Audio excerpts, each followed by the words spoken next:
Television, Kessben 98.3, Kessben 92.9 Accra, nothing.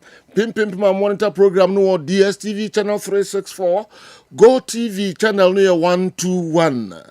Emre asaya somraso ya the midfield action na gude mu nsam dwumadi anopa bia de bremo no abedafo asan ba betrase ya de ebremo ne anopa free mre enra aye pejai mu bapem na anopa yi de na ba fofra ye san de abremo na fe musumu de na abebe ka ho a kopim semre no beso na ibe pejai mu 0551599933 0551599933 and any WhatsApp line mumfa mo messages no emfaso emre yen say a voice note any videos and so there number is 059 3231579 059 Jumadi esa twagu live e won kran importamu nyina Kessben 92.9 na fi Kessben TV Plus e honso unsa e kan live Tony Montana trans yen kono na yen hwedo wabo no de brain ne anopai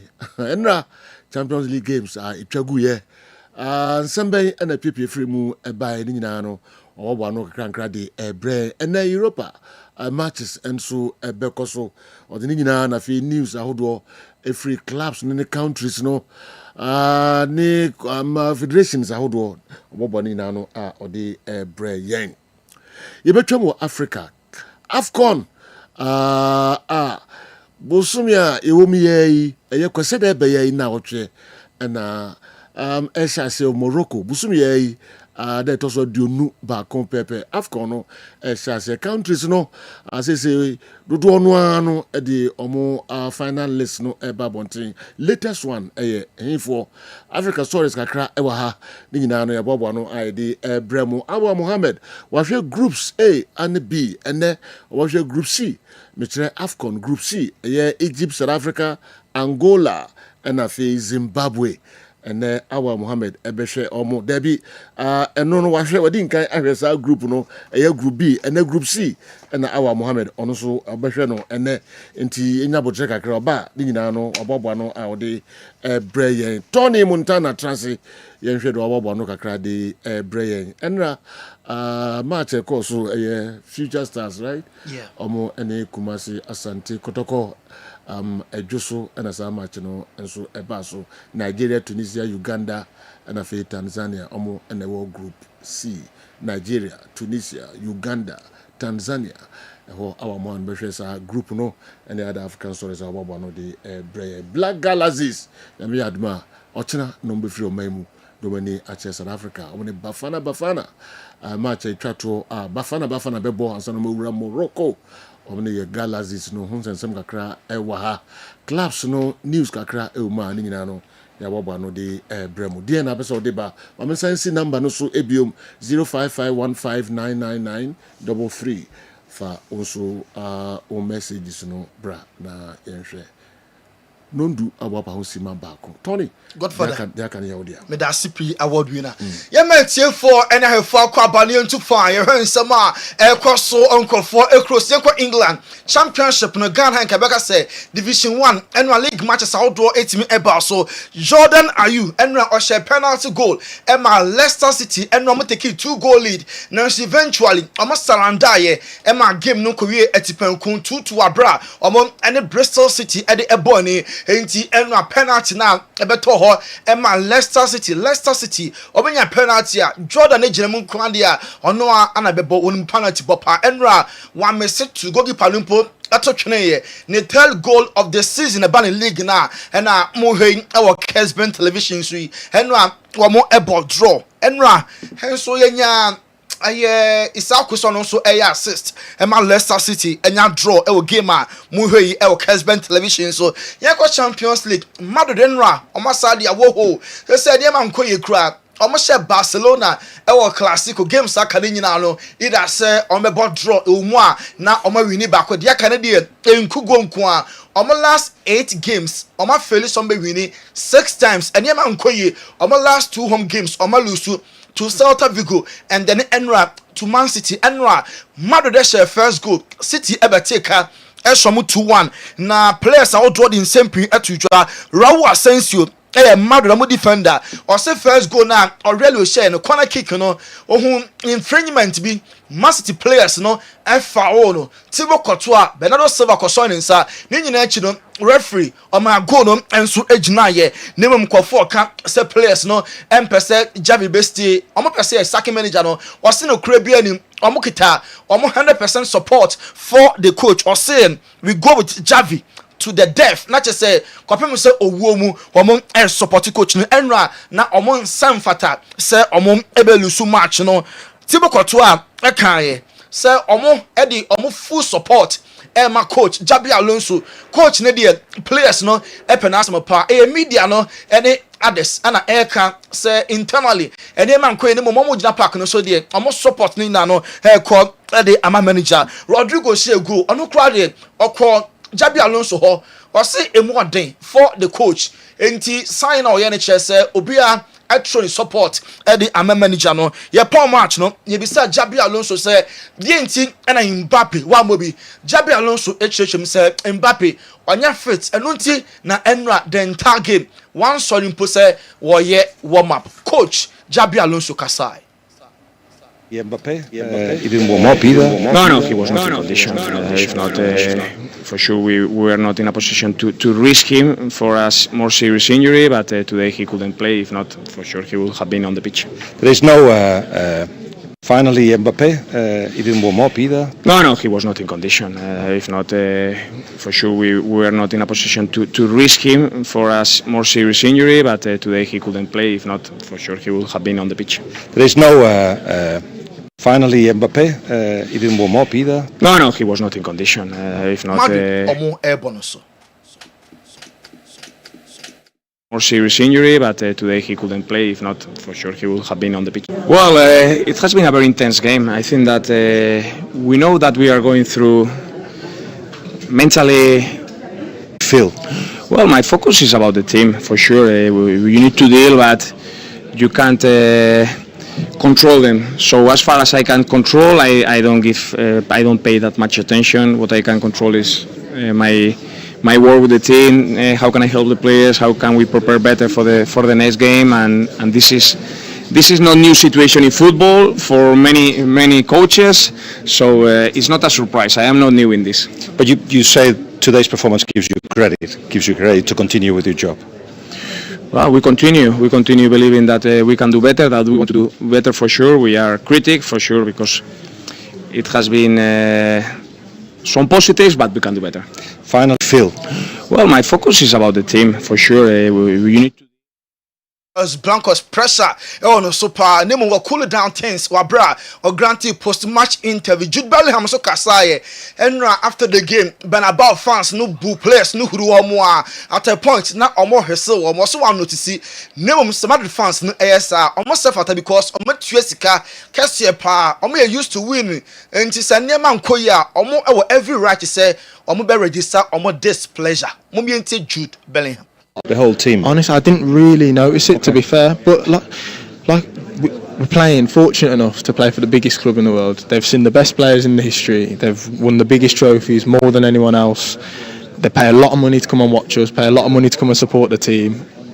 If they want to express their feelings like that, then that's how they're going to do it. But it's down to us as professionals, as players, to stay neutral emotionally and react as you say we did. I didn't really notice it, but if you're mentioning it, we must have reacted pretty well. And like I said, no one's happy during games, losing games. That changing room's not happy at all after those games. But we all come in the next day or the 2 days after and break down objectively where it's gone wrong and try and improve, you know what I mean? There's no other options. We just have to keep rolling with it. But as for the fans, you know, I completely understand their frustration. You know, they're obviously, like I said, paying a lot of money to watch their team, support their team, and we're not quite giving enough back at the minute. No. Oh really? I am Man City player and on the first Champions League goal. Na about Bernabeu on that say can sana Man City ebenya almost can go through Erling Haaland. Oh really? And so Kasai say a good news say when you're the first goal in the Champions League ever Bernabeu. Performance from you. How good does it feel to win here at the Bernabeu with all the history they have in this competition and the rivalry with Man City as well? Yeah, such a good feeling. I mean, to come here, what an atmosphere it is, what a stadium it is. It's so tough to come and play here. But yeah, we got the 3 points, and that's the most important thing. And you've scored your first ever Champions League goal at the Bernabeu. How special is that? Yeah, very special. Over the moon with it. This goal will be with me forever. But yeah, as I said, the most important thing was the 3 points, and that's what we got. It was such a quick reaction. Nick O'Reilly, oh no, Man City play on the taker. And them the Sky Blues and turning Kano. Na yenko Madrid game of Celta Vigo boy yeah. Mbappe amobo amuntumi win. Oh, kara krebe fa. Team ni na Mbappe. Team ni na Mbappe. Ya semu. Yonkwe. Madrid suffered defeat in La Liga last Sunday against Celta Vigo. Now players ni be quiet ni ama ho nsem. Ebi mo nya red cards, ebi mo nso show signs of indiscipline. And as I say, players need be suspended. Alvaro Carreras, Okonya red card. Danny Cavaya, on podi one mobile. Name of Watana nano can be the referee no. Hendrick na at the bench. On also nya red card. South 3 players no. And ya 2 game match suspension. And then Frank Garcia. And ya 2 yellow cards. Maninya red. On also and ya 1 match ban. Intimate players are suspended wabra against Celta Vigo. Sabi omodi nsem huno no. No ehon asotwe and no. And Jose Mourinho lead Benfica. Ma omosha Napoli come no a Napoli entimi ante Antonio Conte. Napoli manager. Or say na omo lack energy na fe cumulative effort na players in some make ball in unity no na eden panty and the players no collectively omo anya adwuma as a team na other credit no Emma Jose Mourinho's Benfica Football Club and a match highlights any other 2 goals are Napoli consider Emma Benfica winning no and a Kessben television so yako signal duna Marco Reus or a former captain Emma Dortmund said it 2 days ago. Dortmund and Tottenham and I'm a legend. Sonyon Mino Enra was second Duna Marco Reus almost sending the moon Yampano so MLS in the moon. They say league over. Of a her gamer Dortmund a boy Enra na Ora Stadium Hono way and a near ma a course.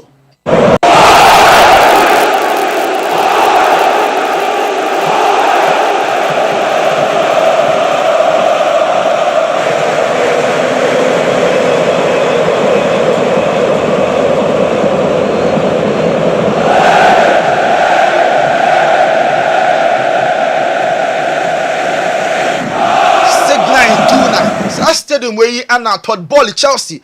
I'm on an ya supporters near maybe or you phone a video no a balance support mu support party one of the best clubs I'm support pa and I'm fans no na acknowledge Marco Reus the presence na omotonyo enso hua no yentoa so other stories so dia yenwra mu ewo eno Arsenal game about so omo to a Club Brugge ekwohom kamensa emas Club Brugge entimi ante noni maduoke enya 2 goals Emma Gabriel Martinelli the back so noni the first goal ni tender Ethiopia outside the 18-yard box or Masu anatain atunano akasa the second goal so na tapping goal and Gabriel Magaheson so ebe goal close to 11 months na Gabriel Jesus ensia kan enra onya injury returner e ka be 2 minutes ama match na be no wie no ono so ebenya some minutes noni maduoke say it's about time afioi or say Arsenal for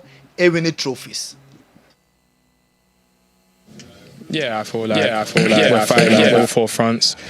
I feel like we can compete on all 4 fronts, and obviously I feel like we can win this competition. I feel like we can win the league as well, and that has to be our aim. And I think we're in a good place at the moment. We just keep going. We're tight. I feel like that's the main thing. Like, we want each other to do well. We know that there are loads of minutes for all of us. We know that we have top players everywhere in the squad. So it's about all of us as a collective. It's not really about any individual, and we know that we all have a part to play. So. Noni Madrid, Mikel Arteta, and so body players number so. Say about 6 matches. Kwane club remaining unbeaten. Our Champions League 6 games, 18 points, and Arsenal 4. We have that many players out. It makes the task bigger. But I talked to the boys. It was about showing how much we wanted, the resilience, and how we prepared. And I think there were some great examples. For example, Christian Norgard, which is a player that probably prepares the best out of all of them, and is somebody that makes all of us better every single day. And who needs to play in any position, any condition, whether he plays more or less minutes, his attitude is always immaculate, and that's a really good example for all of us.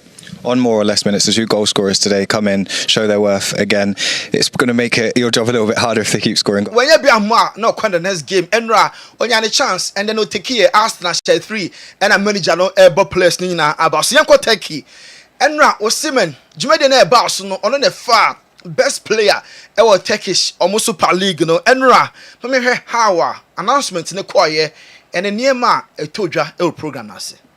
Aksesuar değil, aynı zamanda tribünlere, onu severlere hazır olun, geliyorum işareti. Şimdi yılın sporcusunu görmek için filmimizi izleyelim.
And the amount send me a Frankfurt supporters in the choir, was so near ma now or more a shaky stadium hall, Sessa near mano, and your Barcelona phone day to my report conducted at the Ama UEFA at the Asotri more day at Mama Frankfurt into them, of course, no, and I'm over here our Kessben television. So, meaning say, I feel they acquired them, say, Betty, Pemisine and Kratosima, Yabape, a baby, a woman.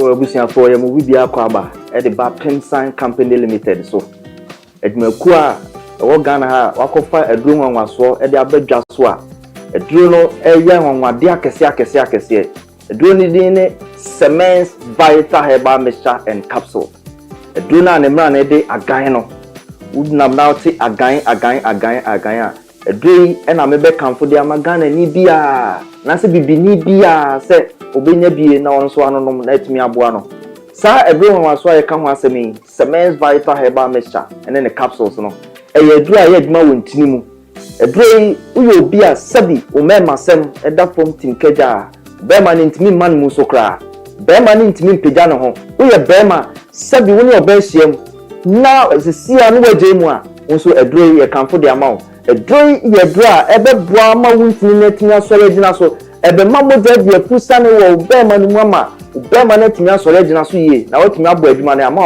o piafo obi bia sabi oni atenka so yo ba so yo bema we hear a draw cements vital herbal mixture and capsules and em na ne dia gan ne bi kona koto binom watenka ayira na te kokra kona koto bi no bi nanom na bohu sebe aduro no esi ye adwuma sifa afei we ye ne to nchen sabi obi wo hono ma pichikom o how pa kese pa no ba na wo kom fitire na se wo menses na ma bayi a aduro beboa cements vital herbal mixture kona koto aduro no binom be ma wo fichiko no bibia kama de amount afei so what yaw o fichiko mu a aduro beboa cements vital herbal mixture and capsule afei so obi won ma sabi wa ko jane nan no na moja di akire we oba na otisa de bia hu moja no tieniye pa se moja no ye gon bright red we no ka se bright red a en na se do betima abo ma moja ni nyina to atwa e de ama okra afei so obi so a sabi ne to ase twetwe no we ni kan se sciatica wo sciatica e do betima abo ama yaw ne twetwe na wo ni nyina etima ati akokra no e ye agan cements vital herbal mixture and capsules eduro no eye adwuma wontini mu na enuane no bi eduro we mu a eboa pa ye fen nitric oxide say nitric oxide no unya eba oni pedua ma enti bi emu asi enti na akantare ba bebiem ba be huntini ama enti metuna da wo model timedi epusane usisi ena ya ye neurotransmitters a sonifri adwen no ho ena eba eno na se obi ti jawa na se pains bi mu a na sa neurotransmitter no etimi aba beboa ama pain na se yaw no etimi akopom edrei ewo nyane no bi wo mu a etimi release neurotransmitter ye fe no endorphin na sa endorphin ne ba se usisi ena yaw jaw na wote no ewo usisi mu no edrei eba be stop ni nyina yisu dopamine na be yi yaw ni nyina firi woko e de amount enti so sisi ya edure wo so num ya agan cements vital herbal mixture and capsules edure age award yenim de ye ka ho asem no 2022 best waist pain product of the year 2023 edure age award efasisi ya de ho 2024 ye sa hwani mu sa afie di anyum nyina so ye be sa age award no wo ye bema na wo pese unyina so no gina so kene wabla obenne maduro sima kakra bi achi a fe na ba no e screen ase no e fe number na ye be no be kasa kama ni ato se do be sia no maduro no na emi matumi aboa ama bibia e kama ma afa so ba bia be nya bi ato no ye di screen so memem tie ni ye pa se wo kumase ene ne pattern wo store wo person to be ton a ba bia e di kan PFA pharmacy New Road Junction wana PFA pharmacy o stock kese a obenya bendi atu honum akwakoton afi Colinac ewo Ashtown oni Dani Herba obi nyina wa Ashtown ko ho Fedimens eso okero ono so be ma obi ato afi so Sambora ewo Cavetia Gate 3 ne opposite pe edroi edra eba beboa eyi sa ho hawo nyina afi wa kwa ma enti pebi achi kwanto agan a etese ejan no pedito na enkotote ema na so nyawa ho den pepepe edama Cements vital hunkrato ana yakofa ne sima we are back on Kessben 2.9 Accra 93.3 Kessben Kumasi Chelsea LSU 2 days ago in the Champions League Atlanta Eshomo by 2-1 na defeat no Ankoye Kra and former Chelsea players ninti captain Rhys James right after the game Enrada on the players no a meeting George discuss how 2 days ago game no choir omonsem obia omo ewini all of a sudden na second half Chelsea team no a drop it penalty omo to aso elusu 2-1 enti captain no take upsa mantle no na on the players no a meeting this almost said damn pot na nkoya also rectify now subsequently Chelsea was some more the consistency no henso etimi aye adwuma e ho no mo AS Roma officially open negotiations with Joshua Zexi ebo Emama United season we there o blow hot and cold atolabia na will deliver most of times at the bench until said Benjamin Sesko on Ansu Pramano nya chance even last 2 games United abono emu ba kokra de ono so ebeto atena e de Emma club no nti Roma 4 ebe some number Serie A because Bologna and free ya ojo United nti on Italian league no onye ho nti AS Roma pen on loan subjected to boy ne beye adia now omo enso etimi atono krakra Man United for person omo eye business Marcus Rashford enya like say Barca for ebetua ne release clause for performance there Barca for ni okay with attitude conduct omo any so how Rashford or conducting home both on and off the field now so sikano kudino and a Barca for any Man United for so not less than 240 million pounds into Barca for any sikano there any Man United for Krano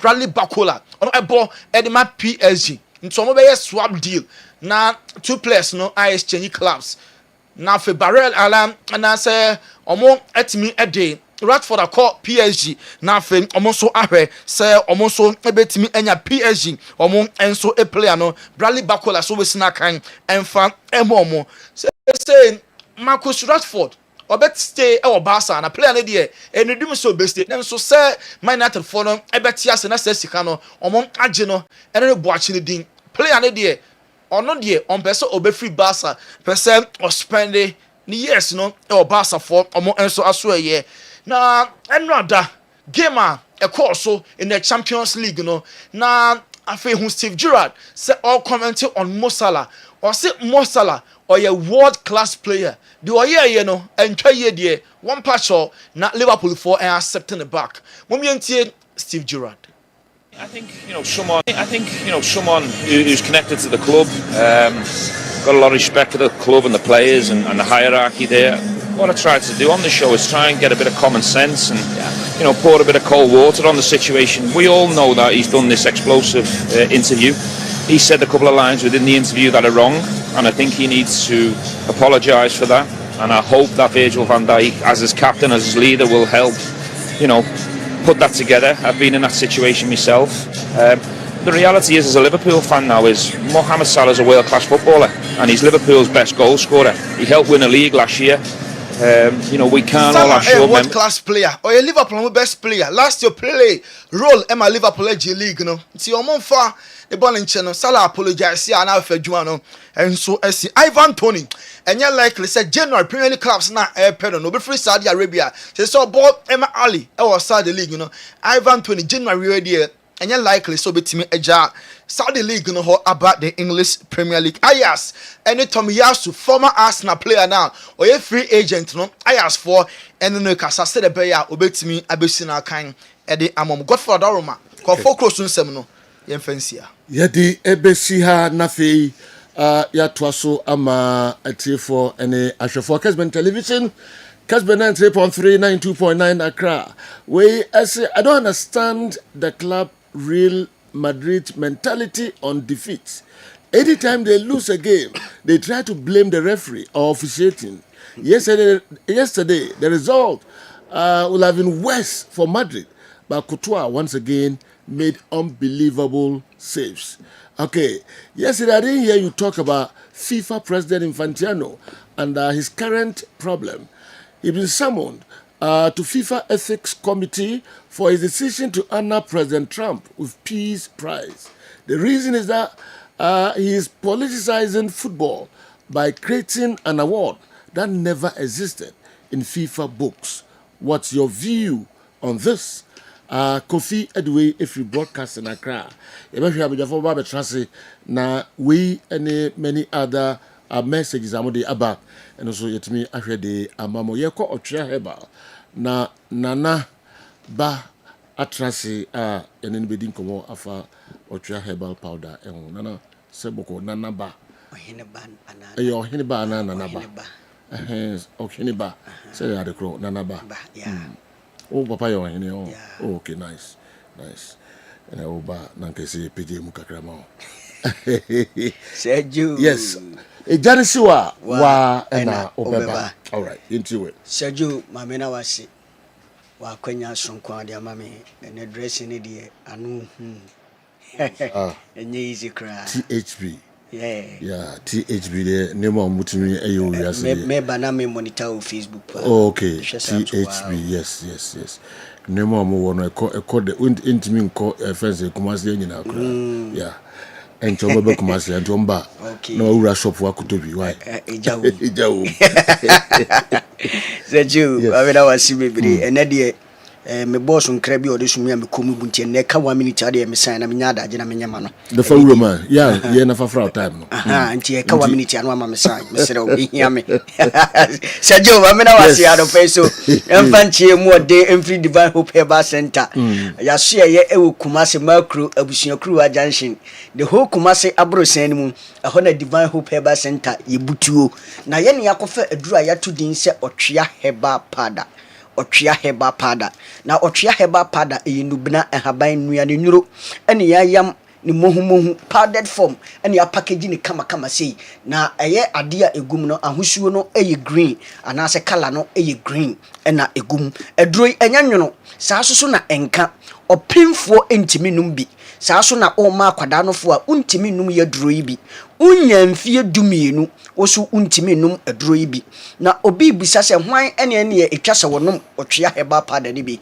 tie ni ye bronya ene ye kono wodofo wa sisi yade atena wo so ache mfie bebre no wona wohia wotwea heba pada na wunya wotwea heba pada de wohia aye wunsu a eye dede no ana nsu hie wo mo ano endo an se anopa wo fa ba ko se ya na wati aguma mame wo wusu ni sei so hu na wati ano kama na wo de agu wo mo tanum na no mame anumra toa so na ye saa mame enti anopa wo fa ba ko no na anumra so afa ba ko atoa so ti da bia no eyemienu enu nti ne ye ka kire wo se okwa enkoto ba ko emum okọ pharmacy ho ana herbal shop ho na wo se me to box ba ko box no hye makumako 50 wo de wantimi anto box no kora no wo se me to half no so ayem awo makumako 25 enti mokọ a wo se me to 1 box ana se me to half box na omayi ama kama na amayade a wode wotwea herbal powder no treat no etimi asa na atu ase ama wodofo enti se wo wusisie no enam yade na akofa ba wodie no eyenyini na akofa ba wodie no se eye abusua mu yade wo se wodie no abusua ne de eye japade yade agamo enti wunya mfie aduana anum kwa na musisi achim wotwea herbal powder kopebi na wunya wotwea herbal powder no na atitigu nsu hyem no no ma obede wo ho afiri sisi yade a etete wo no ho Udie eye koko na agini padua na boso oye oba asisi wanim sebe wantwi ponso a untimi empie abrante ntimi ngro no ho ewo compound house wodie ne sebe ama woyafunu bom se enka ne sebe ne yewo akurase no Pentecost man no ebom kunkunkunkun odofo obi ama koko obo beat ewo ne minim wotwa se nwere okwa ne minim koko nti odofo woduru a wohia aye wotwea heba pada sebe enya woni apia tusum ne ye aduma nanso koko nti da bia wo bo minim beat kope wotwea heba pada echiri kwan odofo wodie no ama wodi ntakra enunu wasum wodie no otwea heba pada ena wohia koko no ekwan bia ana stage bia wodie na koduru no kope wotwea heba pada ni bi na wunya bia no anso wape wunsu a eye dede no anopa fa ba kugum emame na wanum no wanom anwumre toa so na saye saa ti anopa baako anwumre baako anu nti na me se wokọ pharmacy shop ho ana herbal shop ho na wo se me top box baako ana se ma me half box wantimi an top box no no wato half box na aboa na etimi atu yade no ase de amawo odofo yi se wo ye bema na se koko yade betena wo so ana sisi yade betena wo so a acha eye sebe mfie mienu ubon se wusisi no emu huma nyina ahwinhwan eno na bema kosini anim a petre pio no agem na ma ama ne guy name Mr 2 minutes bema sisi yade te wo so koko yade te wo so a kope wotwea heba pada eduro ne sawo yade no ne de o mema yo ese brewa mo agina brane se bema wodie no doctor se wanya sciatica wotu asintini se bibesi wonantu ho na twetwem wotena se che na wo sole a utu ahwe wodofo obitimi nam a bonse ne mpaboa ayi na atofom ne wura fi se empo wo hye mpaboa wo se menan aye titiriti ananse acheme wodofo yi so ofro ka na se wo besi a jesi ye boni twobo ni ye de na sifom ni nyina ne se wo se metu asintini tweme megeme ho a enye sciatica yade ne wanya no wadura wo hia aye wotwea heba pada hospitals ne clinics ne labs ahodo a waye nyina still to asintini twetwon kope otwea heba pada ni bi na wunya bi na tibi gunso hie ma nopa ono mame anwumra woto aso ye saa mame a acha ye na wotwe ensa tobusome yes yatika yade a etete no obede ho afiri ho na wo so wagina brane anya hoden e de akọ nwuma so mesi bronya ene yewuram no odofo ubenya pomden wagina brane de a eduru a wo hia aye wotwea heba pada odi ene ye osa aduane to yefuma wo bobena aduane ntoma na wo bobena wadura wo hia aye wotwea heba pada esi wachi kase woje wo ho anyi wodidi a na ahyehye wo bo na ma wo bo ayere tan bo nse ase gas gina oyam obi bo nso waye cheko wadidi awie no wadura wo hia aye wotwea heba pada abra osa etetewu na wonya wotwea heba pada ni bia wodi ene ye nsuohie anopa baako anwumre baako acha ye na wotwe nsa tubusome obeti ho afiri osa yade a etetewu no wodofo osa ye yade bi ye fun semse ejawa obonso onipadua na ekama eka no ho obonso waye basa enu no obi hye anhwe because wonya yanum yade ebi kope wotwea heba pada apra wosa yade etete wo odofo wodi hye bi nya stroke da fom sebe ne fa adwodwo na no echim kope wotwea heba pada ne bi okwa to box ma me wate wotwea heba pada no osemede hye no nya stroke sebe ne fa adwodwo na no echim ekwan be ne yemfa so a yemfa wotwea heba pada no ma no yebenya adaje akere wo wodi hye bi sebe ne honam tutu no sasabro etete no kope wotwea heba pada ne bi obeti ne ho afiri ho abrantie se enu a wokoda ye no wan na ada abrantie ni nyina ne se wadwonso bebru bempre dunu ansa na ade ache wodwonso twa no ha bi eba ho wodwonso a wochima ansa na dwonso na ba wobonse wotin kase bia kawaya ase wadwonso wi a wode bema no se bi ehye box anim na dwonso ni bi ene na mo na ho odofo yi prostrate no ene ebon kaye se ha bi eba ho odofo kope wotwea heba pada ne bi wodi ne se drum pempen so a ye do rubber mpo ena atuma odofo hwehwe wotwea heba pada ne bi utobi afre yen wo se media ne ye do rubber atome bemem ye nkyere wo kwan a wo befa so a wo benu motwea heba pada no awurade tumi ne na ho odin a wo maso wotwea heba pada ho ntino odofo rubber ne beyi ne wade ho afiri eye sebi prostrate mu hawa etete no na rubber ne eyi no ana esa wo yade no esade wo mema hwo ebe brown wagina brane se ampa oso oye bema aduro no eye wotwea heba pada bema wo wro ho se wo dem na wo adwaye a wo wro ho no na wo de nsa guti na wo bobna buebu wo twajo adan bema nam fie aduanan na nso ne bema ese nanim no ene ne ba wo mfie nan de eye pe bema waduro eye wotwea heba pada se nye sunsum mu yade bi ana sunsum ade bi na obi ayewo enye duabo bi ene obi abowo de a kope wotwea heba pada ne bi na wo bema na sebe afon atwea kom aye ketekete aye lengelenge aye sekreon aye sestro no unonom a sebe ebe ma wo bema no awura bayirima na ewroba ne de ahoden soronko bi eba wo bema num ehoma na esoso bema num a ntiri na esoso mama mo hodwo no na afei emu abaye den na ayeyere ama ebe miemia botu ni mama na wo koside ni ma watimi apem akọ anim se bema aduro no eye wotwea heba pada kohwehwe bi abra bema no sebe afon watwea kom no na wunya bia unonom a ede wo mema yo asa asipi amam wo yo ba o menses emma wodie no ebaba ko na atwa obidie patuntuntuntum obidie pa na ya se wi no obobna okoye family planning ukoyiye no afa emabie wo awo na chi no mensese ma fibroid shasi develop ewa wiyafunu nu adura wo hia eye wotwea heba pada oba nsuo be gugu sebe nsuo ne fra himfie oba no enluku pleasant emba sebe wo hene ba wo ntimi ntena himfie ho nche kope wotwea heba pada bronyan ma ho nche eho beche dia na aduro no eye wotwea heba pada na mo sa ma na motesa no mo de mo mfa nsuo hye ene benum enye nsuo na mode benum nti wonya wotwea heba pada ne bi se wo treat womense se fibroid nsuo bi na egugu no wonya bia wo frɛ ya ne ya kyerɛ wo kwan a wo befa so a wo benum wotwea heba pada no ama wo menses no aba ama fibroid no awurade tumi na ho odi nti afiri ho ama se bi nsuo na egugu no so afiri ho nti ma no wonya bia ma mo mfa nsuo hye enum na emum fa ye numbers ne good screens ne so no ana numbers na me betu dwa no na wafa no wafrɛ ye ne ya kyerɛ wo kwan a wo befa so abenum odihye bi enya BP odihye bi doctor catcher say sugar level no ekosoro odofo kope wotwea heba pada ne bi doctor nuno no wode ama no de no no maye wode ofre ya wo se me de aduro so na emu me wo BP anase me wo diabetes ye be kire kwan a obefa so a obenum wotwea heba pada no Ghana ha baby bi eton aduro bia obenya wotwea heba pada ne bi ato Madina eye Queen Bobone Race Junction Joseph no ko wi na heba Madam Linda ewo honom eye wi na have court down no obenya bi ato Ashama ye House of Drug Angel TV anase Angel FM ewo eye Accra La Paz ubenya bi ato ho Kessben FM ewo Circle ubenya bi ato Delight Pharmacy Okofobia Gabson Pharmacy Okofobia Dr. Clement Breaking Jeff Eba ewo Mankasim PK Gombila ewo Tamale sa so na DK heba ewo eye sunyan one cap heba ewo sunyan ebia no mantima mo location je numbers no na efrem sisi ye numbers no eye 0591 56 55 57 0591 56 55 57 0550 63 90 37 0550 63 90 37 die twatwo no eye 0551 22 82 81 emano mema no kope wotwea ne yemfa key no enka ho we efiri mia me boss Dr. Ntentan ho wo se ene menwe she spendi love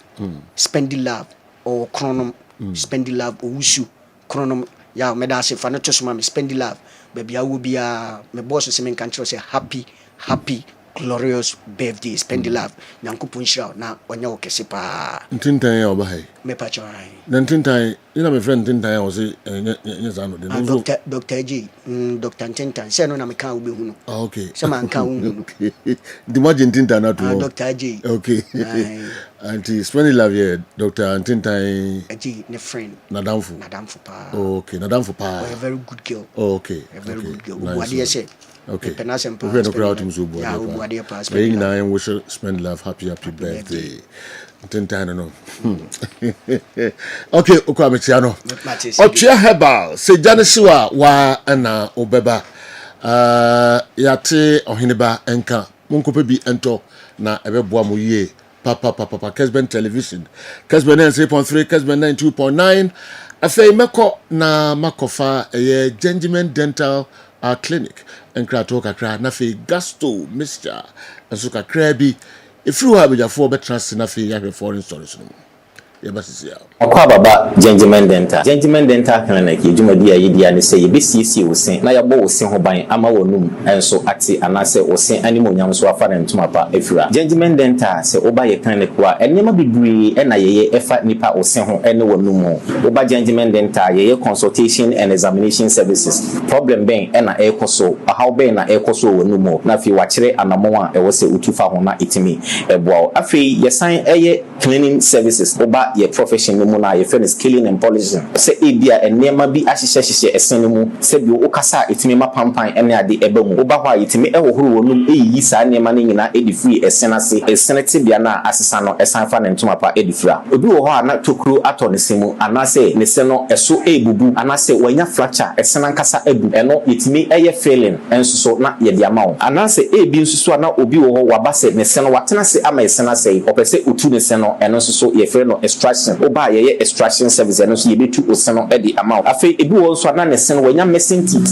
ye woni si no ahodo bebree ye frɛ bi se dentures no eye de utimi ehye na watimi asan ayi wemu utimi yi na wasan ahye eno ne frɛ ne dentures no oba Gentleman Dental ye ni nyina bi wo afi ye wo fixed one no anase ye ta frɛ no permanent one no eno nso so ye si a untimi entu bi eno ene frɛ no PFM bridge anase PFM crowns eno ni nyina no oba Gentleman Dental ye ni nyina bi ewo ho afi nso so ye obi se braces ni se oseno kwan de dem anase emu atetete bebree eno no oba yetimi ehye braces no within some period na oseno asan akurusu kama na ma oseno atimi ayeden anya ahoden afei obi pese oye teeth whitening o pese odi don hwere bakope eye oseno fitafita te se de o ne bi so da oba Gentleman Dental ye beye oseno fitafita e de amawo how bia eni ho abefo kwan so na ye de ebeye e de amawo afei obi pese o share ne sin gold silver oba Gentleman Dental ni nyina ye Gentleman Dental clinic ye chia kwan enye yira kwan kura ye wo Koforidua Central Police Station enchen wa babia market no ewo no ufri abron sign na new story building na okọ Central Police Station no Gentleman Dental branch ba ko ewo ho na wodru enkran so ye wo nungwa usi nungwa main lorry station hokra na ofra nurse ba ko bra be fa anase station nachi authority street ne so Gentleman Dental branch ba ko ho na atomic down do me kwa benya runabout no so ho Gentleman Dental branch no ba ko so ewo ho na wodru takwade pipe ano traffic light na ewo pipe ano ho no obefa kwan na ekota disco junction obepa junction no kakra ko wani obo se OGN bank no ewo ho ye ne OGN bank na ne wo the same premises na kachiman so ye wo magazine market kwan no so ho a onsa nifa so ho a Gentleman Dental branch ba ko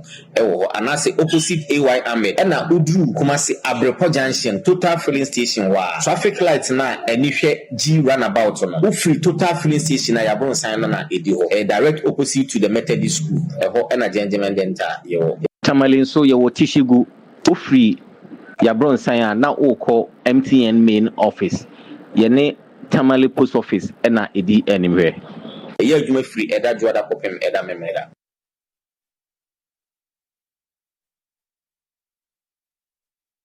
Asto mixture eya wo yefun ya de adro mapa ebia typhoid fever nti uti epae wo ho ya hyehye wo yefunu eya wo ya na wo yam krampo ehwie ensan bia ti agu afuru so ene wo boso onipadua nyina eya wo mre honam etwetwen because of typhoid fever nom gasto mixture say ulcer enso na aba betena wo so wo yefunu eya wo yefunu emu hyehyew aduane to yam na yefunu emu wo wo ekom de wa na yefunu eya wo aduane to yam na wo fe obo ano ehye Enframa ejinejina wo yam because of ulcer entia. Gasto mixture eye wo yafunu ya de adro mapa. Mensoplax mixture eye adro a eye fichikromu hawo ede afri emaso. Sa wo ye oba na wo menses entimi inflow kama wadro ene mensoplax mixture. Eye wa wodie mu adwuma na esiesie oba wa hemfie ho. Sa wo ye oba wadru mpempenso atwa sa wotimi bu nsa. Nanso wontimi mu nsa wadro ene mensoplax mixture. Wo ye oba na nka wo bu nsa all right. Nanso say no wo menses no asizi wo ko check pregnancy no wonyam wonso a wonya family plan wonso a wontwa bra nanso menses no emma no mensoplax mixture na wo menses no enflow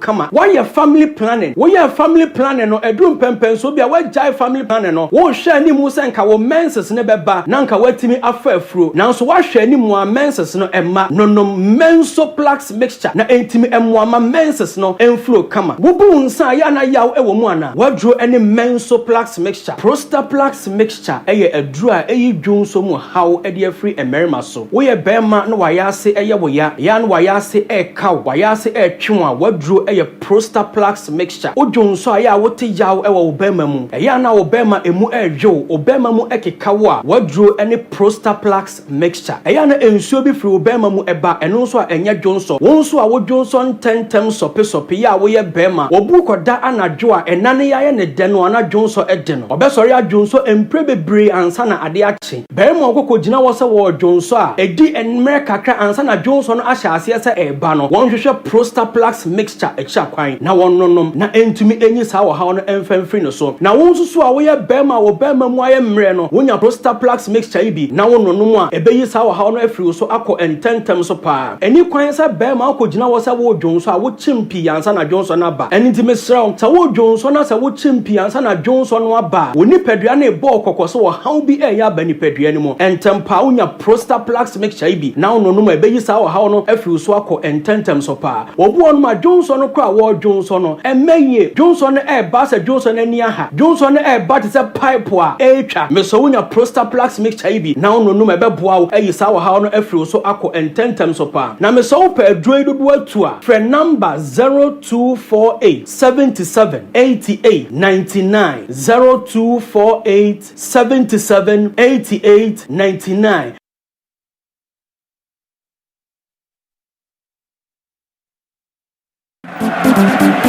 All right. Yes, I'm Aqua Babium at the Aba Midfield Action Kessben Television.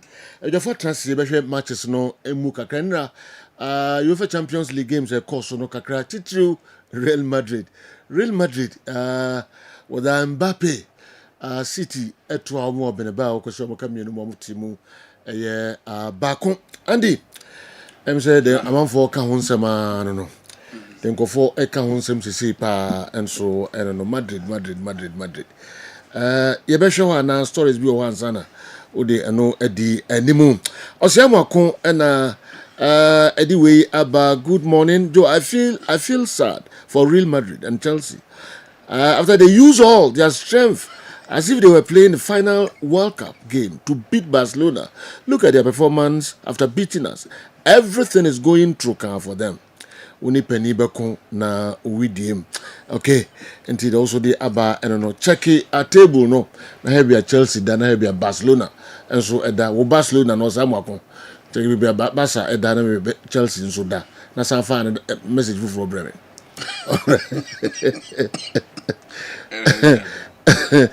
Ozan akon kasa typical Barcelona fan. Barca fan pa yes. Real Madrid ne Chelsea.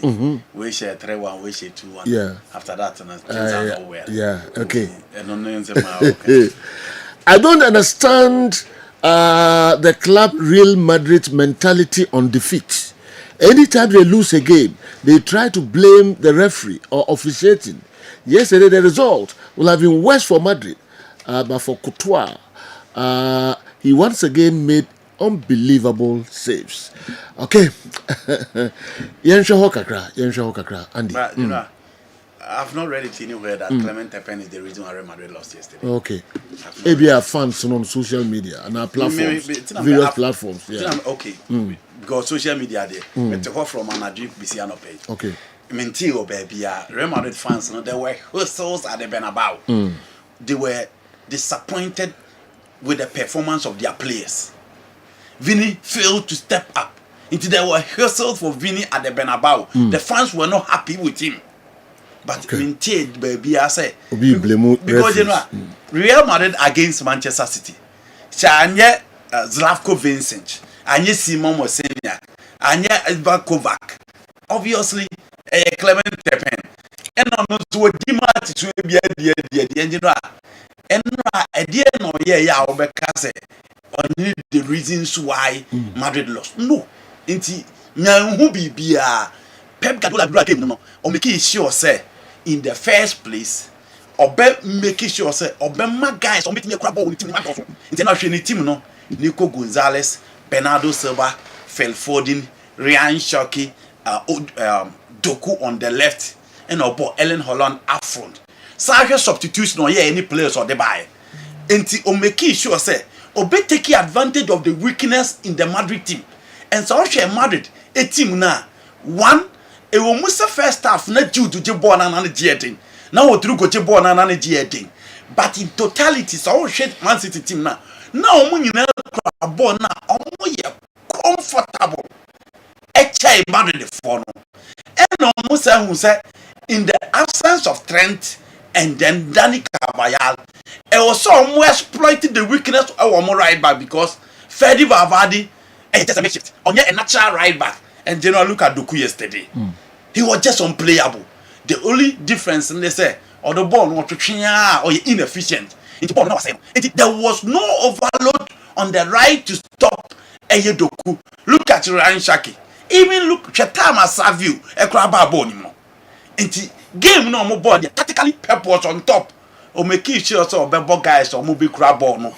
Na baby omoje ball na.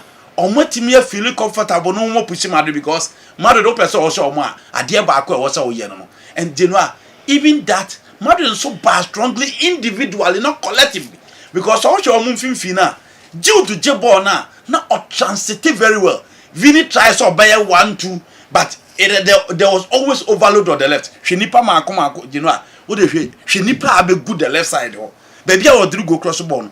You have 4 players to make sure say anytime be on the left, okay, the be left to hold Nipa or because Alvaro Carreras, Vini or Rodrigo, whoever move our left to the who into Pep ye Juma tactically and due the J-ball not transit here at upon due the J-ball to Nipa 4. But Udru a Chilehoa, she just go with the ass, she Rubin Diaz, said you no on my blockade the space now the Bebano. Into this all we relay pass on the call on the right. And then on the man, Rodrigo take advantage of Timinya that first goal. And only Rodrigo against Manchester City, Pia step up. 5 goals now, I say, at Manchester City. And after that goal, you know, you feel for Madrid, you feel for Javi Alonso. Courtois or save you anytime. Require of us to give the first goal. And this is a goal for Rodrigo. Even this goal, you know, I mean, Donnarumma, I don't think so. Because Donnarumma, no.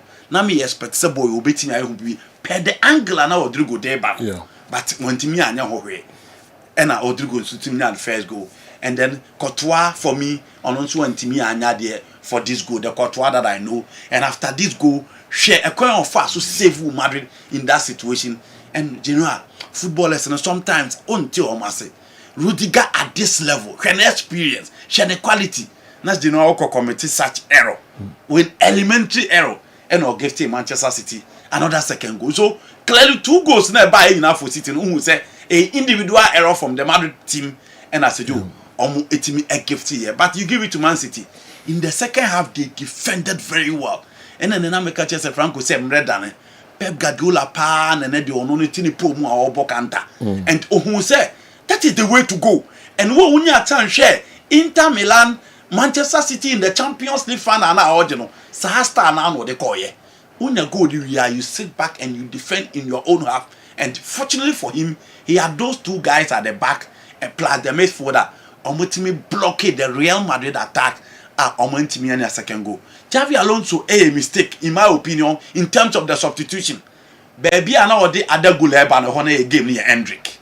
And Sergio Xavi Alonso nyane bias no Gonzalo Garcia no nyade enche Hendrick. Hendrick ba bone no. You know who say number 9 e wo park no so because that is what the Madrid team no omo see in the final third. Obia omo be locating inside the box.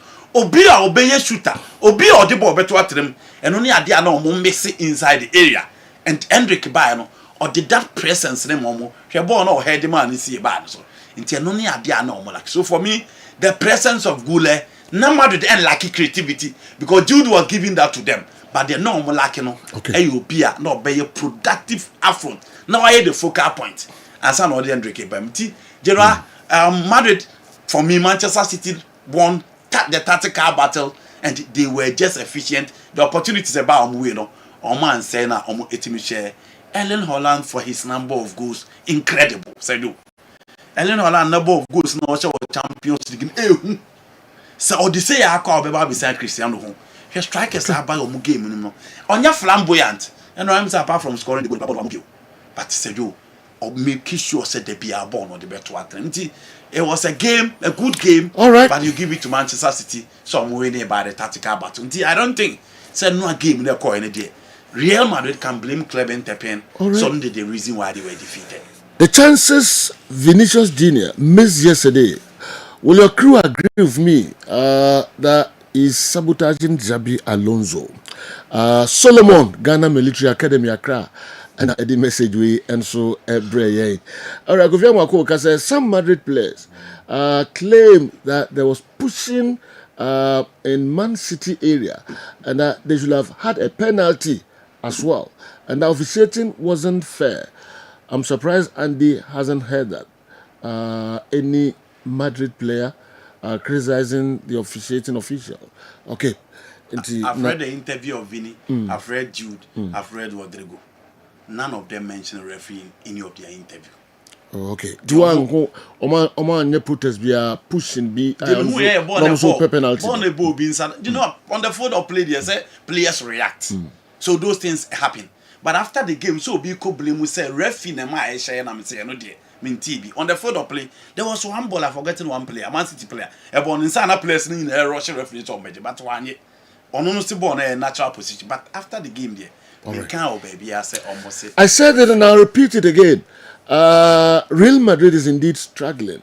They have to identify the problem and solve it as soon as possible. Okay, Prince Edway football Gatanga and so Abreye. Mamma Anefi Sunya Zongo die. What is social media and a joke besi anope a day.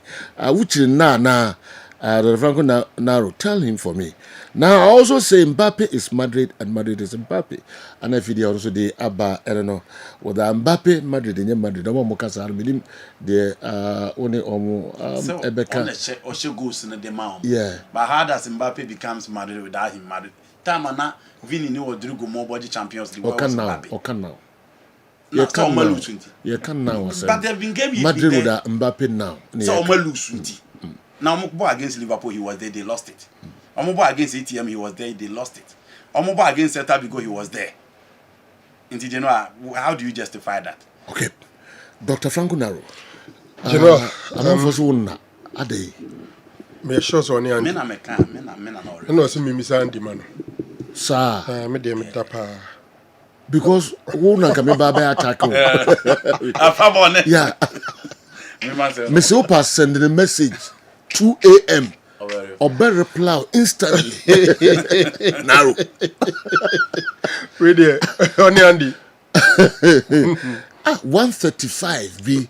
You name the many tier. I'm so Messi, my infama coina, be an opobuna, material response. Me, yeah, less than 1 minute.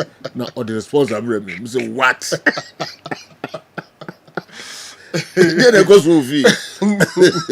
Nti uno kafa ho dia na get dem papa. Osimi misandi man. All right. Kwandi so trans social media na Africa na gina be okay. Eso piska gra. All right. If you America but the dollars nasa. Oda be boabo afu. Oda be boabo no dia sko. Kakiri onye ore che ticket ko. Be boabo afu. But man ntra ho why.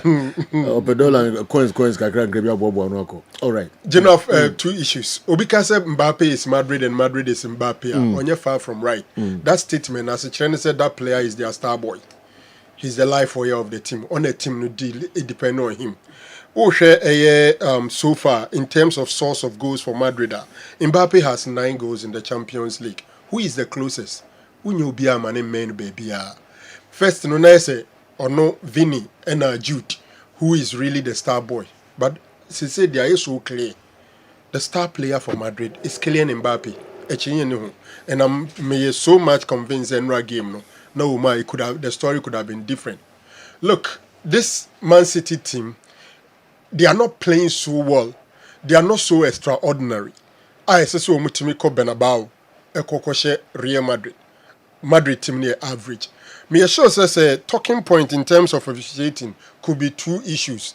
One, the Matthias Nunes ni foul on Abrante Feno, Vinny. Initially, Clement Apen appointed to the sports and a VR for review no say no and do line so into Munsan Fambe Twitchy. And I also think say Bia Abrante Efreno Rudiger ne foul on Ellen Haaland. It could also be the talking point. Rudiger, sometimes you ask yourself, say then they are na team. Minim say one Ellen Haaland battle na mpempio yes o watch Haaland at any bottom why you say no Obekai last year and the last 2 years they had some uncompromising encounters and it looks like most of them Rudiger Irene supreme but enra the any day na yankrasem Bono the guy had not even gotten the ball na what to me ayi na de na to honum and now we hwema 2 goals at Man City she nyina no e Real Madrid na de che omo Rudiger and Thibaut Courtois combined to sell out Madrid. Even though after the game, after that mistake from Courtois, or a number of saves, those saves for me are routine saves from Thibaut Courtois. So demo de Real Madrid, and ye be being one subia, and near more any debiano. But for Courtois, Abowe, Bepia, and they Ama City, say on Monfan to Netino. I think that is not Courtois. And Rudiger, that foul is another thing. I'm feel say on more days goes in me Man City. Not to take the credit from Man City. Jeremy Doku super Enra or Teti or more wings we pa. But you know Rodrigo ball run mission. Bribia production room yana many and near while. Ya give about Rodrigo. I keep on saying he didn't sustain ball no ball. But Enra for me he was the boss player on the pitch. Se say no bobo na Andy menye sure say coach bia benya kukudru a drop no Javi Alonso on pese obebu what is it Pep ka kire no Pep so okon ho ko ka kire no say you too good o ka kire Rodrigo say you too good scan o so deba Rodrigo and he was all over the place na team so exceptional in the game ni shooting ni dribble ni runs even tackles general and I was also impressed with their career as Senubium. Look say Benjamin Mendy ne Fela Mendy ne Nkrofo no enye time bia na bibia nti no mo de bench akwada na ne yedin oni ball ne bo nti number 3 ne dey say wafa enye temporary bibia ene honum. You know Madrid is struggling and so mutimi putting him back as quickly as possible. Otherwise, pressure no back so pile up. And Papa na friend of Florentino Perez and on found so at 6 months. Or your club ne legend. So call the idea of best sacrifice. So you give it to Man City for winning the game. Guardiola and Sonra was so surprised. Bernardo Silva lasted that long on the pitch. For me, it was the weakest point in AFC team. Yet he was on the pitch and playing throughout the game. All in all, you know, I give it to Man City. You predicted what I say a double chance for Man City. either City win or at worst they draw because Real Madrid is not playing well. And you give it to a Man City for that. Madam for Doctor be frame and I didn't be Sam said you know who yeah. Yeah. Am I a City or double chance? Yes, because no who City say and I'm saying Madrid they struggle against teams Omukra baller own team. It is the reason why I call for Man City double chance. It was going to be City and all City. You know, one interesting game was the battle between Antonio Conte and Mourinho. Yeah. And Jose reigned supreme. Game now, because I'm some managers in me and a center of attraction. Lucia, Kamba Betrahaka. Was 2-0 in Timon Kappa. All right. Jose Lucia, get the first story I'm there. Now you have one matches. I can see now Kwame Miki. Match when we walk around. Benfica and Napoli. About Napoli. Who said Napoli 2-0? Yes. Yeah. No, Benfica is also, especially when Benfica is not playing well. Yeah, especially when Benfica is not playing well.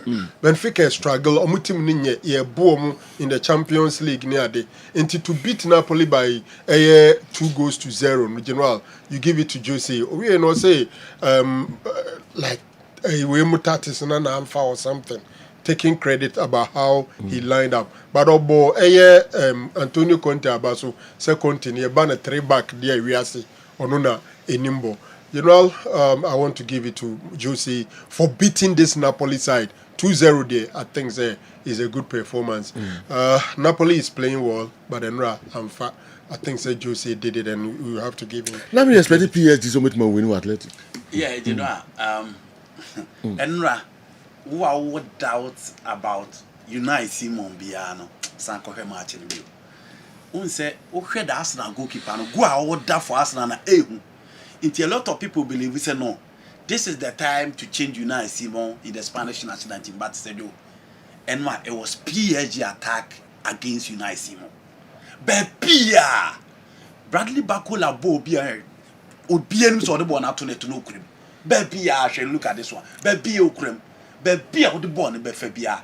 You know, Simon, a far baby. Inti, do you know, be expected say, as usual, okay, the likes of Beneche and then Danny Vivian center back, Junior Arusu from the writer. Now, more defense, no, intimate topo, the Paris Saint-Germain attack. But Sergio, and Unai Simon go out there. Baby, look at the saves. Everywhere, he was everywhere within the zone now. Who expected say, goalkeeper be beating me prevent the opponent from scoring, no, and only idea and on that Unai Simon. No, make sure Adams Kofu keeper so. Yes. Spain will Unai Simon or Robert Sanchez, Chelsea keeper, or David Raya. Now Juan Garcia is knocking on the door. Barca goalkeeper. Yes, serious. Yes, at the Barcelona keeper. Yeah. These 4 goalkeepers from one country. Now you end there. Why? There we say no matter I don't want to be. No, what can man you say blast? Oh, sir, can national team. Okay. What do you say? Ghana.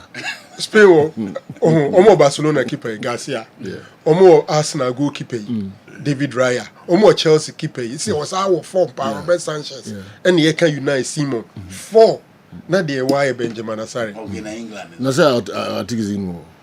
You are teasing. You know, one where you'll be. You know, the word Benjamin Asari. You know, when you're not a co-worker. And I'm here, son, I'm saying, who keep us winning on my back? Yeah, baby, I see. I wanted that. Why?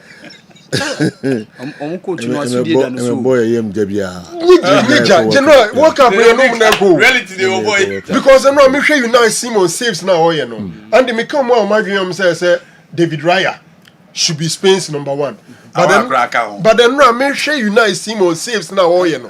And I'm saying, wow. But Barcelona keeper is in Yakra. Yeah. Garcia Sunim Dapa, Robert Sanchez Nim Da, David Raya Nim Da. Yeah, left back. Yeah, dear Benjamin Saripo. Since you were Praga. Ben. Yeah. You know. But I can some arguments say, and Yaman Kuy Mahas in Tinon Peso Bedem. Debbie, Opera. And no, me Opera. Many now for be I was 37. Yeah. Fish you now. Okay, 37. Fish you now. On the Black Stars call Japan. You know, Korea. On man catch, you know. Yeah. I heard that Francis Abuno. Okay. Yes. on the right Benjamin Asare. Any former Mm. Kotoko regional organizer, supporters organizer, Accra. Or say Accra in pride. On the Unima Monka. So Unimo Monka. Opera. Yeah, opera. Na the bank will say obey them one. Na so them nyane ye hatful. Me cram fi say jam unim kra kan bi na show because clean sheets are not the man has. Anyone no nka. Asare will knock ayika kra won ni nti no ye ho. Asare de wo yi ne ho. Obedem papa dem Black Stars. Yes. Obi enfo obi a ne goalkeeper 4 na wo kan no munya na ekodem. Say dey back dem. No, we are looking at say obi options we hwene fene na kono eye. Na wo yi back di ababede. Eno na ye ka say so the better to yeah, because the same say Benjamin Asare eko prape na Hurricane e gina top no one will say Oli Watkins ne Radford mo ye wo mapa ya from Pickford wa ha na Asare so wa ha near your tie so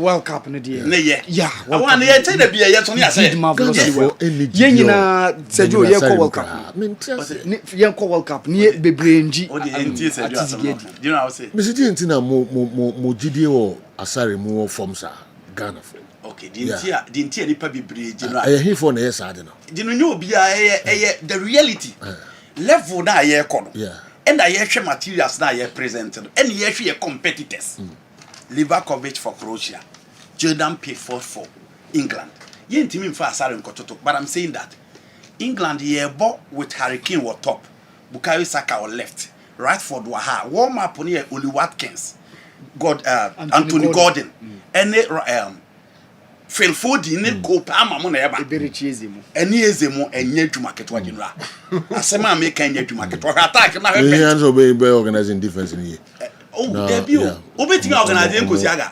omomfa me hadwin bia wani mu hono omo de ja omo de omo hadwin o kenya onka Gerard Bowie Sergio ba o ti ba mi o diru mu ye menu ba bia football they from all angles but general football entisa and Asare has proven beyond reasonable doubt say players here who the honor send them. So Osha Radford was left, Saka on right, Hurricane was top. Now who say Copa Mane for the Anthony Gordon here better easy. A more year warm up or bench here, Oli Watkins and Gerard Bowen. Now yes, we had the caliber in Timoni Adia in Yasan Ketwa. I know say. Inti nunti na yanko for raise concern. And they say bia omundi jidi onmuso oyadia na onyadia, but we are looking at team and our competitors. Listen at the Franco boy no omunko AFCON they are coming to the World Cup. Obviously people can do those comparisons and until I man for casa and they would did and I said me there no me show me goalkeepers and I'm it's England that fearsome. Senegal beat them hands down recently in a friendly match. So you can know Senegal show recently. Senegal show be England omo ye dey ben. Senegal no ye bet me no so see omo. Yeah the Senegal. Aye ben. The last time I know share 2015 and no team na fe no share 2-1. That time Ghanaian so team near better. Yeah, steady Ghana teams no omo so Africa omo ya de entire no omo match. So on steady ya. Obiasi so no ya de pa omo say ya na matire sa. Senegal team ya de jo. Yeah ben. Yeah ben. Yeah. E wo de e wo ni bom. Now my AFCON and say I for 42 years they are going to the World Cup. You know, omo ko AFCON. Omo AFCON finals. Omo ji AFCON en che ye ben Senegal. Yeah, ben Senegal. Omo ye hun cry. So I can just say you. Only some cry say we no me fan ko last month na you go World Cup no. That time ni a share hun cry. I breed here. Yen kan no krenchire ho na. Adwuma bia ho a yenye. Enu sa time na World Cup na maso unim players cry be the ball be almost form that time no as compared to your opponents almost form one that time no mama yento e bu na say ye hwe bibia ne World Cup no how many months away 6-7 months away bibia to me no matter the form of our players the England team is scary team like England say the England or minor obi abeka so major World Cup qualifiers no be antima for bo antom na tu Only one boy. Omo shi obi a. Na ye ne one boy. Only one boy. Ah, na nye is do. She can't just on boy. Ah, she can't just England no boy. And na Serbia ne Albania. All right. Serbia is okay. Serbia is just okay. Yeah, Serbia is just okay. Asa. All right. What do you emphasize here? Na 6-7 months away. The mommy ya ba ho ne say na say oh. Na Black Queens ni Lionesses na nkrofo fi so mkoto. Ya kwaji be 10. Omu kromo susu kra kwaji. Last minute penalty bi na team mo nya ba ko kan no. Ya ma mo tough time. Ewie no ma ya cho mo. Ba je no ma che no ball no na esi. Emfa ho. Ewie yen kase ho na esi. Awa ewie dey ya cho mo. Football na enye boxing. The ball is here so na here dey. Yes, it too. Okay. But I'm telling you, why in the share Noni Madueke? Wow. Mumraho. Sejo. The 2 goals, no say. Yes. Yeah. My God. Especially the first goal. The first goal. Cracker. And America has a match, you know. I think I watched it this morning. And I'm say, most of the players they move from Chelsea to Arsenal. Eya no munsu achen. David Luiz, William, Jorginho. Me factory players were move to Arsenal no munsu aye dey achen. Na hodi ni suru bebebe. Nti me anya the best from those players e Arsenal team. But a young Noni Madueke na join you. A lot of people believe say na Chelsea cry man etna because equally players at Chelsea say no many different from him. But the inconsistencies in some games so coach na nyagidi olumusa ontra. But you know, look at the first goal. Musa first goal. Yeah, the control, how ja defender ne kwan. Skill.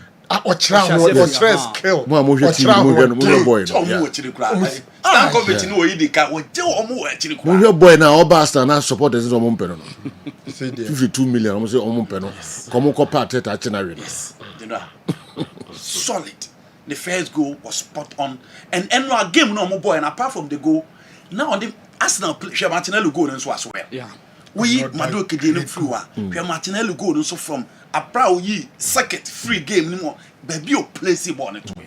Into Arsenal. Who made the second goal also Madueke? Okay, I think this is the second goal. Second goal in it. Be Mendy pull out now. Yes. And the Arsenal team how they set up Subimendi, Odegaard, Merino, Esejo, Madueke, Martinelli, Gyökeres, full attacking setup on the room against Club Brugge. Basejo and no goals a bad game nerf. I wish some Benya Martinelli Diana baby Martinelli yes. Baby on see you born free and you know look at the placement. Super goal. Yes, look at the placement from Gabriel Martinelli. Yes. That boy is underrated. When I'm say currently Martinelli. No, I'm can't say what the catch him he's just underrated. In most of these games, Kebu Abu no say free train ball. Bob go. General 5 consecutive Champions League games. He scored in each one of them. No Arsenal player in their history has done what Martinelli has done now. 5 consecutive. And he's one of the guys that in Pimpi Arsenal phone shed and Gini Nibibri. But I think that is just a super boy. They say Arsenal team in general. No, Andy. From the beginning of the season, that's they are kind of said different. They never Omuni Champions League ni EPL. They na Arsenal League. And almost squad there. And almost 4 natural centre backs in Nra. Nosgard. Yeah. And no didn't compare Hinkapi. Yeah. And look at them. Yesterday season, who knew about Pierrot Hinkapi? Nosgard, the midfielder, and he didn't about Bijano. Nenra. Zubimendi so teams all control game no he made the game his own. Yeah, but no ni Madueke mudi, but I think that the main guy was Zubimendi in midfield. You know they Arsenal there. Yeah. Just extraordinary. Unim say 6 successive win. All 6 matches they won it. Yeah. And my dream say Arsenal is the best team in Europe now. Over England now, I'm joining Man United, Liverpool, Man City, and Leeds United. The only English teams are winning 6 games consecutive. You know, Arsenal is in top form. Omuye in top form. Into a question, you know, a legitimate, but the Brennan Krabby and my answer. So with this kind of form, with this kind of players, and I don't know, a day in the BC Omukwaize, Omuntumini. One interesting thing is in the league phase, teams in Bebre, by a mini classical example, or Papa on fair fashion will be a true knockout phase, having one game. you go off and panya obiya you free now ko oyo hwenyi. But as we speak now there, for me Arsenal is the best team in Europe. Okay. Bra kwesi mamentia opa manager ewo Danny Farmer. Me hu se adwuma mu nyina Kessben TV sports ni ya che obi a wo Danny Farmer bra kwesi manager ene obi a. All right. You know. One disadvantage ewo Champions League ni upiki earlier. Last season you drew baby a ye knockout na PSG omo ye free mo. But she almost finishing point no. Liverpool, Aston Villa, Arsenal, and the final game. It's Madrid. A big or why more league phase or the group stage was a Madrid they break. But in that TC knockout they are good to go. PSG in the early times when they were buying stars. Almost a group phase on be show Pia. But you drew knockout near the Madrid and now Barcelona Momo last stop. Bayern Munich, almost best teams left, right, center. You do the knockout phase now, and now players no crowd they put in form. Arsenal are more complete team. Or more team to play 4-1-4-1, 4-2-3-1, 4-3-3, 3-5 set up beyond best of your more. Team need to be our options. But once again, picky or more picky your first round. It do second round and who didn't bet to us. Again, it drew where it matters most near she almost had the cathedral as now. Omo wa ahodi omo beti biaso e honey the situation of EPL drew every no point gap best 7 points. Best 7 points. Yes. Oh. This year 2025 yenye akatiesi na hard. Akatiesi EPL points in this one na kati. Man America na do so omo game ni. Yeah. But say don't underrate them. They have a very good team. Madueke is gradually justifying the reason why Arteta and Arsenal splashed such a huge amount on him. He's become a better version of himself. He's really playing well and is surely going to the World Cup with England. I'm sure Benjamin Asare will rank above only the goalkeeper for Curacao. And now NTK Joso and the way up Bray and Anope. Oh my uncle, physical.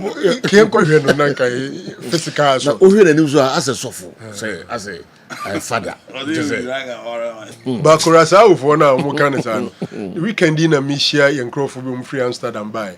Is it German players in free Amsterdam? In Netherlands for. For almost all of them. I'm in Netherlands from boys in the farm academy or Netherlands near the into no Bimoa, no more naturalize them. Most of them are Dutch guys in 200 or more countries. Go home, say, you didn't cry under Panama. Panama. I'm be tintai papa countries on be higher papa miansano omo back on Panama. But Obia him say a walk over Grandma Black Stars.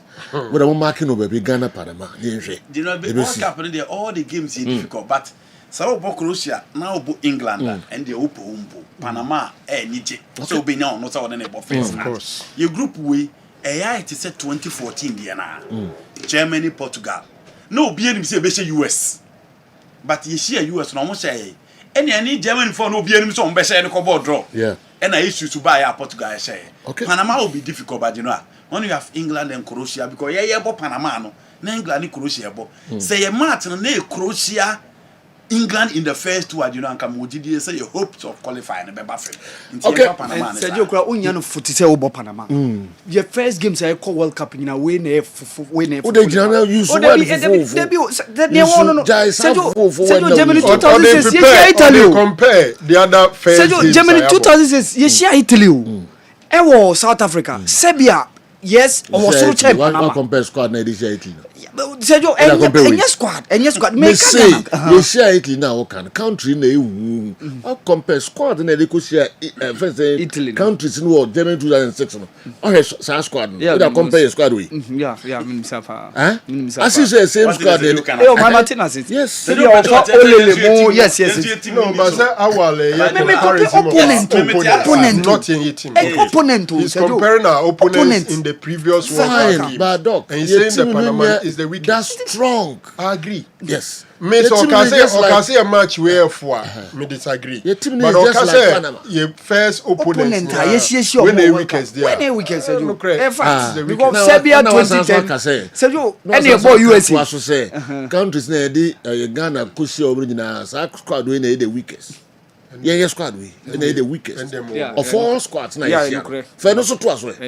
But Sergio, virtual Momo said virtually majority of them able Qatar 2022. Ah well. It was against Portugal. So on Sergio can't or say squad, you know, and whether they win at the World Cup or not. Yes.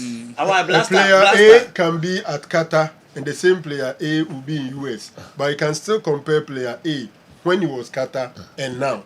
For Partey when he was in Qatar and Partey now. At Qatar, Partey was a better player. You qualified for World Cup. You man call AFCON. Your matches are both throughout AFCON. The friends World Cup no. I'm family one. Minimum out to the make an impress me back. Yes. We were just happy we qualified. Yes. We were just happy say you qualified. Okay, matches in the countries now a boy, you know, we say you know. Now result a PP free move AFCON World Cup in now. Why no convince why?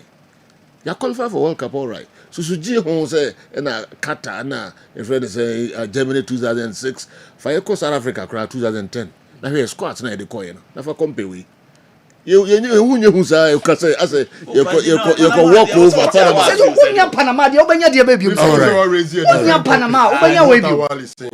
I think you have raised a different topic from what Awal is saying. Saying that our statement is emphatic.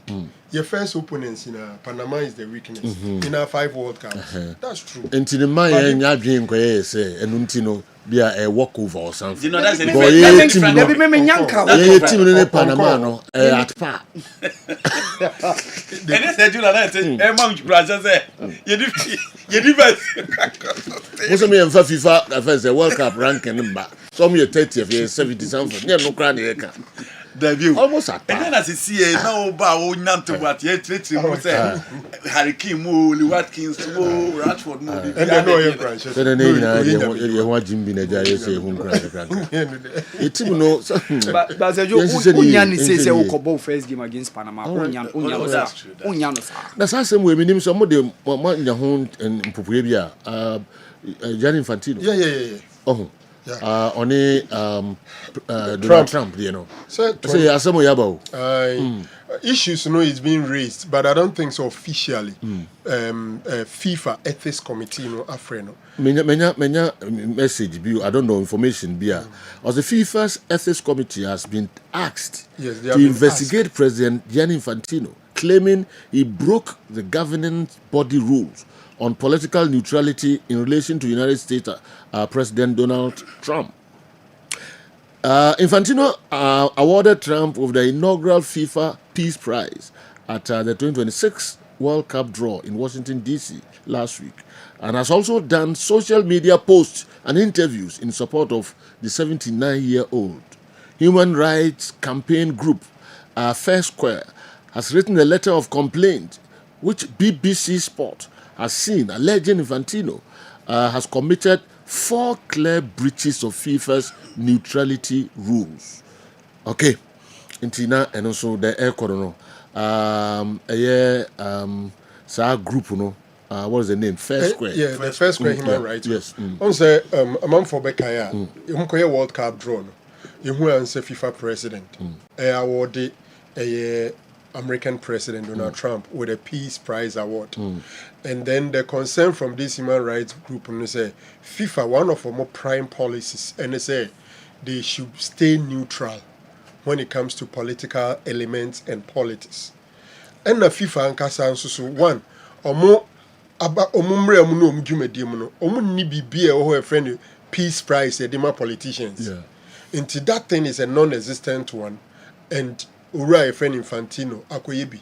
Again, Omujidi said Donald Trump is a political figure. One, within America, Omo opposition, Omo Posino. 2, America ne other countries, Omo rivalry. Into say Ukoyi Trump. Na Ubona Baso, a whole FIFA, joined by 211 countries. Ukoyi a political figure like Trump. Na Ubona Basoa. Nyabas Bobia Keke, a peace price and our demand as a trainer say, one more money no nya de chrono, and yageno, wako jinanechi. Inti, the human rights group can say FIFA Ethics Committee and Freno. Na Omusano and once again, they are also accusing Gianni Infantino say he unilaterally ono ankasa FIFA Executive Council no ankotrase anwene ho ankasa de ombe ni eno ono ade ne pe aye. That remains an allegation. Or the FIFA they had DB. Don't press on chain. I'm saying which was a social media post supporting Donald Trump. It is a major issue. Yeah, there's a baby. And that's almost okay, Papa Musa, a Heart of Oak known fan, and also I must say, or Cologne, Germany. As a Heart of Oak, should not forgive Didi Dramani, aka Bobbyman Alonso, if he fails to beat Nations FC on Saturday. Kumasi Santiago acted like a big team yesterday by winning from a goal down. But Heart of Oak sat at Pobiman to disgrace us and must not continue in the league. Okay, hi to my brother-in-law, Kessben Sports, Redwan, Ajaraba, in the United States of, United Kingdom. All right. Baba Musa the other abano. Ever die on Kakraba? You know, about a message in my person. Yeah. Baba Musa the Akoso has in our tea. Oh yeah. How can coach and his players win when they are not paid for over 3 months? How would they perform? Against until first of all, Uncle Son paying for the con. So among players in then you demand results from the coach and his players. Yes. Me assure Pastor Didi Dramani will struggle and look at the faces of us who players say ABC didn't Didi na no ndimi nya honko. Nye bi na to coach Sapon. Okay. 11 wonders. 11 wonders. You do omo ka okọ come dey nkola na oja okọ so ntra. Ndi then did the catch the boys no. It said the Akraba school. Na general only school the 2 fees na dey bia o che ni nkura say yero ho bra. Eduru wa e be pam na na kofie. Etu wo che ni nkura say. After all those matches players are not paid. Did the onye magician. For Christ's sake, I empathize coaches ni kakra. He's not a magician. Fans don't care about the treatment and the welfare of players. What they care is we are a big team and players are supposed to win. What provided BBR now on performer? Simple. That one is different. And come the Heart of Oak nkwada 3 to 4 months. Been class a brosa. Coach now koso no kon. Some paying for no mutual can yes. We are demand results. That's how we do it. Na Heart of Oak players and so no unimboa what do level between na Heart of Oak akoto edwaba. Na didn't na oma sa club na you free e wo wa ukrum pobi man. Players no so dey na what and you know it's unheard of. True life. Say Heart of so they go say coach. Players no. Heart of Oak players. Na say coach ama ni a selected level just some show. Where's some show? I will pop in mind. There be a one training. Na supporter say oya dey ono no ya dey coach. Second division team. What bra na odi abenya has to focus. Abo. And the certain players are in the national team because of the team they play for. And when I make on has said yo Alex Boache say obokotoko na house of folk kan local blaster no go wom. Say du sana obo house of folk na kotoko kan local blaster no wom. But they don't play for any of the big clubs. Into fans in the media, look like who say. Into when your opportunity to don a jersey or be a wish as a footballer, so measure. Or to home and your baby, and your class sport in your against a Division 2 team. Now what in our home, I'm gonna baby you were free. For what reason? All right, Mama, Yana home rasisia. General, if truly we are to be scared of being confident. If a win against Panama, we have no business being at the World Cup. Okay. Okay. Question Franny, anyway, and so Brea. Question, you can't say you're scared, but you say, you're under it too, say, performance no form. Me, the make no. That's a joke position. And I will agree with you, especially in Yankasa and trustee, and who's your team is strong. Yeah. Say 2010 squad now, we can confidently say that. It's a walkover. Simple. But Franco, don't you say Ghana for G team need to players now? Because easily, yes, because England for an idea. And the Mekai passes say, oh, they be pa Ghana for one year team near Sabri. So Franco, after the draw, after the draw, among the Ghana for reactions. England for an idea. Okay,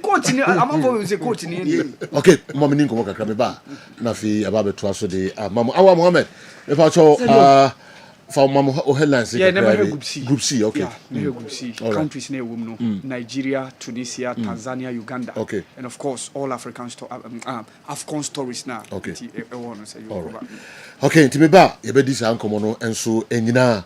Meko na mini tonchi abi edi nkomo kakra.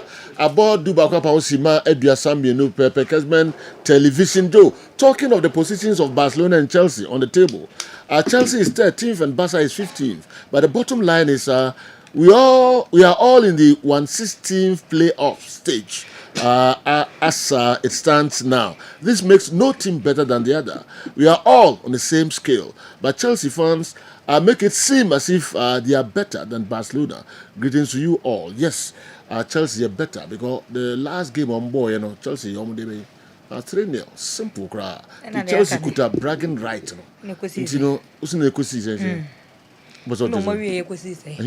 Chelsea so my way say about champions. After Barca, use tactics now. They share Barca. Message, or compare Barca and Chelsea now. There's how we defend Chelsea for. Let me say, or compare Barca and Chelsea now. And now, also just say, only now is same scale. I'm saying this because Chelsea are so much training. It's all me no ye cardia. Chelsea are better than. You better. Want to mean you better, sir. Don't you, Heba? Bronyo. What had you fear? What did I have to say? Me had you one paso. Yes. Me had you was Kasemu. Me had you was Heba. Me had you was Tonti. About do akwa pa onsima aduasa miensa abimienti o. Na ya na ukasana me kasana u pese o sai o keka no. Na sa we asama am kind of boni. Sma na pie fru na. Na sa we dem kan boni. Yanko Tonti Heba. Me say me good. Okay. E won paso. E was Kasemu. E wa wasem. Yanko.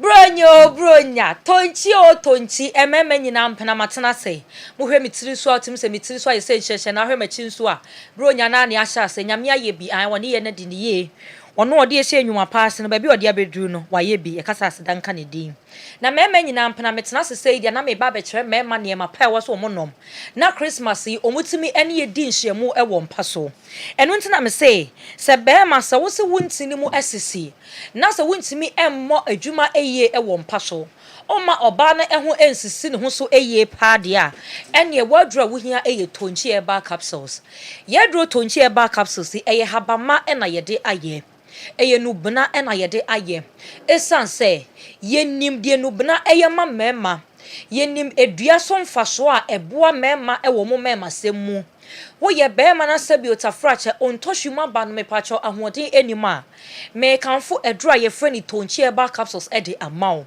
mepacho ade a enigye na ede ne se woni oba edi mpaso agro na ontoshu ba no so e bogi so ema e wase obete taw na ma agro no eye de na so de ne de ahoden enim esanse wadua ne die mu enye me pacho se wotie me abeme na e wo se wodidi ye wota no monkwan mojanam no bete so kakra edi amame na wata so edi empaso agro wo ye obi a wo dwunsom hawo wota dwunso ntentem at the moment how be won say wo ho no ma wote pains e wo be me ma na say odwunso sam enkoyie wo dwunso asemu achemienu ojonso asa wonam yawmu hono ma entini mutimi fenfem wo obi frey wo se wone oba edi mpaso agura eya no Philippines e wone be memu enam se enya afa ne oba be kwa akire bia de wo hia ene se wo benum tonchi wonom one box ewie etoko so enom ye afa no no so adanse de aba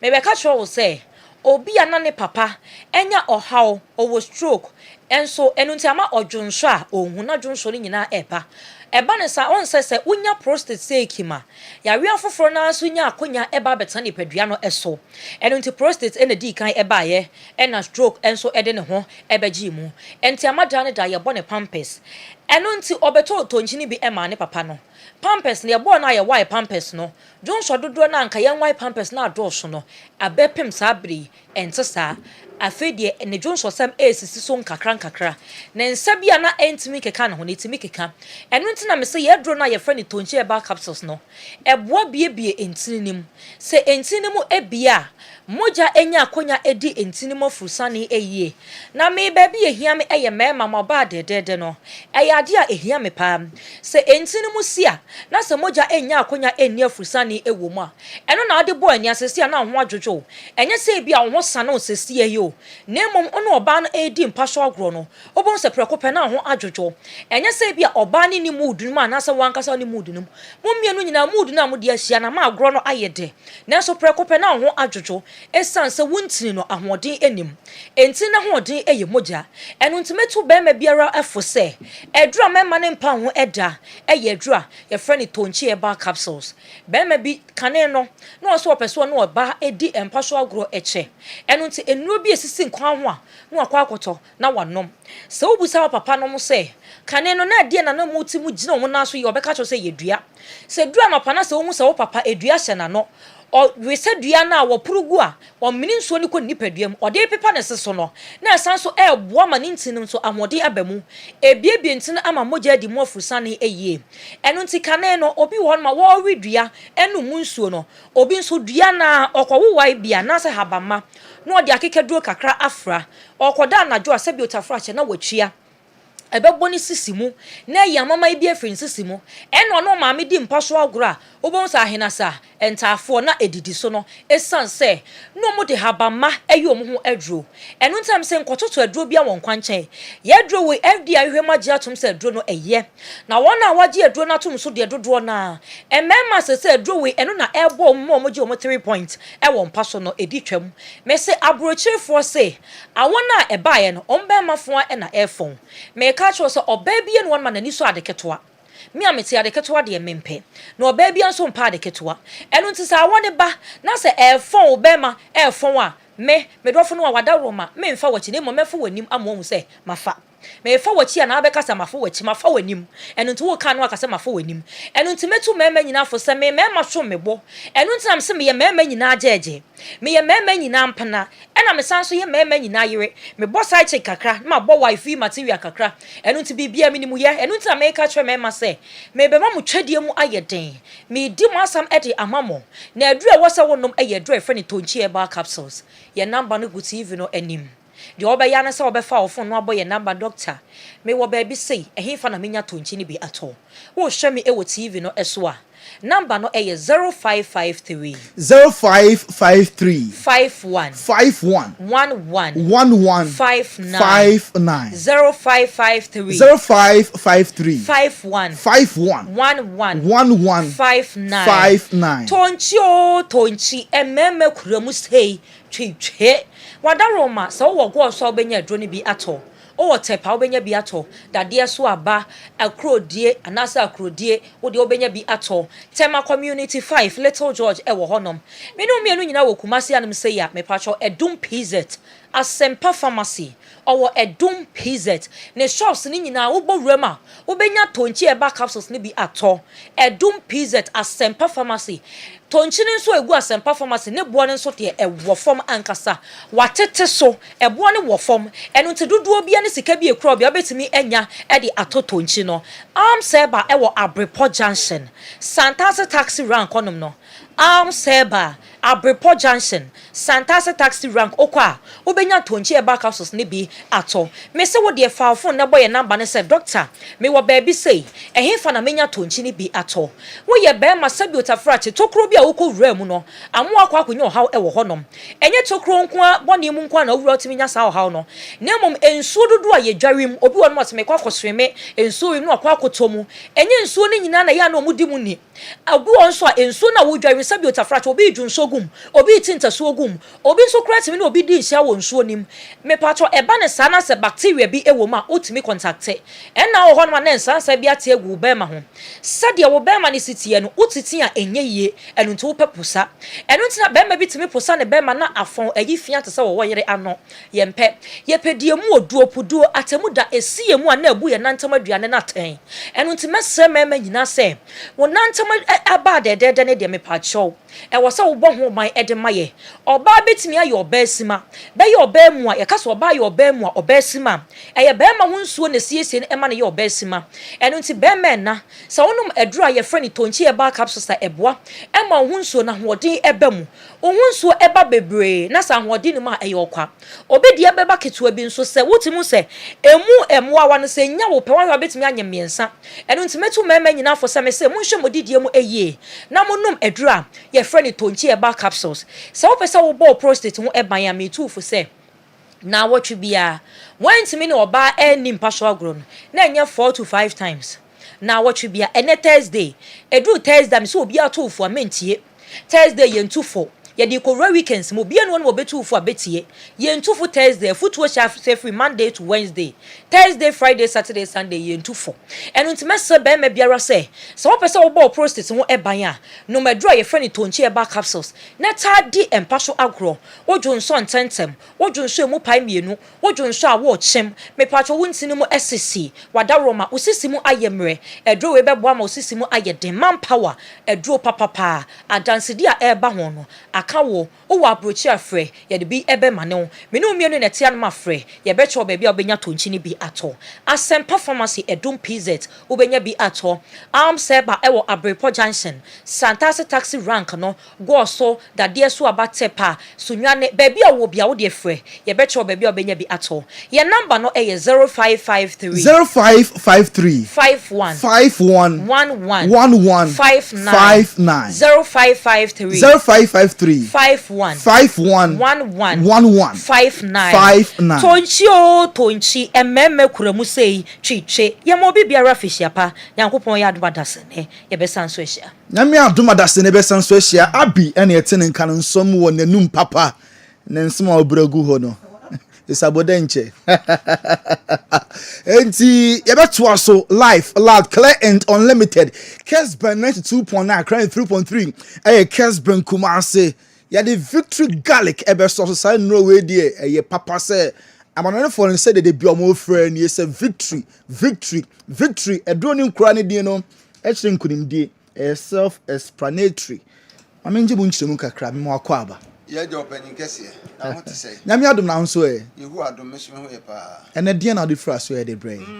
me nchie tiefu na wa so atedwa me mo ayiko na ewo mu a ne say victory garlic mixture no ene ye ka ho asem ne ye yare pa de ye wo mu a na aba betom wo mu a ye si bibi de sciatica na obia sciatica wo mu a na no so akoda wo mu a ye si bibi de cholesterol na no so aba na nkrofo obi wo ha ka cholesterol no kra wo hunu di ne bo na nso so asi ye so cholesterol mesrew adura ibetimi adi wagina mu ye victory garlic mixture asema meken wo mo anu maduru da bia meka sese ka wo mo anu maduru bia nka hu hia mposi esa abebo ho dawuro na nso mpanimfo wo masema wo kase da bia koto foforo benso bia nani dai dikan awo amene wo kase wo te victory no ho asem enu nti na hu behia se yesa aba beka ho asem ana se de mpanimfo kan yese aboso ba ena magyae pai ena afi so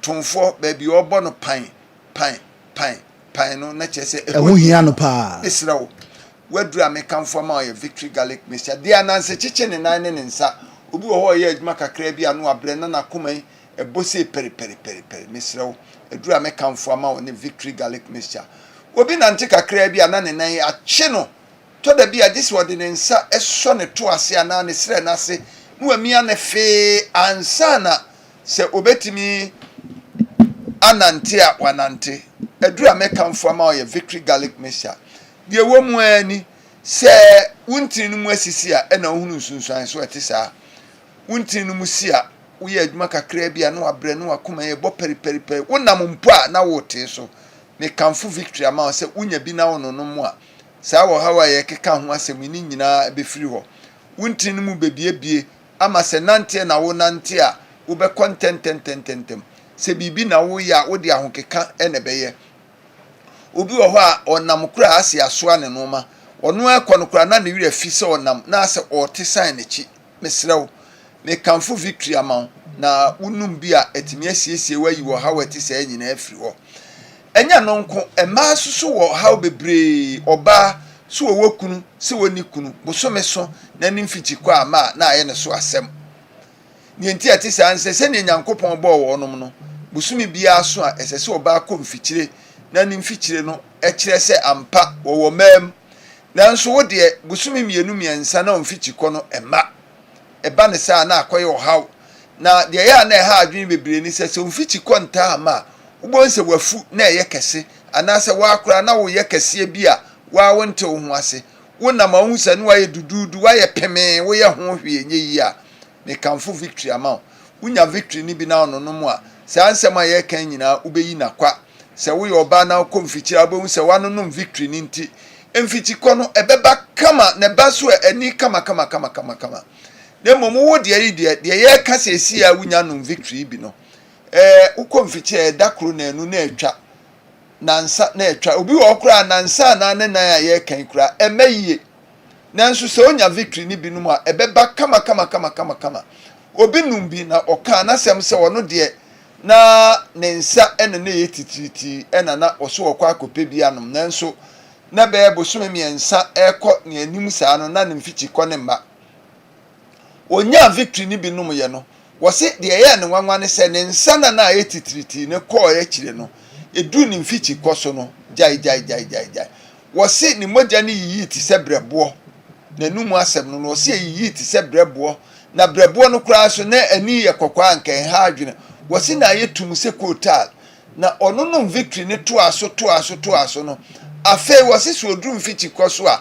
kane se nka bawe no ansa na aba ana ebeyi ato no enye se bium nemum eba ani ti se akokwa a ye twa ni moja aguwo koko na afi ni mu ana ye duro ne hu ana ye ne basabasa na ya se ana wi no ni nyina afiri ho odofo mekanfo ama se wusutu anamo ne koto aduro ni bi na ono na dance no wudi adanse e bro ne de ne so eba ne se awankasa behu se yes eduro na ye ka no enya anumdwa enye se obi na ni obi akohihye ba bi da bi ye pese wa wogi adanse no nti ne ye se kwane koto victory ni bi na obehunu ensenkyerene a ankasa bema bi wo ho a oto ho a anadwoa da kyere kura don hwiri mienu miensa oba bi wo ho nso asa se nikum ni etitarwa wodie ne se wutu anamon kura kotompa so kura no kura ye wadwuma na ye adwuma den nso unum victory ni bi a oto ho a obeda kama de ye kan se nikum akyechi we woto ho a wada kyere kura don hwiri mienu miensa na nitia nani no entimin ensa nkoso biom obeda wa siripa kosisi ade beche abra so se enkrofo tumnika akopam ka abeye adwuma no afa na no ono so nani kuma sore nanso anu mpo oda enye ye obetena adwuma ma ode ne saa na ebra so se wi obi adwuma na oba beda wa adwuma mu a o ma o meda en watua wo ka wo da bi ni nyina gina se oto ho anadwo a wuntimi na mesrew eye victory ena me kamfo ama obi wo so wo tipaye pa niti edwane se ga wa ba adwuma kra afira no pay niti da table so saa adaya na ne pressure ne kosoro no yen aka mema na se etwi kasem no yesi wanya boja broso eno so nche se wo moja no wanya amena broso se ene se nka obetwe bi aton kra na nka wanya sika ato gotom na nso bi wo ho a woni moja na nso yesi wanya moja broso de a kire ni wuntin na edi moja no efa kwa no mu wakoma mu kwa wadwene mu ne ekeka ho no enti ni mu asisi onam nuane ayedi enti eni nti wunya victory ni bia ba mu ama wo eno da nchen a yen yesusu ano so obi nya diabetes obi nya pressure de ne eka ne se we de esikafo yare na akoya kofa abai de entira if esikafo na di ne ede anopa no atwa team pampai no aye na kama mempese mebo bibia din otwa ne team pampai no wote ho owi a no odidua yi ni sim ono a wonko ene wo ma so ahun se ne sitie enche no anya asikyiri yade na akoye sikafo yade emesrew unya victory ni binum a se wo saa haw no a ebeyi saa haw ni nyina afiri ho mesrew se doctor de wato aduro so ahye ne nso se doctor de wato asikyiri yade aduro so obetimi anoma ka victory no wodi a ne se meet aduasa se wodi ane na abedi kan no ma twemiti aduasa na no victory no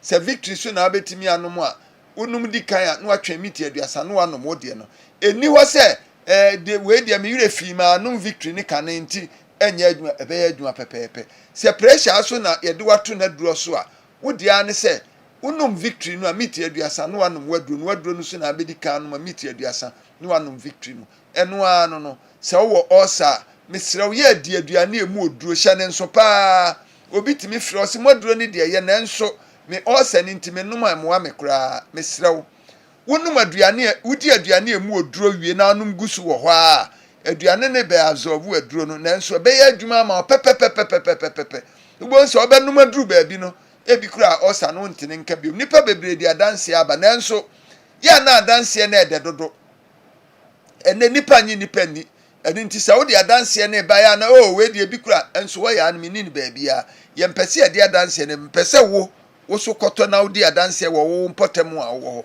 na wo adanse na ya adanse trodo me de ma ya aduro kwa bia nu ameka che o se maduro ni nye na nso se utu anamo na akoto bia wo na obeka ho asema kire obi nya mempo en meka che o se ka kire obi wankasa e se ne yade ahihye nipa ho bebrebe wonsa na asensene wonan na asensene uti afom ase yade fom ato wo mpaboam ase asa anwea gu mpaboam woto ho anadwo a wuntimi na mesrew eye victory ene bedi sa ha no ho adwuma ma o number ni 024 024 25 45 633 024 25 45 633 bia to a drugstore bia say ye pharmacy say ye over the counter say ye herbal say ye den wo de bowura ho wo de nse mepe victory garlic mixture yehu abo adase ne ye bese ahia ye da chiefo nyina so ase yense da sipi peke numbers no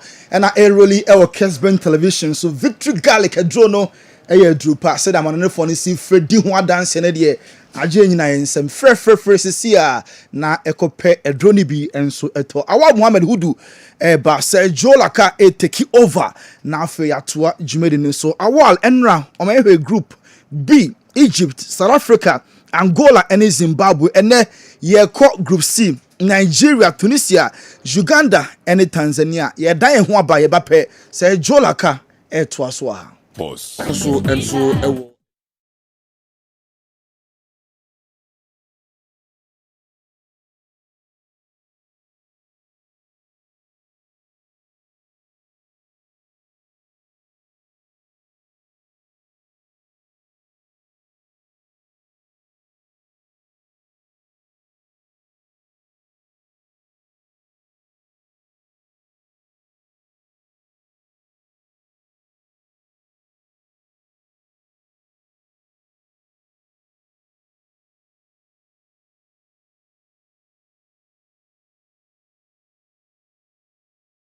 Ako baby foforo omo enim. I firmly believe that Heart of Oak's defeat to True Life had little to do with unpaid salaries and everything to do with poor selection from the technical bench. Kodidi Dramani underestimated the opposition and fielded a second string side simply because it was a lower division fixture. What made the loss even more disappointing the fact that Don Botte's Auras thrashed the same True Life 6-0 just a few weeks ago. I also think that the club should stop hosting the official FA Cup games at Pobiman. The players may subconsciously treat it like another training session, which affects their intensity and commitment compared to playing in a proper stadium. Sai, Rudy, and the way and so free New Jersey and so Abreye. Sergio. And also a group C. Yeah. Group C. Group C. Yeah. But before that, the entity was grand about Group C. Sergio, okay, I said last week you about Cameroon squad, no? And of course the sacking of Mark Bryce. But Sergio, Mark Bryce indication about says still he's at post. Because we defy the odds, we defy the decision Fekafoot not taking. Yes. Fekafoot as sacking. Yes. Sela is at post. Yes, or say ministry no the federation no and the Jumana man. Into one year selection no. A year AFCON selection. AFCON selection no Fekafoot cast on way need no and omo the Jumana man assistant David Pagu. And that selection no buy. And no Onana no money Vincent Abubakar Mudi and count. But in another twist, there's a story say Onana has been called and also a setup and no McBride ne say he is still at post. Now the indication e say and then 11th, the last day or the deadline day for submission. By close of today, Sejo has said all the 24 countries na obia the final selection at the Coma CAF. Nti e banasa CAF be publish am obia say when the list of the teams are obia ediba list of players are team bia edibeba the AFCON. Sejo as a Cameroon for no my some concert party na say who education say how can that be possible? Say F na sake we say I'm still at post. Still how can that be possible? So who say name dia me say me stretch is as when I ain't possible. Yeah. Say on pay salaries bi na dey or they are fine. On can emfa no man. But omo na employ. Yeah. Omo aso na sake. Yeah, edwuma na kasa eba no na feka foto no ebonju so. Feka foto na kasa he wasn't their preferred candidate for the job. And Sergio, that was it. Now, another story. Abba say Onana has been recalled into the setup. And Sergio, Emma, I didn't know a twist and turns kakra. So you get minimum ko check it list there work calf. For say a calf by close of today no be adding a calf now. List so Ochina calf be publish you be squad. Calf be publish. Yes. By Ochina. So Hugo Bruce nso na nsɛmtwɛn for kwabisa no still I say ebinom nhye dan ti omo ase ni selection away for the AFCON no. Emma amount for say bisan about 10 because he launched. Yes, even though he's 31. But performance or done a deal work no. Ebinom nhye dan ti ase the reason why he's not part of the squad. Hugo Bruce say enye nsɛmtwɛn for enye external factors including almost nsɛmtwɛn for no be kire na dia obeye. He is the coach or the manager on the touchline. Yeah. The SAFA no Eddie Ejumana Mano, the South African Football Association, and he's delivering.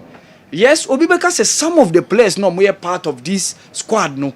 Ebinumo caught the 2023 AFCON Eco Ivory Coast no, including those who even played the qualifiers. Some of them are not part, and there are those who are also on the reserve side. But I think that South African Central for no, they like omoye too into Tembikosi Lodge issue no. Because they felt say the performance that the 31-year-old has been displaying for Wydad Athletic Club no, say you at least o deserve a spot. Nti se beko tournament no kra no onye bi mo a say based on the current form now no, he should have been part. But the coach feels say he wants to make sure say young guys no be more chance. The last AFCON na Grant Kikana mo na ebo. Mutobi Mvala mo na ebo. Now you've seen say some new guys mo ababewrem Vilakazi mo the likes of Mbata mo ababewrem Mbokazi a young boy 19-year-old defender of Orlando Pirates is your coach Chicago Fire. Previous years no part of the team no. Even the last AFCON he wasn't part. But the recent World Cup qualifiers no we saw the exploit. So that's the reason why the coach wants to move away. And Sawaya even the current setup, no, said the Mamelodi Sundowns for a dominated the last AFCON. No, said you don't expect that one in this current AFCON. No, say last AFCON we said Mamelodi Sundowns here, Koshas here. Now 8 of the 11 starters, no money now. Mamelodi Sundowns said you who be this AFCON so because the coach wants to move away to reach some of the guys are now also catch you. And that is the issue over there. The coach feels say he is the main man for the job. And onona ejumano yedi ashenisa. Nti on any external factor bia influencing the decision ewo AFCON tournament na ye kwa koboyi. Anye bia wetimi abu omo amomo reach the medal stage and winning the bronze medal in the last AFCON ewo Ivory Coast.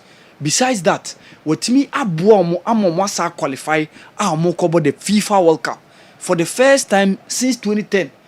Moye host of that competition. Since 2010, who South Africa on the global stage.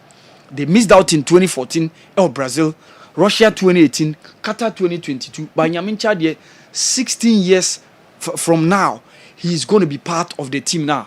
Obre Omo Ebeko World Cup now. So Sergio, honestly, I'm firmly behind Hugo Bruce because he's the one taking the decisions. Sergio, and you heard Group C. Ewo the AFCON na ekobano so. And Group C comprises of the last edition's runners up, Mika the Super Eagles of Nigeria, and of course another winner in the shape of Tunisia, and of course Uganda and Tanzania. So Nigeria is probably the topmost team within this group. And even appearances at the AFCON, we ebe your 21st appearance at the AFCON. And they have been 3-time champions, hosting and winning in 1980. Of course, Yebeka Tunisia in 1994. And then the last one they won in 2013, it was South Africa. Interestingly, Nigeria and Tunisia admire interesting games at the AFCON. Omo ehia some couple of times. Na me kai bako 2000 CAN when Nigeria and Ghana co-hosted the competition. Na ye chusu Kumasi ene Accra se en hosti wa Ghana no. Ena oko Nigeria mpotemo a Lagos no mo any the likes of Kaduna mo. So this was the game that ended 4-2 in favor of the Super Eagles of Nigeria. Ewo CAN 2000. And that was when Nigeria, during the heydays of JJ Okocha, Christian Chukwumo, Taribo West, this AFCON, Nigeria managed to reach the final, unfortunately losing against the indomitable Lions of Cameroon in the post-match penalties after the 2-2 draw. No. And one another game also Omode 2004 when Tunisia hosted and won the competition on home soil. And that was at the semi-final and also a course. So Nigeria were in a group and not the likes of South Africa, Morocco, and Benin. Nigeria made sure say Mutimi reach the medal zone. I remember they defeated Cameroon in the quarterfinals. Samuel Eto'o scored. JJ Okocha equalized with a free kick, and then John Utaka Eddie Bako Kahoma Nikoye 2-1. And the semi-final was against Tunisia. And that game ended in a 1-0 draw. And after that 1-0 draw, no, and a call, the extra time, NSA could do the penalties. So that was when the Tunisian team, with the likes of Bouazizi mo, and Salim Benachor mo, Francilido dos Santos, Ziad Jazir mo, Etimi Eboa Emma Omo, defeated the Super Eagles of Nigeria in the post-match penalties. And they went on to the finals to defeat Morocco in the finals. Almost Morocco by 2-1. And that stands as the only time at Tunisia achieved the AFCON. So apart from that, said yo, Obekaya 2021 they met again, and that was round 16. And unfortunately that day, the Super Eagles of Nigeria lost by a 1-0. And Mekai said AFCON 2021 ewa Cameroon no. Now Nigeria was probably the best team in the group stages because they won all their games. They beat Egypt, they beat Sudan, and they won their last game. And the round of 16 game against Tunisia, and unfortunately Obekaya that day Alex Iwobi was shown the red card. Nti enono eka how mo pa Yusuf Msakni go na ekoba eno, and that was it in 2021. And unfortunately Alex Iwobi was shown the red card, and subsequently when Timi Amo Ghana ni Nigeria play off game now, and also ekoba no. So Nigeria and Tunisia have given us some couple of games ewa AFCON. So Nigeria is in Group C. Omono the topmost team. Tunisia also are also there. Sami Trabelsi will be leading them. Former player and also Wabo Omo, captain Omo. I remember in France 1998, he is the one leading the Tunisian setup. Uganda is also part of Group C. So Uganda there ebane AFCON unshare them who that match. Way ebeye omo 8th appearance. Ye kobo the 35th AFCON. Okay, the event, no, the 35th edition, and the Kobo Uganda are 8 times, including the one Ebasu. The highest Uganda have been at the AFCON was 1978, and so when they lost against Ghana in the finals, Ebosu Ewo Ghana near the late Opoku Efriemo Eboma Ghana Eji. Okay. That's the farthest Uganda have gone. By the point in time, now they were even missing in the AFCON. The last time they were there was 2019. Ewo Egypt.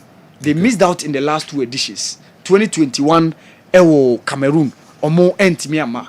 And of course, Osaka 2023, Ewo Ivory Coast, Uganda and Myanmar. This time around, they are coming. Interestingly, they have some couple of interesting players. And Ebini, former player of Asante Kotoka, Obe Sheka Uganda team, Mika Steven Dishi Mukwala, and of course the Ghanaian born Baba Alassane are also Omwanemunu within that squad. The last team in the group is Tanzania. Tanzania, they say you Munshed and the tradition be our AFCON. Their first appearance was 1980 in Nigeria After that, omo mesi na AFCON till 2019. I course so Egypt. But the last 4 editions are obeka yi. Odi 2019, oka 2021, oka 2023 and 2025 aye ba beboya. Tanzania missing only just once, and that is near Koso ewo Cameroon. Na ni nyina nkemfo no ube attribute to how their local football has been on the rise. The combination of Simba, the Yanga, the Azam FC, the Singida Black Stars, and the other clubs in one et me a revival omo league no masese omunya competitive players almost bo. You know I beka about almost squad the money me say majority of them are local based guys. We ebe the 4th time at Tanzania ebe ko AFCON. After 1980, after 2019, 2023, the last time out in Ivory Coast and near Kobasono. So, Sergio, we want to sum up the teams are or more Group C. Interestingly, Nigeria, the Super Eagles, and Tunisia should be able to pick the best 2 spots. Okay. ABR, From Group C, from Group C. No, right. We have likely teams to qualify. These 2 teams, I think, should be the best teams to qualify. ABR, Uganda, and Tanzania is bringing surprise.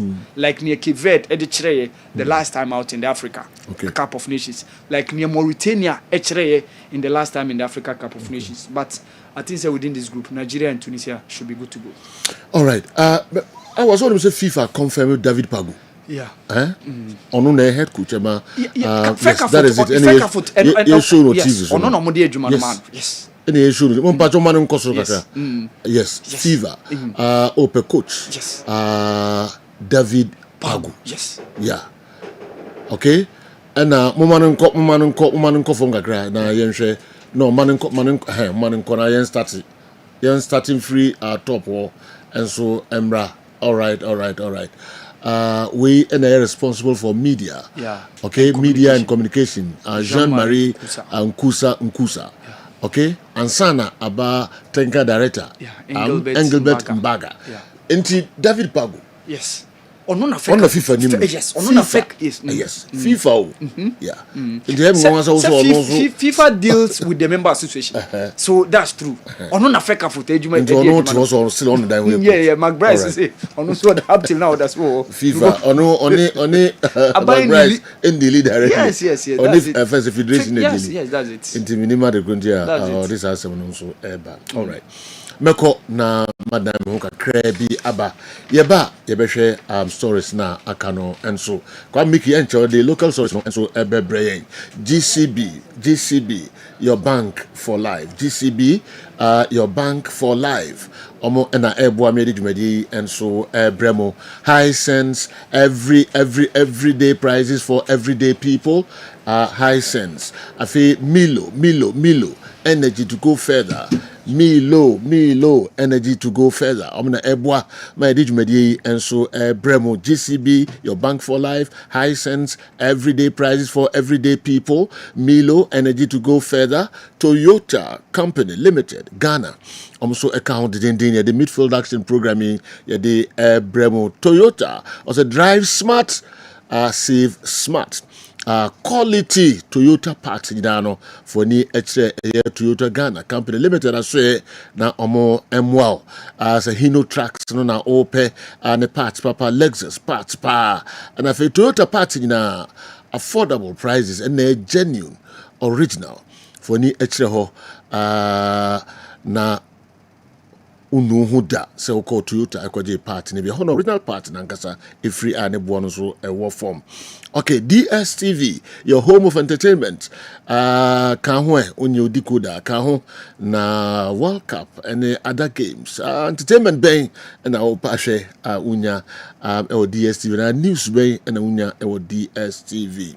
Drabin Rural Bank, the best rural bank 2023.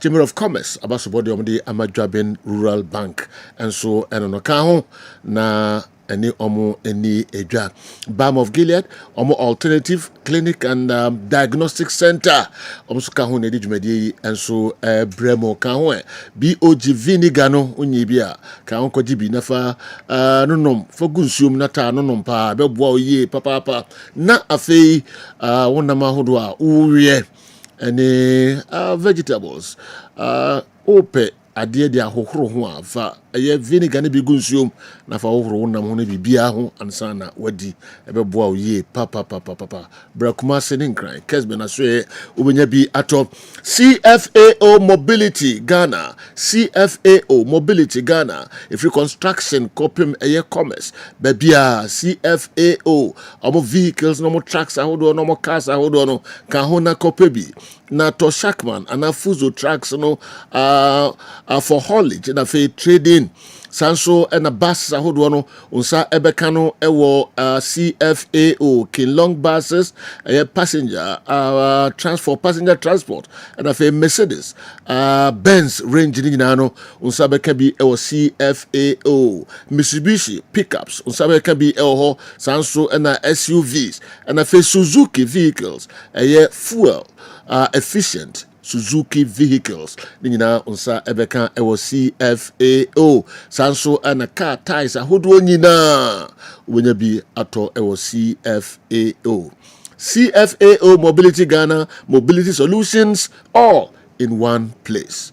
Okay, a Jabajuri almost eka ho de dwumadi Ebrel Herbasol Company Limited Dawood Heba Hospital and also eka ho dwumadi Ebrel Pimsan Company Limited Gentleman Dental Clinic Kojak Pharma Otria Herbal Powder Easy Waterproof Paint No More Leakages Carinsic Ventures 3P Garlic Mixture Piwak for the Garlic Mixture and so Aba Kingdom Herbal Center Omo Enedi Kingdom Garlic Mixture Aba Kingdom Ginseng Power Capsules Kingdom Tremendous Power Capsules Nafi Kingdom Osino Challenger Epamcho Tonchi Herbal and so eka Tonchi Herbal capsules eka ho na yedi dwumadi and so Bremo Dr. Amegasi spiritual and herbal healing center almost edima kotenye papa Max Buy home appliance nyina ye kan for Max Buy and a day ama kan ho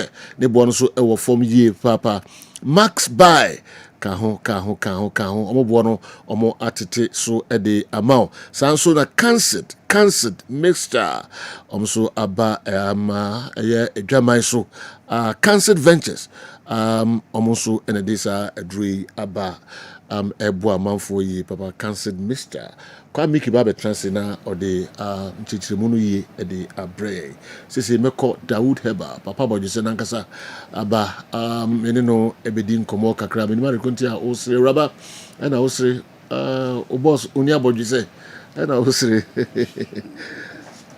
eja Dawuda dokota na tisai otwedi ampo nyankropo adaruma na ho ye nyankropo asepa se di am papa de maame na sabe okumodwan ede to di no na wabo ne Dawuda yes the boy pa and so what so come on so you fat when and say na wadodo all right there now they bring and pay from me attack was so attack me yanko na me be na me 12-16 watade no sa pebia bro THB we no sponsor kotoko no kotoko kit sponsors and kotoko ne Karela kit sponsors Medibia bro from Accra yes sponsor wa ho ofeda na wasan she Eja Dawood Heba there now they bring yes 12-16 we started no yengende yanko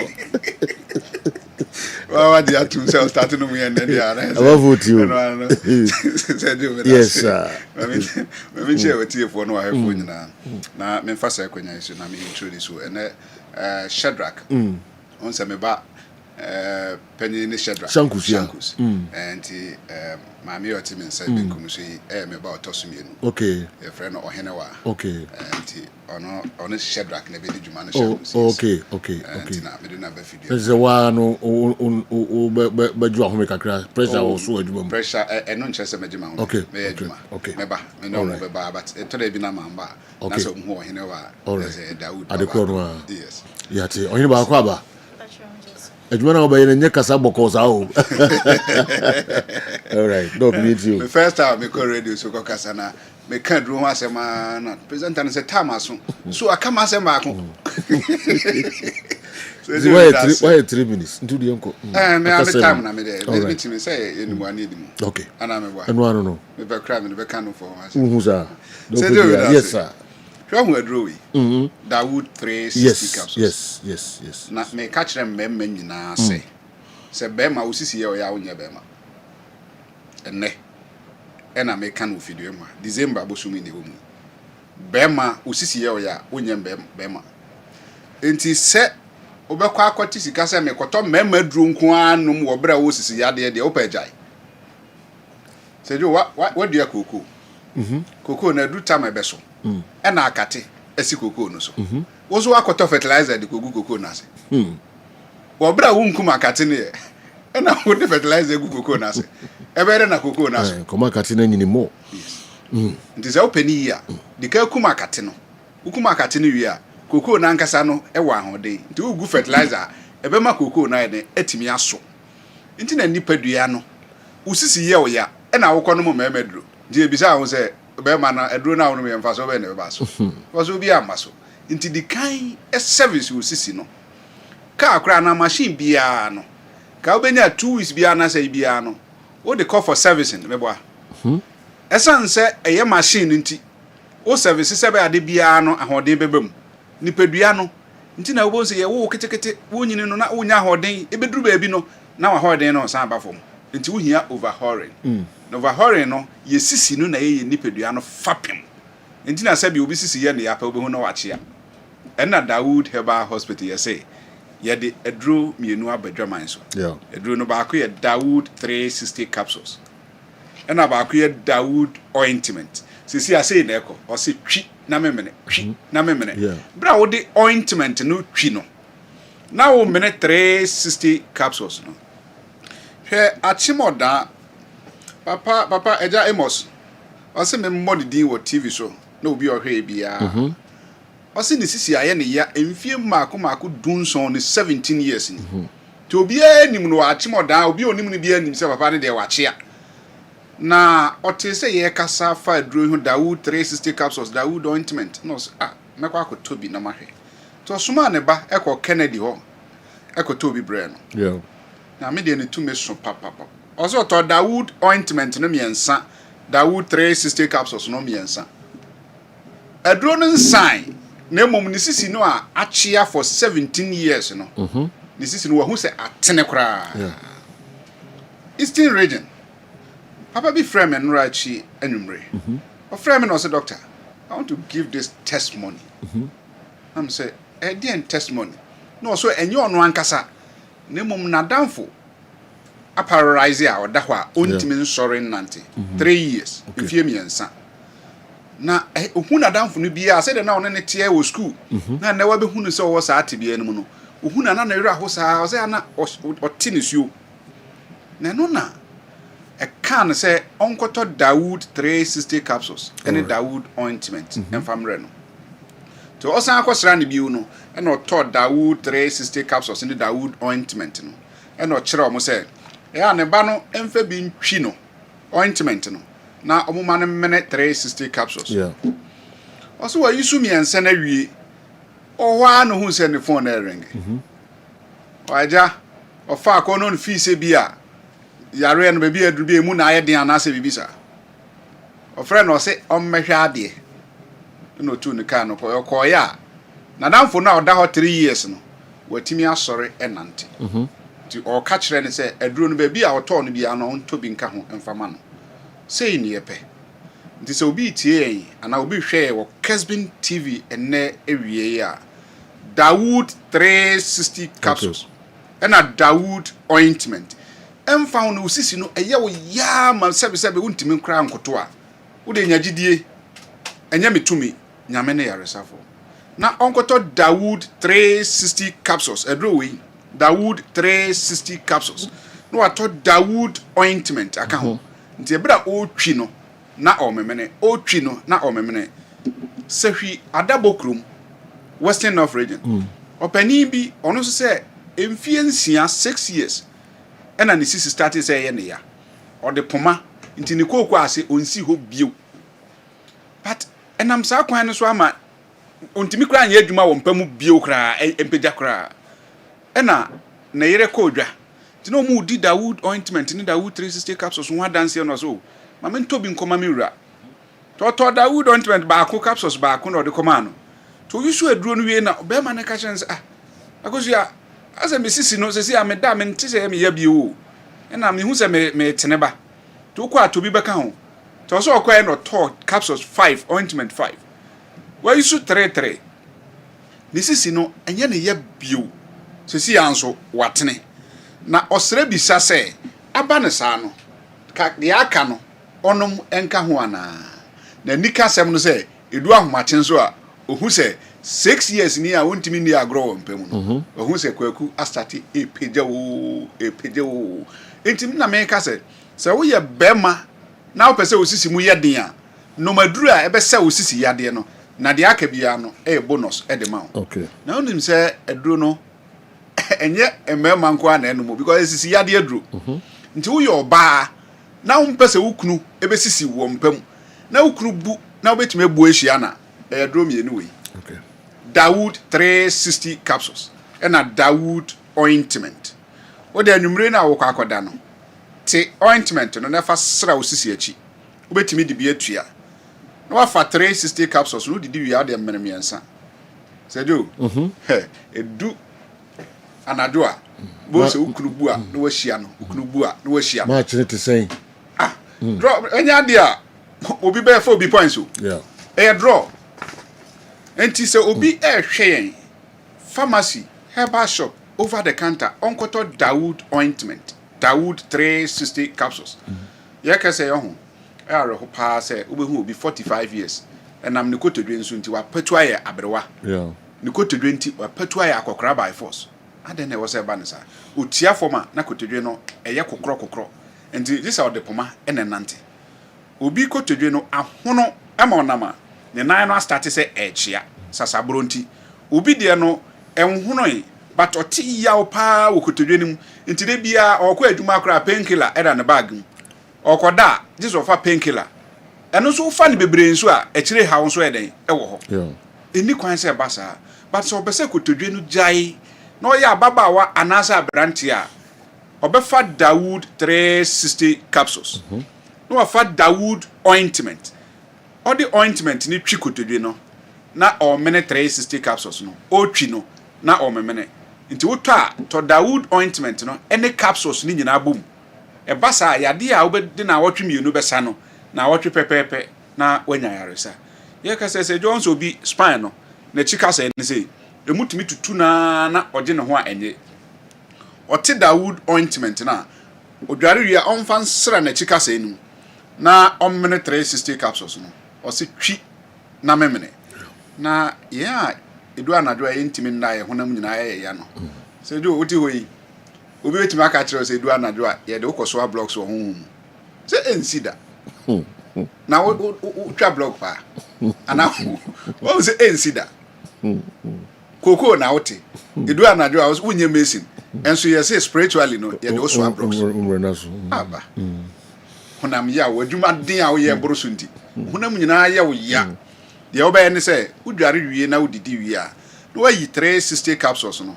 now the one minute miensa wie a now the Dawood ointment no now the asra na enu anu bono for say in the sra ntim da se nanka family numbers no screen so 0244 88 64 37 0244 88 64 37 and 020 168 17 ejo masaka wata de na sembi me bro bi don't worry me contact TH before na omo abrobi don't worry na we kotokoni so almost was kotoko almost omo kotokoni okay we can kotoko for nko na so we omo your kids company yeah intino omo tadi omo to do so bebre and omo bi omo kuma se shop no semester me sha ba na otim no ai medwa na otim ai obo do na yin na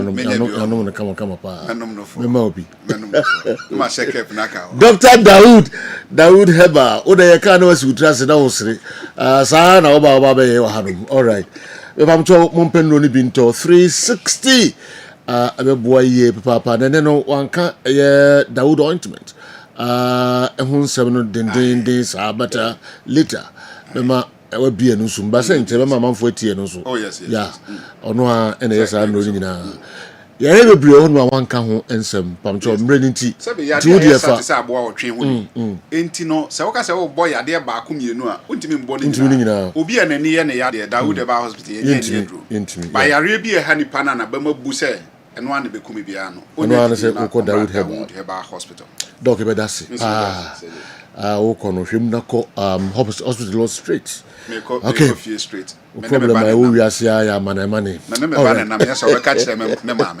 Okay.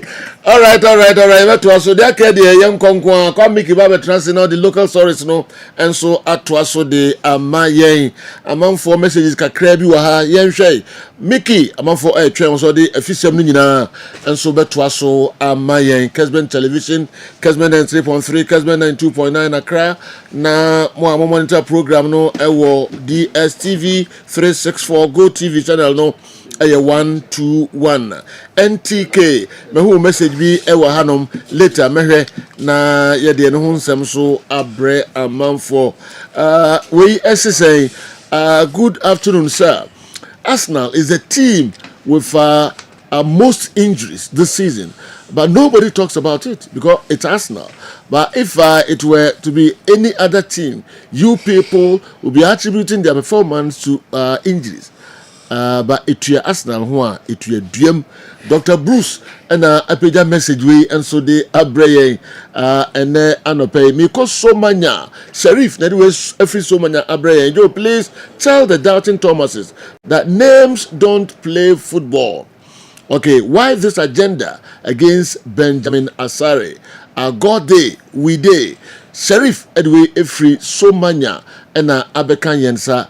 Ghana's difficult match in 2026 World Cup is Panama. All right, Ortega Edway Efri Bantama na Abre Ortega Jr. Bantama also message out the Abre no Mickey Atrasidia Minyana Minkon Hona local source now the Abre no.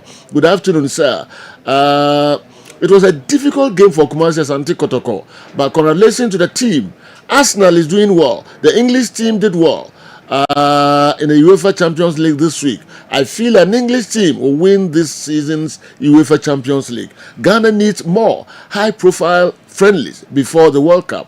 Kumasi Asante Kotoko, Liverpool and Barcelona will all win their matches this weekend, and I feel these teams will win their respective leagues. Benghazi, Ablekuma Oduma Nakra, they also wapejade Abreye and Anope no.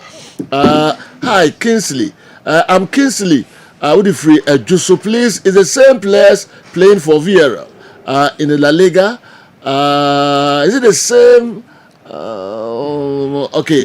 Sanfa, basically, you know, players na number no more na ebo Villarreal. No La Liga no more. Omo tutu papa so sam. Okay. Mamenko eye Basasia didi ho na menyim firi ho ntentem na yemmetwa so emfa emamwe. It's hard to put your trust in and believe in the current Black Stars squad. It's hard to put your trust and believe in the current Black Stars squad. Even we, the Arsenal fans who are immune to broken hearts, will not take risk on the squad. Querido. The trust on the ground. The trust on the ground. I say our bench is seriously anemic, coupled with a diabetic defense, which is guarded by an asthmatic midfield that is gasping for oxygen and anchored by a chronically ulcerated attack. Putting your faith in such a team will lead you to nothing but high BP and ultimately a gone too soon sticker on the walls of your house. I advise we prepare our minds for just 3 matches. Even the GFA is providing only 3 group stage match tickets for its raffle winners. Period. NTK. Anyway, and so Brian. Team Neko World Cup. Yes. The D5. No, that's okay. Yes, serious. technical bench near anemic. Yes. Yes. Oma shorty moja. Yeah. Serious. Or say bench no yeah anemic. And I feel defense near diabetic. And midfield near asthmatic. Okay. Let me use that Franco say. Ofa blaster to what? He for pie department in a kwame odi bia house ayade. Yeah. Department in a he for pa ne hoden. For goalkeeper, no for defense, no about midfield, no about attack. He for pa de hoden. Hoden on midfield. Sibo Partey Kudus. The last time games I have been na for dominate as a Franco. Okay. And now your games I have been na see at pony. But that is our best. Not the defense. Your games now okay. Best in terms of individual quality, but not in terms of team play and teamwork. First, now it's difficult for top team to even dominate us. The Antoniana, Sule, ACM, Kevin Prince, what team midfield? That was the strongest midfielder. Yenya. But in recent time, apart from Thomas Tepati, your midfielders require how many of them need to make 5 matches to us? Salis Ban and you know. Elisha Ban and you know, Sibo Nababe still consistent in the last 3 games. Into fighting in Adinoa, Yahoo ni baby, Pate is a big boy. Semenyo is performing for his club. Basejo, Semenyo, out of the 32 games that he's played, he scored only 3 goals. Yeah. Into offer blaster and to ya baby, Yahoo, they were panning. First, there, midfield. Even in the presence of the whole baby jet. Now you midfield because near our options, near our quality, near our proven players. But the current midfield even struggles against Chad. The current midfield even struggles against Comoros. Do you know? Until better than one could a blaster here that was often department by department. Me refi coach cry. What the technical bench in Sobekano. Do you know? A hint for pan and one, you know. Kwame, so they are we are the heaven and what you know. Also, tournament is different. To me, for qualifies no. That's the question. That is so good. Who is to say? Yeah, one day or here. Future some. Or no, so all kind of work. The one now.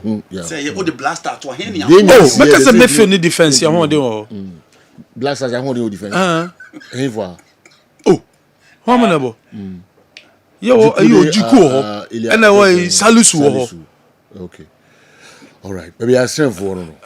Any midfield. Look, sorry. What happened there? Ghana, they don't make a question. GFA in car say 3 group stages no more ticket in TNTK. GFA in casa. GFA in casa say almost 3 group tickets. There be a GFA 4-year draw. Omo ticket draw. Our baby no more be call World Cup. Omo ye World Cup draw din crofo akọ. Omo ka say there was also omo ye World Cup ticket draw. Omo ye World Cup ticket draw. Omo ye World Cup draw. E din crofo akọ World Cup ni bi. Omo ka say Yakobo group stage. There be minti sir. I say even GFA crowd there no. Now you say who plan here? Oh yeah, they are. Omo ka say Yakobo group stage beyond the group stage. Omo ka say Yakobo group stage. In 20k GFA nin ka say Yakobo group stage. There be. Make a report to the FNA kai. See a better throw. Any day. Adasana 12:35. Yeah. Ghana Premier League matches South of Basso. Defense Minister. Oh, you had injured. Okay. I mean defending. Let me check the GFA defense. I didn't there's difference between Adinchre and defense. It is simple defending the Americans and GFA in Casa, Omunkasa, and the American. But the Adinchre Omunkasa. But a clear. What David? What take you stance? Me to was the Timasini Uncle. David, any defense referee. Any defense referee.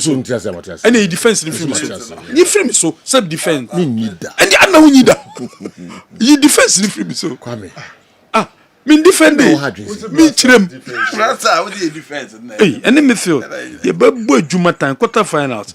Heart of Lions and a Diana and a Bobo, our Pando, Ghana Premier League, Gideon Nikofi, and a good game, no, has any Nations FC, a Bobo, our UG Sports Stadium, Rastum Gamale Center Refi, Asante Kodakoni Dreams, Babayara Sports Stadium, George Efa, Sejonu omo ene bedi sa game no ena other games ekoso Bechem and 11 Wonders George Mawuli Vemawo center referee Would any chess All Blacks any vision akensi ebekoso a Machi Moro eye Idrisu center referee Bazakewoli Stars any Samates ene bebo Nathan Anafo and a best second a center referee Brekum Chelsea and Hoho United Regional Collins Amua center referee and a Gold Stars enemy Diema Dance Park Foster Batios center referee Young Apostles and a Karela Wenchi Sports Stadium Maxwell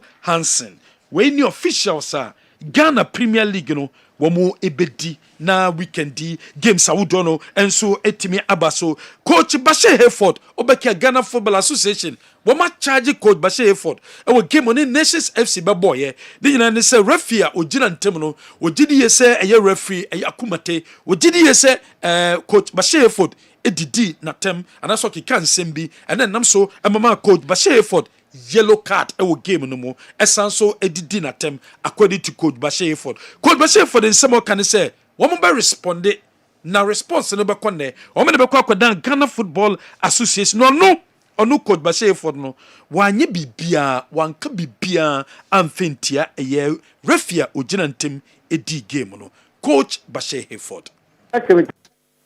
Well, my customer team and we are working on it. Evidence, what evidence of let me see. All my assistant coaches were there. I went to the match commissioner is my witness. Because you report to the match commissioner. I initially. And even I insisted there. I follow up and see what captain is captured. I don't know. I can't tell. But I reported officially to the match committee. The food coach Papa Bia ya show you down. Coach Papa Bia because they are the cause of our dismissal. Oh yes, I was this me buy any coach well to me because of the actions of the referee. Yabapamo. Who is the referee? Coach is one more in the pampa I result into the upper one, and I result.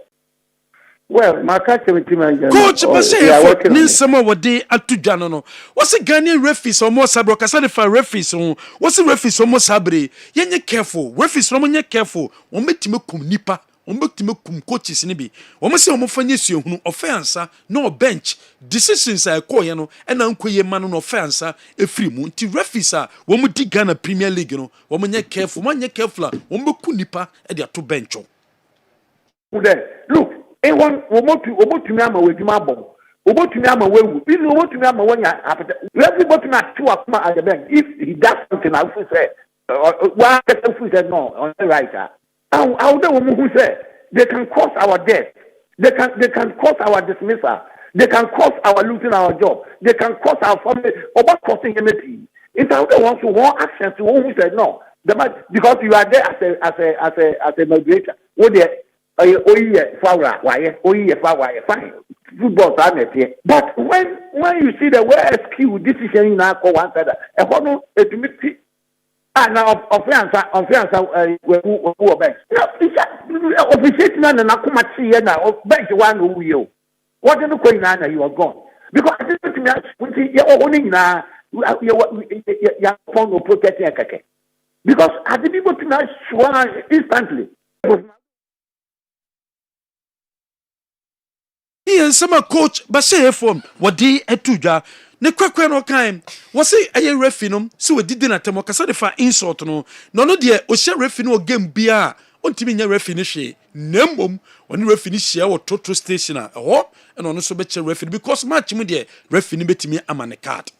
But this is official. I know that for all the people at the bench, they were witness today. My assistant coaches were there. My communicator, he was there. He was even annoyed. He himself was annoyed. Why should the referee come and insult you? I'm reporting to the match commissioner. So I went to the match commissioner and reported. You see, then was anyone who had charged him and sportsman. It was only to know sport Monday. In any minute, and sport actually. ehunu ma wabone yes all akra here we obi football we di matam football we fine we but me say no I was who me say no we di matam so ebi amusu mi sia baby abeshia no mi sia abi ye me sia me kasa no o se black and white there or be refu I won't mind but me sia no to station not ordinary I will apply him there because I don't show me record. But this is official. I know that for all the people at the bench, they were witness today. My assistant coaches were there. My okay. Now me attentive. Now person me see the all can kasa. Yeah. Also match in the mood or a plan or what? Or show the card. But on any show total station. No was all catching the beer. I said hold the no card. Bashilistic. Bashilistic. Shan wash in the black and white in the Bashilistic. Usham total station. Or better say, oh, I know, papa. There's a bed them no papa. Bashir effort. Na de okase mbeku nipa ne enu de wonka. Oh, they say major. Yeah, the referees bit major coaches. You know what can was them. Yeah. The Baha and the Sene and the Doko.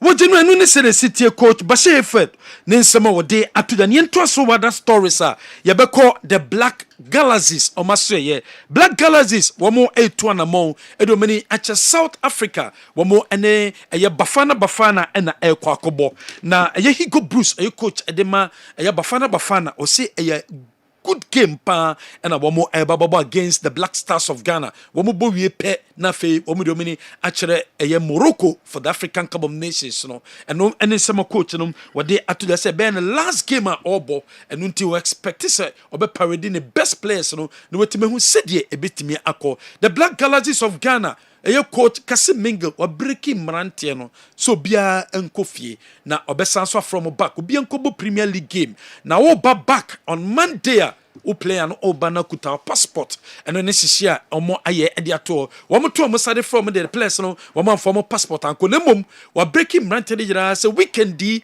Ghana Premier League matches awdo enso bekoso into a player na wokọ na oba baka wo ba na kuta passport na de aka ho e de aba se de beya ebetimi aboa ama quintium betu on Friday on the 12th of a year December no ebetimi aba so sa kensi no baba so on the 16th of December and a kensi no ebetimi aba so yento so e wada stories Kumasi Asante Kotoko eko ball e ye Ghana FA Cup game of course so ewo eye Okese Park womani eye Bobo Kefe the Future Stars and the boy game no and 2-1 in favor of Kumasi Asante Kotoko. Hubert Joe 72nd minute and a Pitamidu eye 90+1 and a twatana no and ma Kumasi Asante Kotoko and ma Kotoko timi dinkunim and so ewo eye Future Stars so say Kotoko do round of 32 ewo MTN FA Cup no emu after the game in Sembebre and see and so on. Goes through to wait into way a match course so between Kotokom Wamo any future a stars against no where Kumasi Asante Kotoko take equalizer no take equalizer sorry and money 1-1 and we okay. And sana a Pitamidu and so the second goal no and so can you cry the upon we answer na omunya second goal no and so at the car ho e wo akensi anymore nti match the highlights ni nyina e wo ho a o betima me ahwe goals ni nyina and so but Future Stars for Jedra wo mo gidi say officiating ankoye into after the game no omo call referees so ye papa after the game no omo rush referees no say referees that be say the be di game here enye na so police for bomoden e de referees boko ekorata na ono e ma wo de omo ekoi Future Stars for e na e di say that be officiating no ankoye kura wa kensi no mo wo mo e charge on the referees no na apinkra ni Kumasi Asante Kotoko e ye mpanyifo mo free stadium okwa na supporters no ebi mo gigi so ebi so e kasa chom say that be say the nyamesi kono enkoye e wo se omtibi eye nyama ye na Kotoko etibi enya resource no enso free on na hwa police fo a wo mo enhwe se Kotoko company fo enso ebe free stadium any place no obe free stadium a problem bia enso intimacy fans of Kotoko. Kasai after the game. BGD say Coach Abdul Karim Zito Mondembono enye eduti omunjane kwai emanenko. Yenti some of the fans in Samoa womude tuja. Let me go to 5. Let me go pass it to 5. But you Zito ni nkwala no omungi ka omu Zakaria Fuseni yenim so obrekum Chelsea no na ohia Kotoko bia Kotoko no wahia no se waba Kumasi waba Asante Kotoko on chair say no obrekum Chelsea for captain. Yes, na players no yeda omase omaya de but omungi ka omu na Fuseni Walid Fuseni Neymar on jai styles boss na obon no mbebo no nenko yanim Madam Wasi. Obu din cancel first goal. Now we say Kotoko so debi second half na bobo pa. Na so still na you say Sunday ni still na be your homework here. Abas na ya de he be jaw baba ya so ba mu wode difference by Kwampoku but the chair coach ni say Serena debi almost strike amayen. Wode ba akokora ye pe. Ni first of the strike and high. But strikers in the bomb the boy Kwampoku ba upon the touches. And you be jaw share goal no. It never go on my must strike and get it. And start my that I so thing. Baba ya ba and say the ba mu a ba be nya go ya wonya ikasa no wonya adwuma no mai adwuma na ye pe e say o sese mu o de baba ya mu ba mu am yayi kaso no musi push forward am I say goals e bai the so mu a strikers no dey ya wo do mu cha chanchen ye mpe ni sa wonya adwuma no mai no for strikers no mu sha adwuma o mu sha goal no mai sa na ye pe no me do ma say appreciate ni no mai say to park so a den nyina ye hu de course so wa hu no first half no because start for your penalty clear penalty referee say wo dey so wa hu no asa na ball no the bit of the game man the bit of the game no so wa hu no mo dey babo say what is this you are saying? Oh, I know about my Ghana football. I'm not ready for that except football. The best of next time be abu ya. Omi my why? Oni ageno kra no. Mo ko na obi di bioma. Mo ni aso for ko mo say yes let's go tiam no.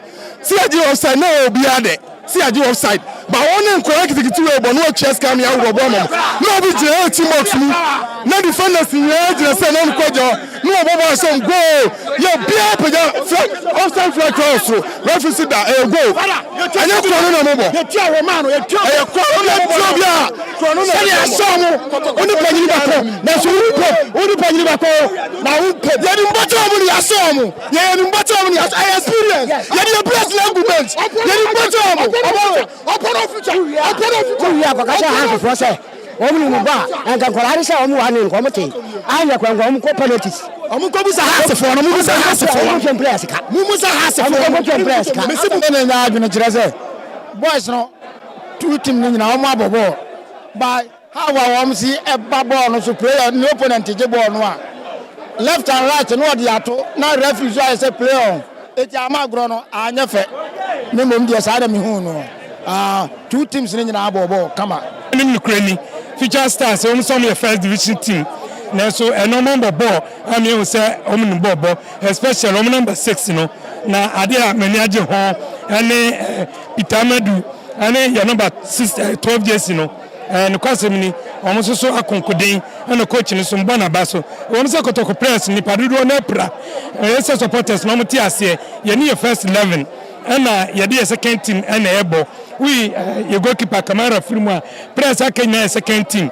bamba no ma kire modemo board eno ni kunimdie yetu ni kunimdie na cheze Kotoko kwa na yekoyanim yes supporters se brebi amumra team no ye dey dipadom na ye se ko ba se ni pa ba kum ye no pa ba na team wo hom ko fam ye ba na be taw machi na be de se a da bia be fa kunimdie de akọ nti Kotoko de ye dom nti bia supporters no mra ni team na chi na be fa kunimdie no se ni akọ ye ho ba mu me kane ball no ball no de anim se ye be wini nyanso ye say coach no ye say mpani fo e pa wo chew coach no say atawanta bi players no ntama wani players no nkasa na Islam amon bo ni yema because say yanse sama sa two seconds am boy abasa boy ke ba twefo yabo asampa ke ba because she Ghana teams are kese men house ne Kotoko she the house aye sa ne be yes adi mpani fo sa na Kotoko so the same thing the same Kotoko mpani fo pa mu chew say anta mu ntemu omo nyina ntrase nsinko nyina ntrase no mo hwe nkwala no se kabisu na wona so person ba ball so man ya so mo ya die na ya die ya ni die ya wini bonus ani wini ya bi ya ba ya be ties ka he boy obi antwa ya ka me just was a seller me to 300 cedis kotoko mu don am to sa just we me ti to gyan ma me ba ko school me ya tare ba na ma urokita so ma tafu fro aja she e entra kotoko mu don me ya de say ya baba na baba to ka say no say e bo see let me go to 5 let me go to 5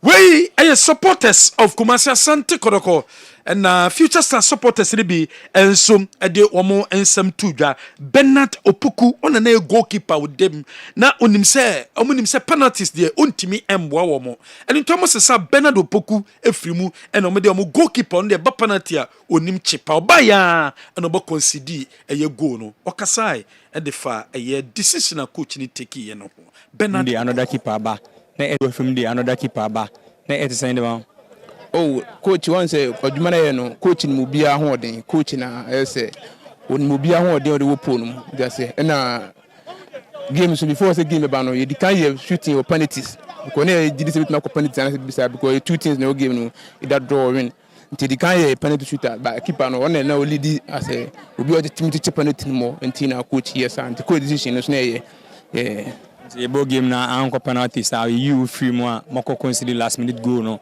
mun say change na coach na I had team na oh there be yes change na coach na ye but situation is see no obi ehun serious game see yeah me no time best by the owner say ba go from the another keeper ba na it send them oh coach one say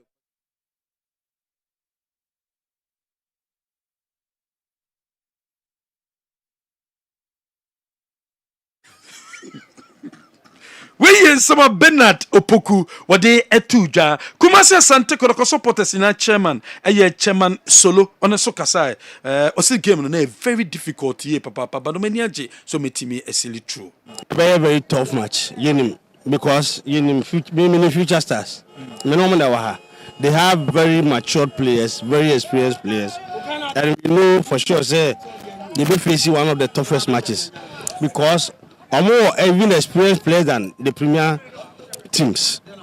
Enti na me say match na yobon na be very tough.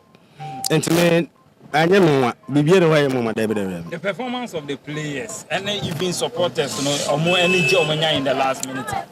Yes, na omo more determined than Kotoko because omo ka kire me say omo be kire Kotoko players omo zo deserve some Premier League no.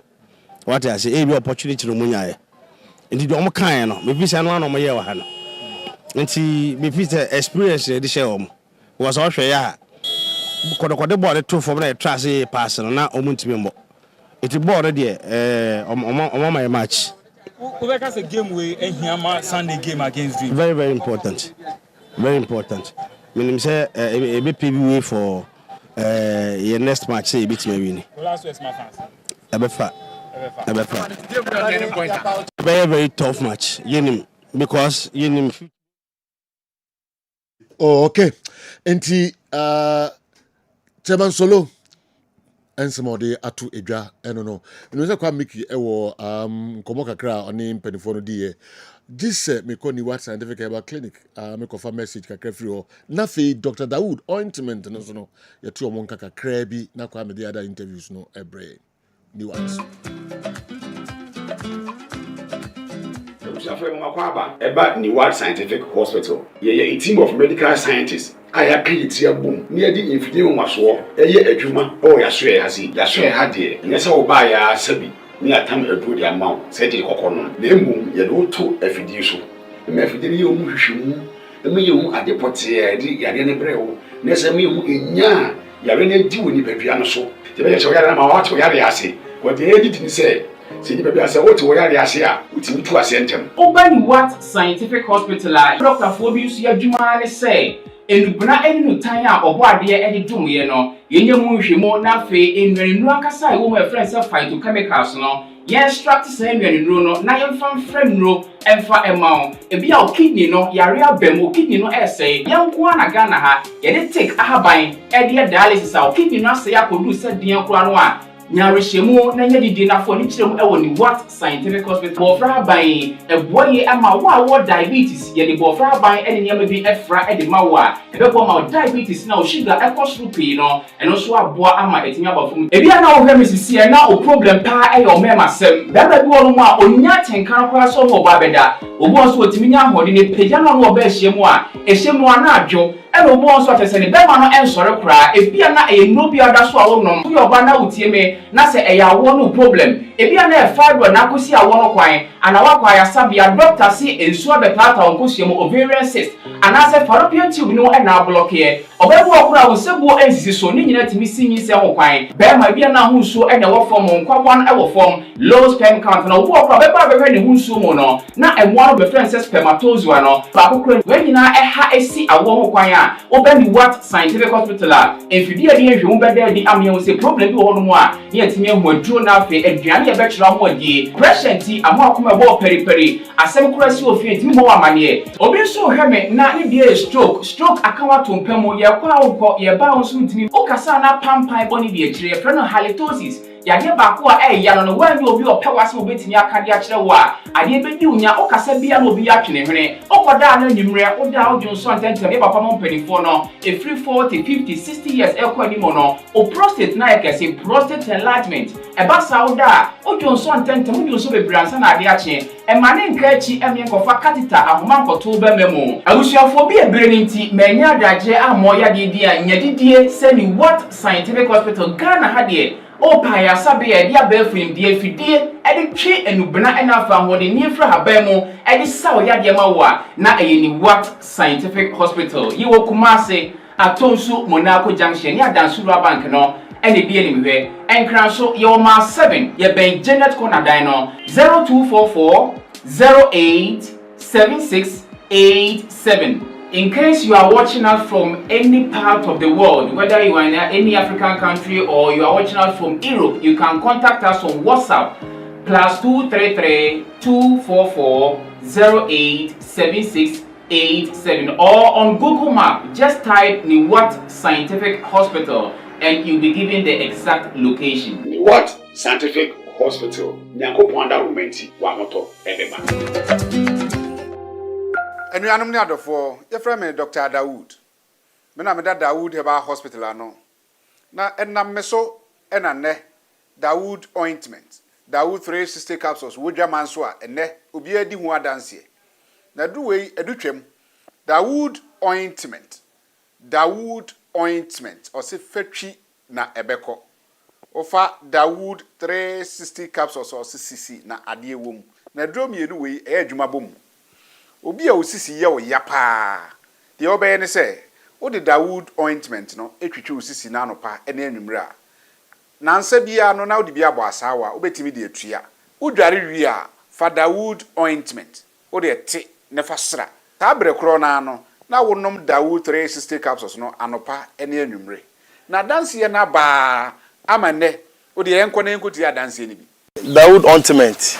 Edrowe me straighten and welding. The toda me po djuma na me honam nyina me ye me ho bibi enye ba se minya sa Dawood ointment we na me twitwi a na no paso minya Dawood 360 na me no mo a ese kwa re me ye adwuma kra se kane no te do we de edi masema ma no be di so asema ma ye electrician na ye adwuma ekofia ye ntimi na Dawood ointment so ye adwuma na obra okodru fia fa twitwi ade be che no na ho aye den Dawood ointment fa twi keke nebeko Lua mi yusu e mama hode pa ma metumi gba odwuma bibi e kama e mama ye Dawood 360 capsules and a Dawood ointment o memre we no na do we no so twitwi wa aposo e be ma ya oni nyina afiri o ma de kire otumi be gba odwuma Dawood ointment fa twi na ebeko da bia amafo company de wo ka mu sa spreader mi secret na nu ani ebudo na ani Dawood ointment ene papa mi sole anopa mi di twitwi mi sisi achi mi babia he Mentebre secret ni nie. Ti so person te say me a we use Dawood ointment. That's the secret of my taxi driving. Me a transmission gearbox specialist. Ejuma me ye. Enkan na me pega ade a na me nsakura antimi pega. And I say me ma ade so na lock me sisi. Ti say fi say me share Dawood 360 capsules. And the Dawood ointment. Abo me bebre. The Edra you men so amente ya mente blebia. Obia mo modern so betimi apɛ Dawood ointment and Dawood 360 capsules. Enya bi ato. Odofo se wate bi. Edra ya meka ho asɛm no. Eno ho adanse ene wono madi no. Ko pharmacy e ben wo. Herbal shop e ben wo. Ne koto Dawood ointment. Dawood 360 capsules. Na se de enkrofo di ho adanse no. Wo so be di ho adanse. Wo pese wo frɛ ya. Eno na wo screen ase no 0244 886437 na 020 168 1717. Baby a yeton aduro wo man Ghana mu bia no, o de wura house op Dawood ointment and Dawood 360 capsules.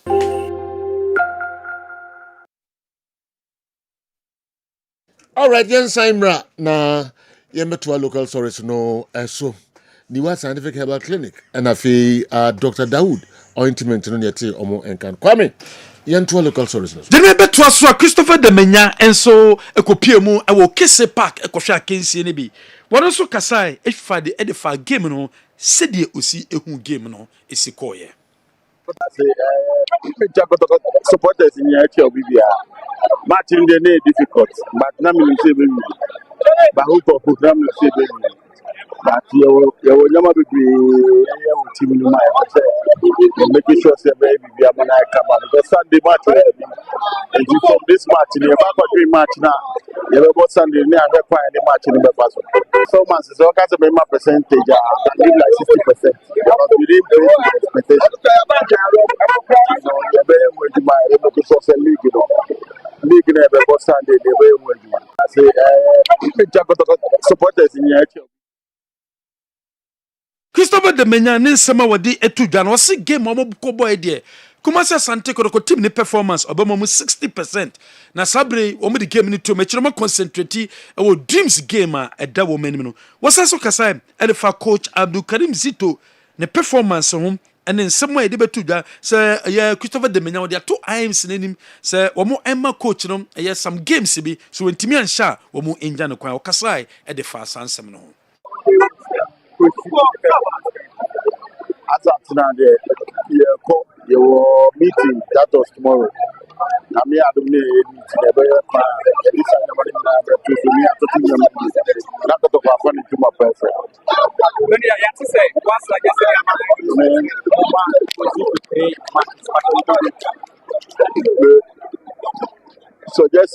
suggesting it can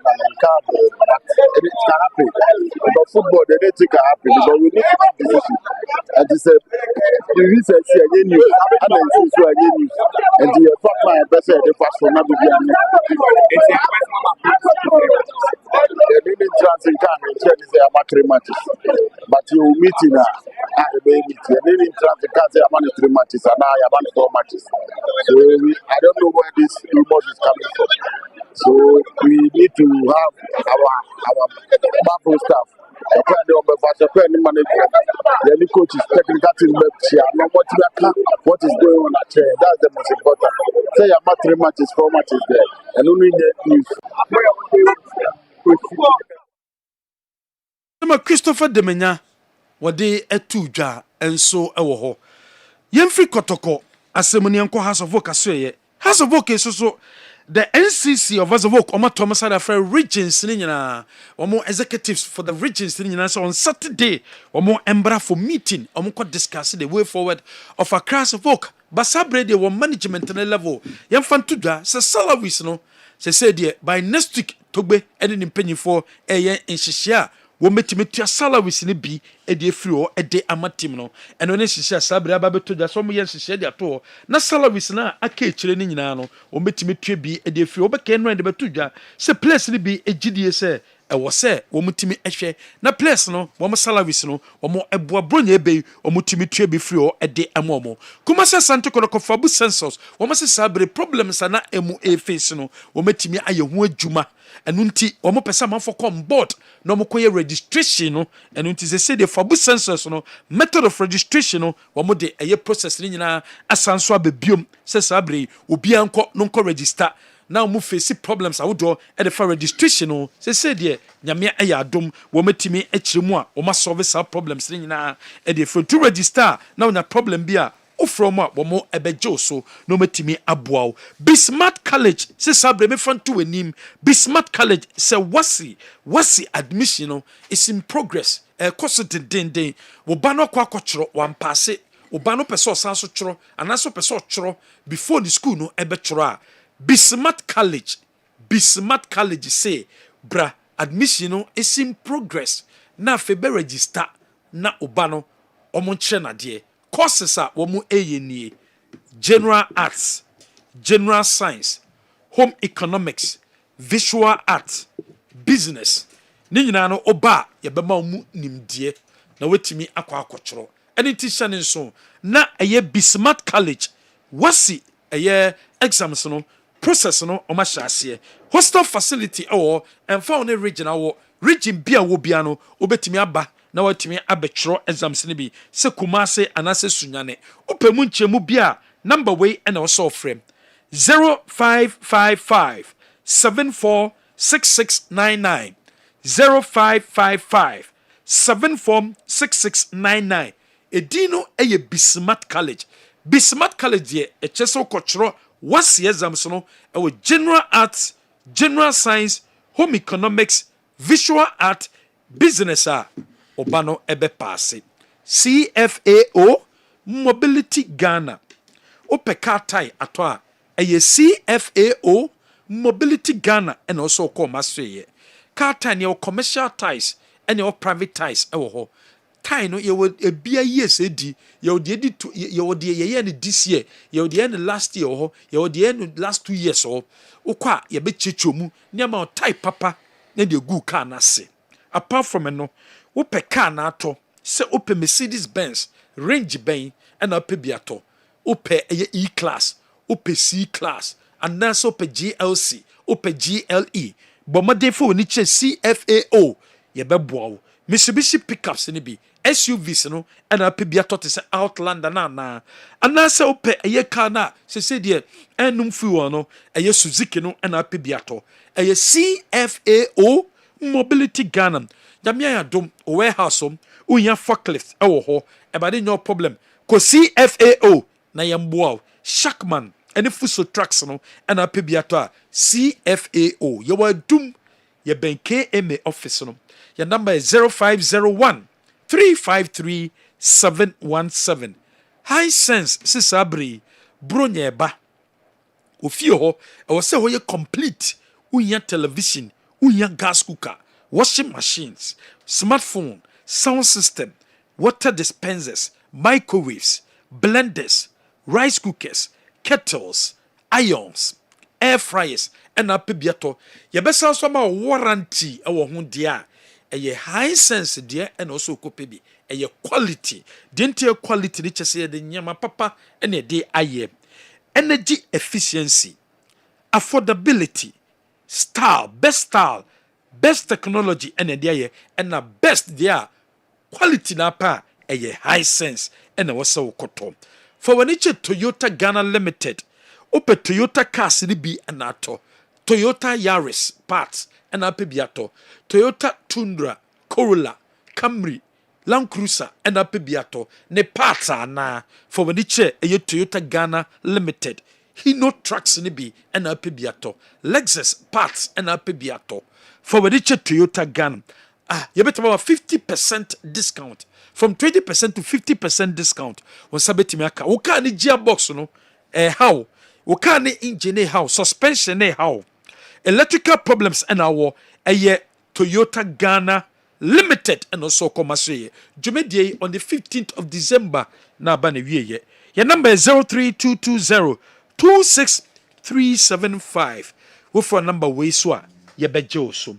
Max Buy edisisia babronye wamo manya mapapatom Max Buy uko brand bia pebia to biano electronic brand bia pebiano obenye bia to o masoye ni titu ope broom ni titu ope Nasco ope Samsung ope bia ope bia odi ni chewa obenye bi atom ye che saloon car ye che phone ye smartphone it is send so adibia beto e max pie bia no ye be ma coupon sa coupon no e qualify you for a year draw na ye be ye no max buy will doom ye ben top man shoes max buy will doom ye ben Malcolm max buy so PZ taxi ranko udu wa ubehu yen enso e wo ho ko max buy na ye mboa ejaba jewelry ejaba pempe the second street edum ejaba Ashton traffic light na se ejaba say adibia di gold aye bia wo pe bia to a wo ma so ye ene wo se oba eye wedding ring engagement ring promise ring ena pe bia to a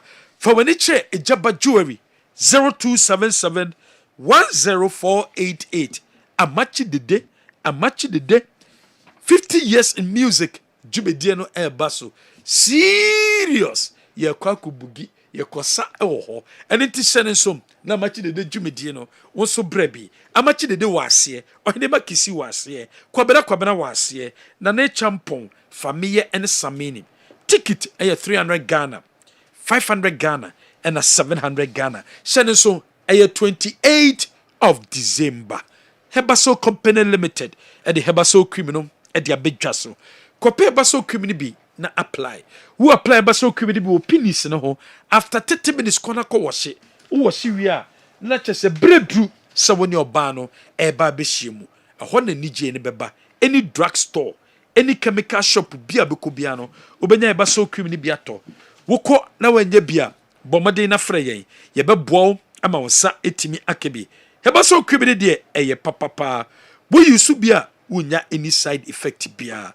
Any drugstore, any chemical shop, abeko biano ebi ewo ho. Ye number nie ukon wenye bia na wafre yem 0268885858 0268885858 offer number we swam ye bejo so can sit mixture eye dra wo no ma ebeboa wo ai sensuo dum ko ni pedue mu nenko wuru ni pedue mu enyi yare ahodo bia mfiri ho emfama ho kope cancer mixture ni bi eto ewo eye atonsu high school road risu ginyase your number is 0596 832 general blood donation no ebaso yeah okay ebaso Saturday ya all right anti obi bia be donate blood o donate blood obenya so mfaso blood donation de ade pa o donate blood e save obi nkwa enunti on Saturday e was the house o wia o donate blood na wia konfanoche black band omoma onko saada omba boaw blood bank for omba boaw ye be chewade na blood na we use no wasanso enya the back into Saturday ya 8 a.m. na jumedie no ahyase up to about 3 o'clock na dia bana wie general okay ya doye super o yes yeah blood donation ya doye ye kese pa nyame be shira wo ho pa yeah so donate say million yi kakra nti na go de dabi donate say be save obi nkwa yeah ya de kese pa you know say moja no enya de itumi ye yeah so yentumi nye bofo nim de ne ade nyina no nya de itumi ye nti se kobase nipa ho hia mo ehia moja ne bi ni ho a na chese nipa nkwa na ekwa no so enu nti na mpempi ye wo hospital blood bank wo hospital mu yi ni sei na o donate moja na chese o mo de akoshe ne yakra nti ebra obi hia bia wanya obi wuru na wo de no e de ahwe no nti uyi moja as a chance and the good thing is that our blood is able to replenish itself automatically like we are enwa besa afele so uni ya de bia dia u donate blood and shed any major effect bia on you. Now the good thing is that so your blood donor na nyame mfasa ama ukodi ahohihie mu a uhia moja once wo de kire se u donate blood no wo ne yehwe odi moja ma first Infan say bimpo accident biasi nipa 10 ya rush ma kudru konfanoche if there is an evidence say you are a blood donor wono ye dimoja no ma entem crossing obi a ono no nye nti I think that million ni mo Canadiana just to say thank you but to donate blood no oson Nyankopɔn mfa saa mba saa asɛm ya wokan sɛ tumi tu obiara anytime time biribiara bɛtumi si anytime yɛmmɔ mpaeɛ sɛ saa mmra na mmom bra bɛdonate Nyankopɔn ɛbɛhyɛ w'anan mu wate da also de save lives nso ɛno no ka ho nyame yɛ adom a memenda yɛai a yɛdi anim yɛai ɔkyena akyi a anɔpapa na waba Kessben ha na wabɛyɛ saa adɔyɛ no nso na mebɛhyira nyame nhyira wo koraa in advance sɛ wayɛ wadwen sɛ wobɛba. All right. Yenhwɛ local stories no mu kakra. Yes, General, Ghana Football Association charged Coach Bashiru Hayford for an alleged insult on the referees. And the referees, according to Bash, referees and so need or no Bash at them. But as we speak, I think Bash has not reported the referee.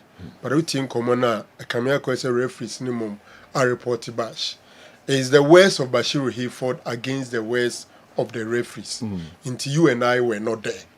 Timmy no didn't see a bit to make why ne can cry. But Bash can send be a deep. Na we referee na uti etienye. Yeah. Makabi what happens is sometimes because of the incompetence of one man, another man loses his job. The incompetence of one man in the shape of a referee, another man in the shape of a coach will lose his job. Okay. Coaches be ye omadi egu omanimasi. And yet because on nyade, but because referee be nyade enti, where nya results. The team ni run or do ni man say ye can what about 5 matches? 5 matches and we'll lose 4, I draw 1 into nyade ye wedi. But sometimes some of these results are not because the coach is not competent, not because the team did not play well, but because somebody decided that results may per se go this way. Now, usher pressure coaches go through a general, it's not easy.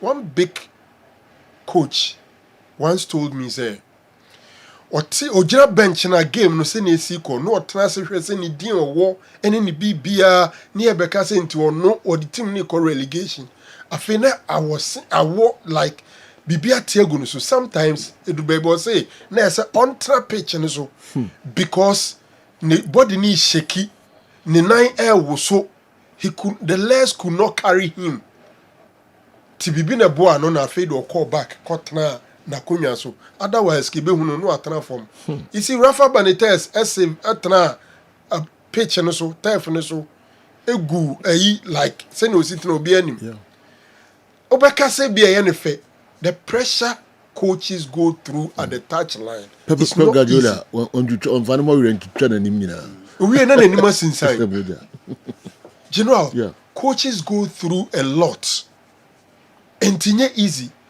Referees no sometimes omo aboapaye enti omo yesa na no yeah they should be human like omo fa ni pesumro omo mu no mo hwe de omo ye di tia omo nua ene de ani nua bi betima go through because of ono na de awoye for mistake is there we can't rule it out we are human beings yempo ye kasa yete air conditioning kasa mfun so obem referees do make genuine mistakes. But some of the mistakes and some of their decisions, general, are so appalling. Yeah.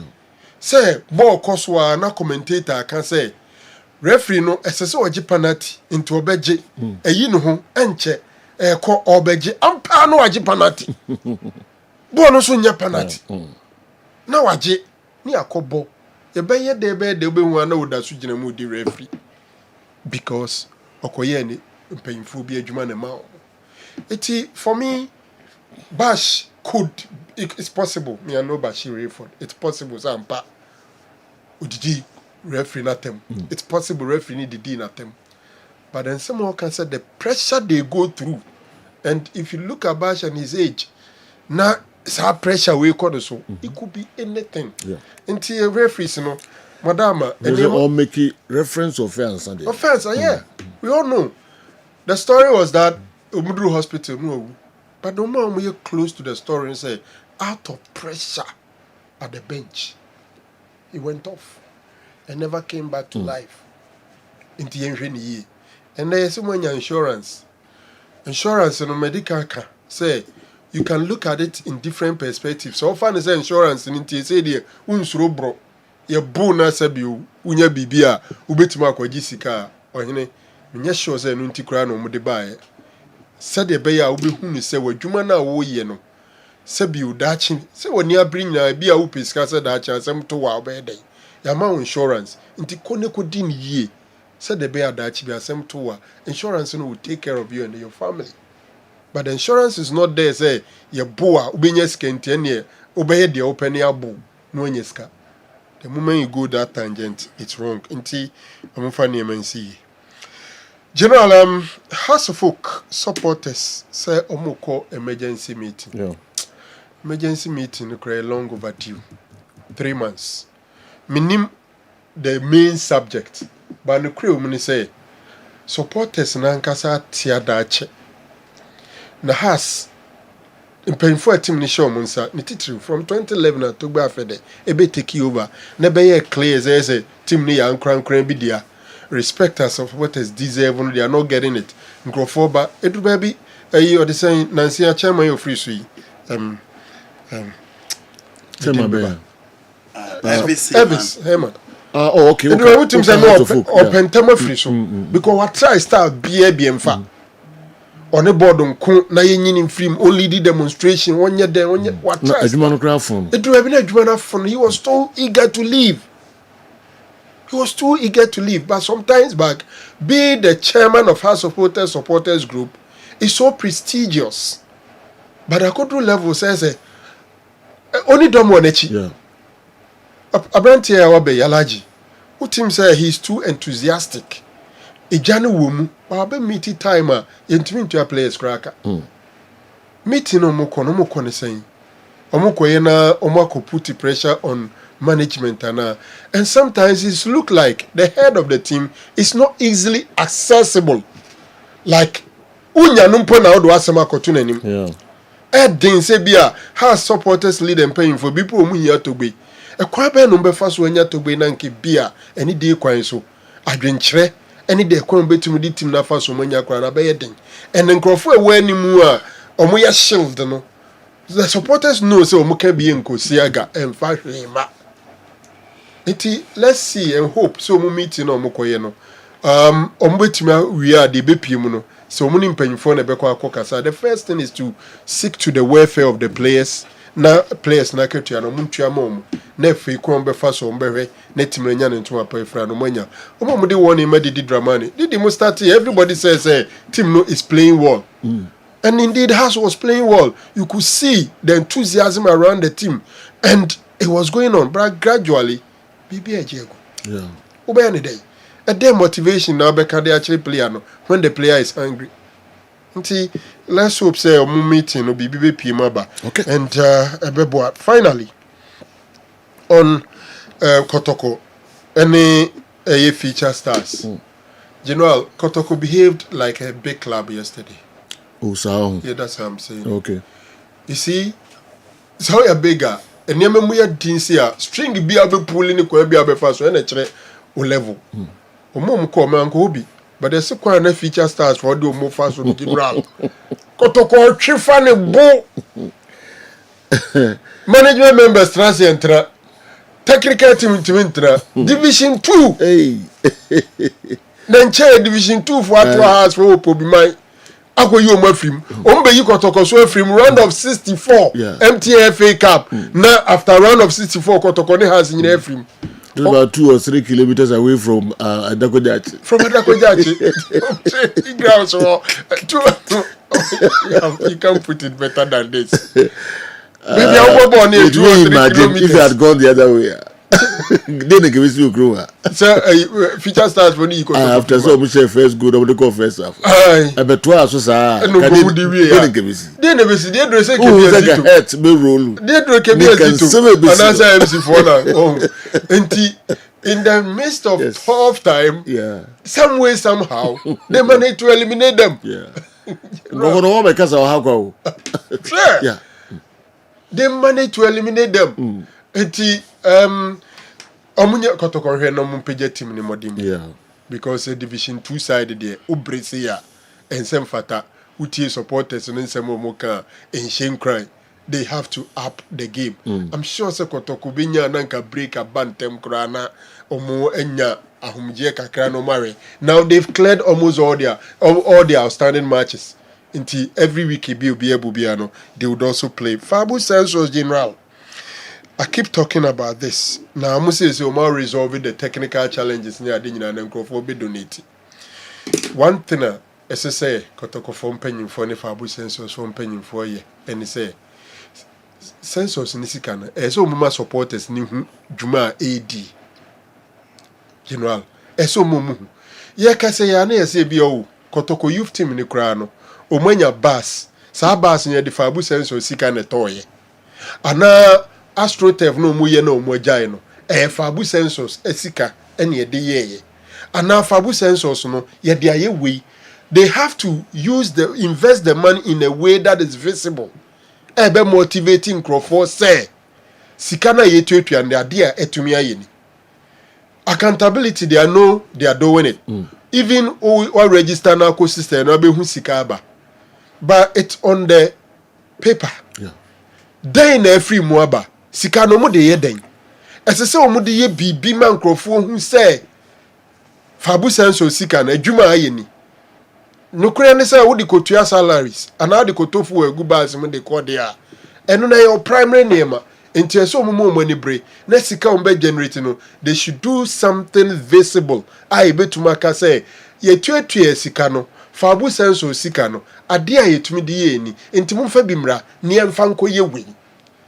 They even have to let people know the project say they see o money so mo pe sika de akoye metie me yeteme ba minim the omo pesika no de akoye and no answer contribute.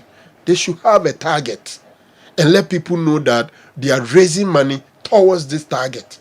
It will motivate people to contribute. All right, yeah, the best here na fe yakai amam for some reno aso afibia doya yekoye eye children's homes ahodo ewo oman mu ekwaduasa Kessben afato ye ho so say afibia ye beka koye omo adoye nkwada na omo na de na nso oye afibia ye ko eye orphanages ekoye omo adoye nkwada no ehia nyoma hodo pi okoto omo ne ekoma hodo omo fm omo ne agya eni ena de na nso oye de ababekan de ho ne de akọ yinim se nya de amumu nyina mu dodo no anomo betimi de sa nyoma akọ eye sa orphanages but munya enka mo de ba akọ mo pa mfamra na enfankan de ne ho na yakopon ebeshira pa ye tai call homes here de omo hia pa eye nkwada no nuane omo hia pa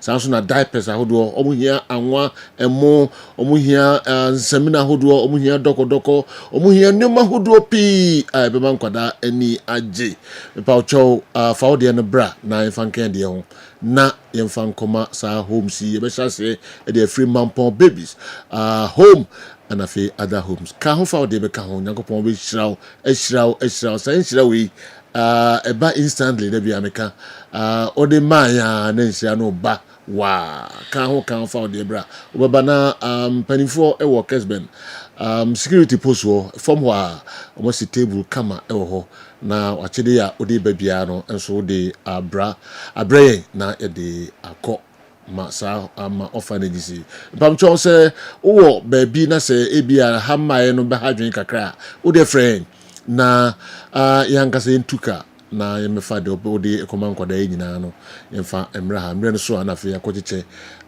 de ama ho de kan de no ho ne akocheche de ama ho sanso na opese oye no sikanso a mpacho odi fa number iso ayensa beka nanso de ese to bia na be to na ida ka komasa ankwada nsia no eba prekope number no 024 5759593 024 5759593 024 5759593 kan ho na faudie no ebra edi ebeba no ye Kessben Foundation na etoso pe sika do pese de bia no ye de beto akoma nkwada nyankopon be hyiraw na me share cry in advance and sakra na odi nema na ba ye twen mo famra na enche cry de ni be kire yes home scene. All right. And also no. All right. Meko Andy ho na yakuti de tujijagu enso de eba. Now before that, Maminko Dr. Amuzu. Other mama menyin CCM said me free feature staff on as Division 2. I'm Division 1. Oh, okay, Division 2. Yes. Yeah, I'm Division 1. Okay, yes. Division 1. Now omone kotokone had to folk ne big teams this year. Ball no more ball. They serious. And I said, about our motivation was through the whole season. We find the biggest game. Yes. Into the SOE into all big team. No, so one man whom this one says we are bigger or quality. Motivation is don't know the yeah. But they are grow between us. Yeah. Because all can be also relax. Your whole senior. So what you say? Between us is here. On the baby, I will born when you have bought Kokobus and the salary, be 500. Never. Yeah, bumbo no cry back. Oh, just 7,000, 10,000. When you're humble. Or Peodiano Kota, cry Aji. Nana, I had you say, oh, when you're chance in you, no, so very relaxed. Okay, you ever could kofa a Dr. Amuzu Garlic, Mr. Dr. Amuzu Garlic, bitters, and who and Komoka cry, Yabasisia. Ma etiefo nyina akwa ababa Amuzu Herbal Clinic na ye de dobia ba e frɛ no Amuzu Garlic Bitters eyeduru a emamoje die fusane ewo nipadua nu mu eyeduru ebua ma obi a ne pressure ewo soro eba fom pa obi so a otie mi a wadro srade abro so obehia Amuzu Garlic Bitters. Amuzu Garlic Bitters prevent numbness so obi se mensa anasa mi 983 nedro eye Amuzu Garlic Bitters. Amuzu Garlic Bitters controls urine flow. Dear odun so bebre anasa odun so basa no onye Amuzu Garlic no mu a emesoti kura. Amuzu Garlic Bitters prevent sciatic pains. Obi say doctor me to ase twetwe me unya Amuzu Garlic no mu atu edi. Amuzu Garlic Bitters is good for stroke patient. Obi anya stroke, obu a stroke na born nkaye. Unya Amuzu Garlic no atu edi. Sa medre na sofu bi onya stroke for years. What thought wa minu panom. I na wetimi asore ananti waka. Amuzu Garlic Bitters boosts the immune system and fight infections. Say utie me na say uyo chirembe wu yare biya ba bekrawa. Kopa Amuzu Garlic no mu en ne mo ho ye dene. Na kutie nyarewa. Amuzu Garlic Bitters prevent body weakness. Obu ha ahomre woni so. Amuzu Garlic Bitters dilate the arteries ebiabia intinimu mamoja ediefusani yie pa. Amuzu Garlic Bitters support the pancreas. Amuzu Garlic no pancreas ho ya de ne modidi a ekotwetwe sugar na glucose na mu no me so te mass sugar eba normal. Amuzu Garlic Bitters improves vision. Obu oho a ne pressure was with the man de hunu wo form. Onya Amuzu Garlic no mo ebuaw ma friends woni na eye wisi no we hu ade yie pa. Amuzu Garlic Bitters prevent palpitation. Nipa bia home ban sese home no e wosu bebre sa kope Amuzu Garlic nenom. Amuzu Garlic Bitters prevent insomnia.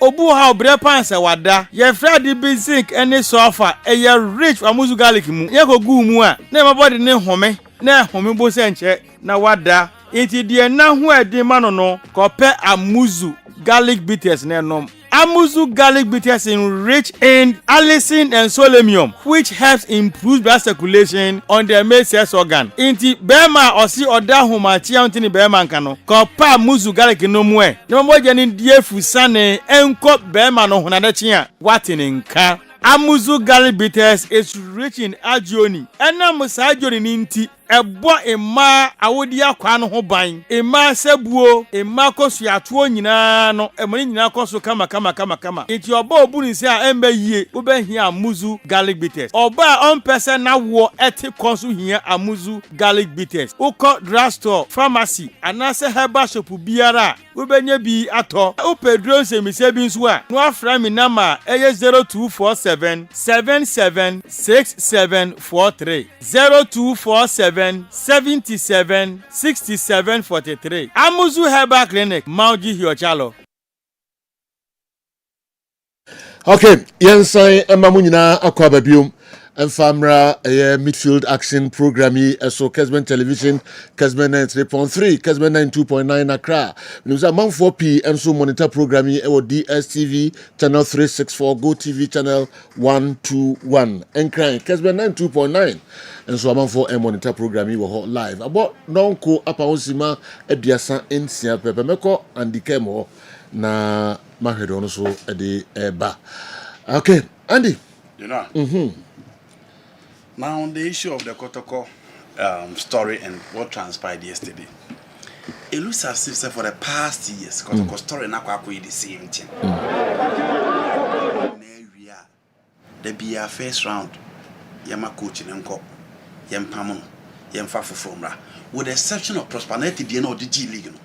The BR discussion, Hemaso Kunadu, Johnson Smith buy, Barreto buy, Barreto so the buy, Wako granting interview, Yam Pamono. Yamani mo season in ye, and on also quite. Prosper came back. On also be Zebo buy, Zebo buy. Zebo so the NSA, Yam Pamano, Uncle, Onya dear, press and the dorsal, and on also quite.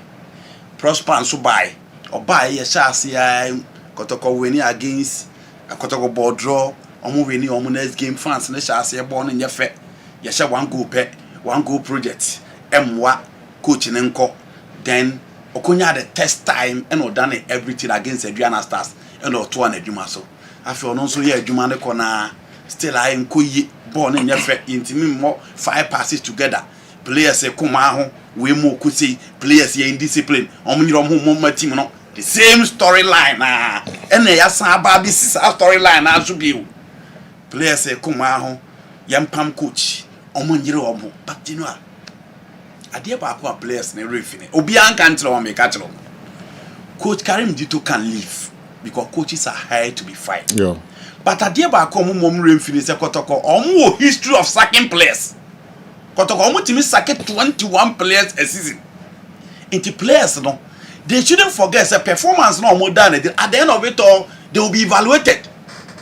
Season e ba wie ya play a peer one-on-one say you obi a umbetwe ne modebo. It is a what you say. More born now on your home more. Now on fan you seek on your home more born in fact call up to the national team. On your home more born because of 1, 2 or 1 player, 1 coach, 1 management member. I said, you season in a or performance in Sonia, they will show you the exit. Sure. And the players then first add into a muntrim. No one said the career path from what you saw. Or more advantage over their competitors. And yet just in recent times, and I made the players in the Blasters Ethiopia. But said you, so Kotoko ana hasa. Said you, chances of making it to the national team also no. Yeah. And the players no. Let me pay someone like Zakaria Fusini. Me wujidiyesa oye one of the best centre backs in the Ghana Premier League. Kotoko abefa. Kotoko befa no nya bi mo. Luckily for you, Abroni ho. Luckily for you, somebody ho. This is a perfect opportunity for you. The other player, Ansu, said you no theatre, no Pierre Quanim says no Kakotoko Bedan coin. But because of his discipline and Omoma Kai, he had a few opportunities at 1 year Kotoko, he ball a wobble. It is all a player now to bench. Now nobody be more. Not the main players any only a mad opportunity to play. Also about against a division 1 side, no. Into Kotoko players and financial Mutrim say, Coach Zito can be the problem. Because Ninti Momo, but at the end of it all, Coach Zito Uncoach Kotoko San query yet. Uncoach Kotoko in the next 10 years. Momo players 1 by 1. Musubaya more than it, Momodeba more than it in the Sadu. Season the baby ya, or Mubina. That's why you don't want so Bepam.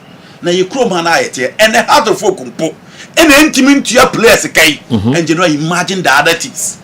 Coach J is upon so a cop because players are not paid at 11 wonders.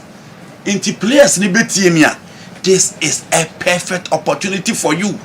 Your players on my bobo will league more other things. But because Omanya the mouthpiece, because Omanya the media backing, and Obiansi and Velo Damo Blaster, you ask yourself, say, I leave the same to Mona, yes, or Monadian, on back to combat Benjana. But Obiansi and Fellow Damois, Lord Damois born now, and Sada no Bob become Chelsea. But Obianca see and friend of Blastada. But the moment he joined Kotoko, Obi has him friend a blaster. He's been consistent in the last 3 seasons. It is Opa Kotoko who advantage over your others. It players no opportunity no money no say you. Omo hweso no omo focus no omo nya results no. So you ho ba fans kura beti uska. Into omo fa bi bian to omati. 3 games no omo so omo de be ma to no. General, these are not difficult games. 11 Wonders, Bechem United, and then Dreams FC. These are not difficult games. But omo na di no omo win because the coaches can leave. But at the end of it, so one you know one omo be pam. Ubejaw has been consistent. And said you he was one player and I'm the Biameka omo nkofano and Obabe ball Kotoko clearly or share the number of goals or the 3 goals in the league, FA Cup and 2 goals neighbor. And Enra almost share a difficult task. Medika say, sa issue of Yeshia will be or no. Obi or war future start to be in Yakotoka or Bebo. Obia or person or Bobo or Gane Biano. You know, so sell Bobola. U dream when they say Obenya Kotoko. It is so Shakotoko, obey you. Because the who players on Masha Kotoko, Adina, or Mobina Kotoko. It is a future start players in Shakotoka. You know, I'm bet through all their arsenals on the field of play. The same thing I will expect to say. Kotoko falling so. Omo accommodate you, omo motivate you, omo work quality no, omo ye well assured no say you, omo so be ready bar. So be no ba be competing now was so chair and that's all no say or the internal motivation neighbor and that's all the external motivation neighbor also add you become the no. Now also you na make sure so what top chair so you work to stay at that level. I ni patronin ro. Ungo kat division 1 and an issue of Obianyo until Obiasa when one no. It players or first I didn't show him say so man you know more Kotoko player pamo dear said you and yes story a new and century for bet me a car but they will sack you. It is almost you don't want no my romuya said you no munya results for the fans. Okay. Now referees. You know so okay your research. Now outlining the points. Nti Ankrofon ko stadium one point ye key e officiating in Ghana. You only pa bebrebe omunko pa because of referees. Be nipa bebrebe omunko because of referees. Yen hwe house of folk match boy against 11 Wonders wa. Referee tina ho na ni piase na ni etua. What's my ignore? Hwe Kotoko ne Heart of Lions wa. Referee tina ho no wa sheda. Wa sheda say we ignore. You know obi nso sika no Obi investment no.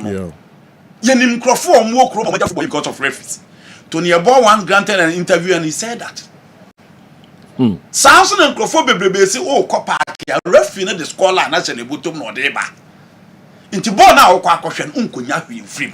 Inti ye ball na ye ball no say yo quality ne to say the style of play ne to say every game is determined by referee.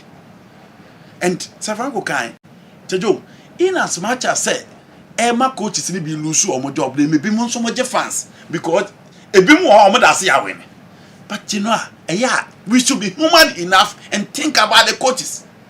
Obia ye training Monday to Friday. Not you know about Bejina match why you don't know bar. Now referee decision being to wash that. Almost decision to almost that you know and yet a new mistake. So be a genuine mistake I'll be. But if you look at the position of the referee. Ya chwe be omugina no omugina ho no omuche da ignore omuhu and there are referees in the league you don't still expect them to be in the recent one me kai pa ye Dreams and is it Bechem United yes mo was video na mo samere referee ni tina wa said you tina wa so imagine say fikura so we imagine say Bechem United coach. Ejuma we ya man wo ho no. You know, Bechem United coach no. Imagine say ye dem last match na man say some match lose aya pam na onko. Production mo me yen hwe sa video no. Oko. Me se me ntiase da. Na sa referee no next match obesan bedi. Me forward the command RAG chairman. Yeah. Referee Association of Ghana chairman. George Seja. Say chairman so hu ya dey koso ni. Me the command me so say bia o monitor program. Chairman we adesi. Manage manage mo ye. Oh yeah, no you know the magicians. Yes. because they have godfathers in the Ghana Premier League. Not less smart, Omudi never saba, no the womb. None the womb. Sir Rafina, on Sanching Yamusan Conco di match. Ya analyze the situation. No, near Jan so Nemusa. It is born a dear Sado. You won't prophobe prepay now. Your coaches may breast at you have no 3-1 as if food. Because pressure warm on your pressure. Yeah. Especially, and we live in a country I had here has a quantity demanded. So go to the local areas. Crochet teams in Ketuana, Sabi, Omuni Krukesimu, supporters never. Yeniana, Babiani goes to advance. Ebeye meet by a press, I say. Omo Pam coach, the late Michael Osei, Uncle, no power from Ramayajuma, Abraham management and carry. Opia on a son pressure. Opia on a son pressure, Edeba. Into your serial referees, Mudia say. Yakobo AFCON, you who Ghana new your top referee, Kwakotana VR. Your co work up, you who referee, Ghana referee. Match now, Omodiaban, Kaimo. Bolwe. The position of the referee. Yes, share, Bolwe.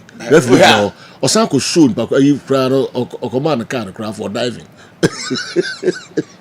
When a moon slow, no me ready. Moon slow. Moon slow, no, Mumma, the Enjadi. Or some play not off from goes not command a car craft for diving. Now do carry in a coronado in I am with a Murray. Okay.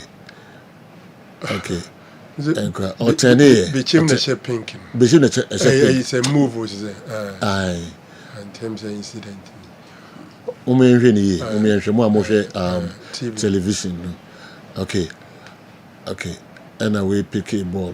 Tafina, Nipana, you be trying to be far ball. Only. Watching back. I'm a defender. Was we are a defender and a name Coat. So we went to Don. Or Don. Referee San Command, they are done on the yellow. Yes. Ghana football. Aye. It is clearly Ghana football. Oh, we're definitely now. Who be Pia? Everything. Pia. No, the God born in the right leg. And kind of scripting. So, did you know? Your referees no, the Pia. No, Obi be worse than this. The coach agent at touchline, no, who the we are. So, Nipa. Chinua. How I react? Pressure because. So, what you see? Your game, your person, we need to find antidote to all these basics. And that's how you know your body, the people connected. Maybe see I so will be a but maestro so ha me train ya basisi me din komo kakra bi me call victory garlic mister besi ma mienu ana miensa pe ye ba na ya beto ankomo twetwe so we Kessben television Kessben 93.3 Kessben 92.9 Accra DSTV 364 Go TV 121. Okay, victory garlic mister nkomo twetwe kakra. Victory garlic mister na watini dinati say na edro ni tie na no pasem ne say edro we adwuma ye titru pa ne say ebeboa ananna ne srade e wo ni padua ni muntin mu ama ohu atwo kura ye dika obabi wo ha okomfikiri a ema edro awuhia ye victory garlic mixture ebi kura ho bekwa ewie wo ansa na ba ye victory e na wuhia wunya victory no ma na busumi biara ubenya ofikiri akwa empa ho kura eno de achi a obi wo ho ani ti ne te adwa no obi wo ho ye adwuma kakra bia no abre na nakuma bɔ ne periperi ni nyina ye moja entimi mfa akoma nu kwa adwen mu eno ne kofa saa de ne ba odofo mesrew so wo ho na wonsem ta adwew ebia wonsa no sei ana wonam ro mu na esi fom no kura adwew ana ayatufo se de yedi fom ato mpagoa mu a eya victory na me kan fama wo onum victory asa no ma ye bobɔ so nyina no ebejai de oto ho na adwo a wontini na wohia victory emframa nyankopon de ama ye se ye nhumi wo de wo nhumi a na wo tie so obra eya victory ene betimi aboa wo ye wo bi wo so a wo ho ana ne yema hye no a obi a na ne ka obi a nya ne hwe obi wo so na koma bɔ ne periperi ni nyina moja ni ntimi ni afusa ni ye wo ni padua no edura wunya ye victory garlic mixture de watwa bra ya bia ya na se kokodue ne nam no no ye ne basa eya victory ena me kan fo wunya victory bi no a ebeboa wo se doctor de wato aduro so sani a ubetimi anom victory na ka waduro wonna ne se waduro no na abenuma meet abiasa no anum we so na abenuma no anum victory no so achi meet your dear son. We understand. Bibi abade kama ma. So we now sit tata we are jump ma. Mr. Edra they come from a victory garlic mixture. Mr. Nipa de bia bia dance ya pese ye fa o ma dance netie na se also koto a benya sa dance kro no a ntwe mi nyini mi mpedwa mi ntumi ni di mi yare so mena ko be 12 years ni ma num nduro kan mojeduru 5 minutes de trim matutu ana se na meti TV ntumi na mehwe na mu se moto nduro bi esi victory heba victory garlic mixture ne mi mtoduru sa wa moduru no asa moduru no eye papa ntumi ni di o mi din sa no me didi afi bi no mo se didi ya na afi insa na afi bi no ntumi ni di bi afi mi di ma edubone sa bi semi anu so no ntumi didi anu so mi be mu sa afi de anu so be du bi no ntumi ni di bi afi mi hu de me nya me na mbiti edu no kan wo TV so a na me kutu bi ni me no edu no anopa ani awiane anwumre no ande no si afi nyampara mi no adibia ntumi didi mi si afi na tola ta me ko ye black masa modro no die edoni ye na nyame nhira mo aje me pa me problem ye menstrual pains nda ne kakra me so ti me nya me menses no bosum ni ma me bre pa me brankasa me timi to tondro no na ne se man ti se yesi ye bidro ha na makoto ba bia me we timi fa ka ekọ obi kru so ekoto bidro me timi no abi chese na victory ni de in fact I don't know minim de wo mu de me koto obi me tie advert no TV so sada na me sorry anwunwe na me koto ye na dana me say ade yi to me padi mu no moja tropa yi to me padi mu ti me twa to me phone so kura say ha adwene a enka me de betum aka ho na mo ahwe tese se wa hwe ye kwa baka se na bia me ya bo hye na me no maduro bi tese efi sada na yi sa moja troa no to me padi mu no me nya mezi se no maduro e ma me hu sa emoja se bi like say kwoti tese ni nyina flow kama ti victory tie mintimi enja ento ho nte to de bia na mo ba abasha mo me so abasha na eduro ne me di hu adanse obi si me de cholesterol sa de body e na aba mi dipadua ma beji atenase waduro ye victory garlic mixture se wunya victory ni no ma cholesterol no se ne nani density bia no victory be yi ni nyina afi ni padua no odofo wo padua to anama ne 024 25 45 633 024 25 45 633 and 020 129 3280 020 129 3280 a victory mkunimdie ne ade bremu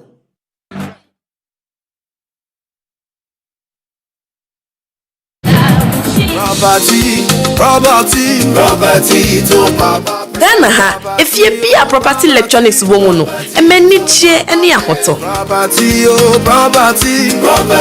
to papa prego the best television property electronics dey so we use no ofia bibia komremremre say boko na mo asomo tro refrigerator fridge kosi TV air condition kosi washing machine property electronics dey utoba akwa afiball eya papa eso bia but property so we property na mapani biato ko Ghana afane nyina bebe to home appliances and cry ko Spintex Road Kumase ko Edum Oyerepa FM building nachiwa hwehwe Tony Sack na obenya property na mapani bi ato property electronics so papa the best home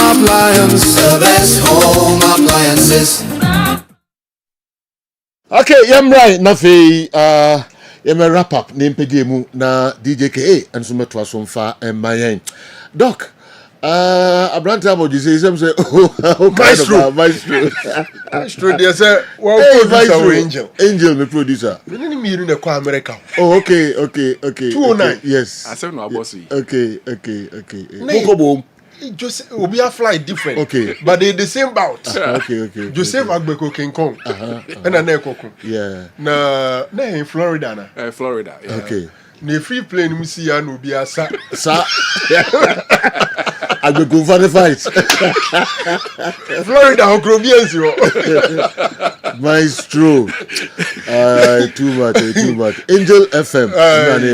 Yes. Na the sports producer, I don't know. Jai. No pressure, but the man who we are saying. That's what to say. Akwaba. Now Bagana that way. Maybe last week. I see. Officially, we probably be crying himself in my. Okay. Me call on the whole. Or drive be close to 1 hour. I know Drew or not me kind me who him say. Na me mission has here me. Na body say no go. Now he Worcester na say. Yes, them Worcester. I see. Okay, now then I be pay Ghana. Before so be can no crowd, you be 2-3 minutes be. Man for World Cup some of game back we call right? Game back Ghana England. Okay. Babaso of Boston, Gillette Stadium, which is close to the Ghanaian community. Worcester. Worcester so a big Ghana community. Okay. And we dey yedim pa. Okay. It's here now so na that England. Ghana England. Okay. Yes. It's here now so then I see. And there. I see. Intino mo na mbe host Ghana. We dey host Worcester for na judge them den. Ghana for mo ban nyina. Obia na ni kire Worcester ono. Okay. No ma boy ya boy adwa ho. Okay. So we dey mo kasa mo ya na mo yo. Worcester for there. We go Who's that fund there? Oh yeah, I'm kasa mo ya jom man efe. Okay. Yeah. Inti mo welcome Ghanaians on baba be Ghanaians so mo banyina na ba for. So woni na ba for. I come kesi. Me twin come go. Ezi odi akonya. Na ba for. E me no kunti e benya time. So nyampo. But then na Dubai. Then do aba Ghana. Asam kesi o. Mesoa Agnes Edutwa. Em just say Joe wonim no. Oh yes, ma Edutwa. Anti age. Oda wan so ma Edutwa na ho yeah wo ma tina yi no ntina ma ye nyina nipa bebre yetutu kwan ya ba say ye behwe na yesi na chi kura papa yeso be sports presenters o hey ma Edutwa dia na be di o Ghana no ti o mo ye no yin yeah no Spebo Krom carpenter okay yeah mimi nda ye be okay mimi nda na no pa no a ma che no 4 am okay ne de ne tumpam nti bonu ndu pepepa ne ya ma no so ne de ni a kire nwabe okay nwabe community cemetery ni akosie nti esie ni wi a ni aba Spebo Krom na carpenter busi wa so White House okay wona ne ye na yi 1 to 6 all right ti esere jamfo nyina magazine for baby a Sure Foundation that time wona no ye adwuma and I say we call Sokoban Sokoton Kauroni ade nti mu nyina ye free bia so mo a no mejam ye meme nda be ye say jo su beba ye na ye kase pa we bon ko to dwem maestro okay yema be hibi bia na kama pa kwa baso ba Ghana maestro okay sanso na Idi Gatuso also yes Asida House yeah Idi China Idi mami so eda fomo nyame ya aduma no so yeme nda ye oba pani Agnes Asuakon aka Auntie Agi ya Idi all the messages eba ha na chese ni na ni di agree also mami eda from Bokrom estate yeah off CTI road no so and then so no eba so be nda ye and then so eba so momi enko na enko boama Idi onkra ne mami kra all right ya di besia da kusi mamenchia o babia wo bia oh da kusi baba usual don't worry okay ibia be kama pa ya chao pa da kusi bibia be kama don't worry na didi o nyankopon bibia be kama pa all right ya di ebesi ha ya pages enso esise happy birthday sonko enkoma Alice a free year of abuabo we a free o friend Rhoda also we so happy birthday Alice a free year of abuabo we so happy birthday all right ye de besia ma DJ KA enso aba na aba beto so de ama ye yakopon e yadoma mbesa tie nka ochina yakra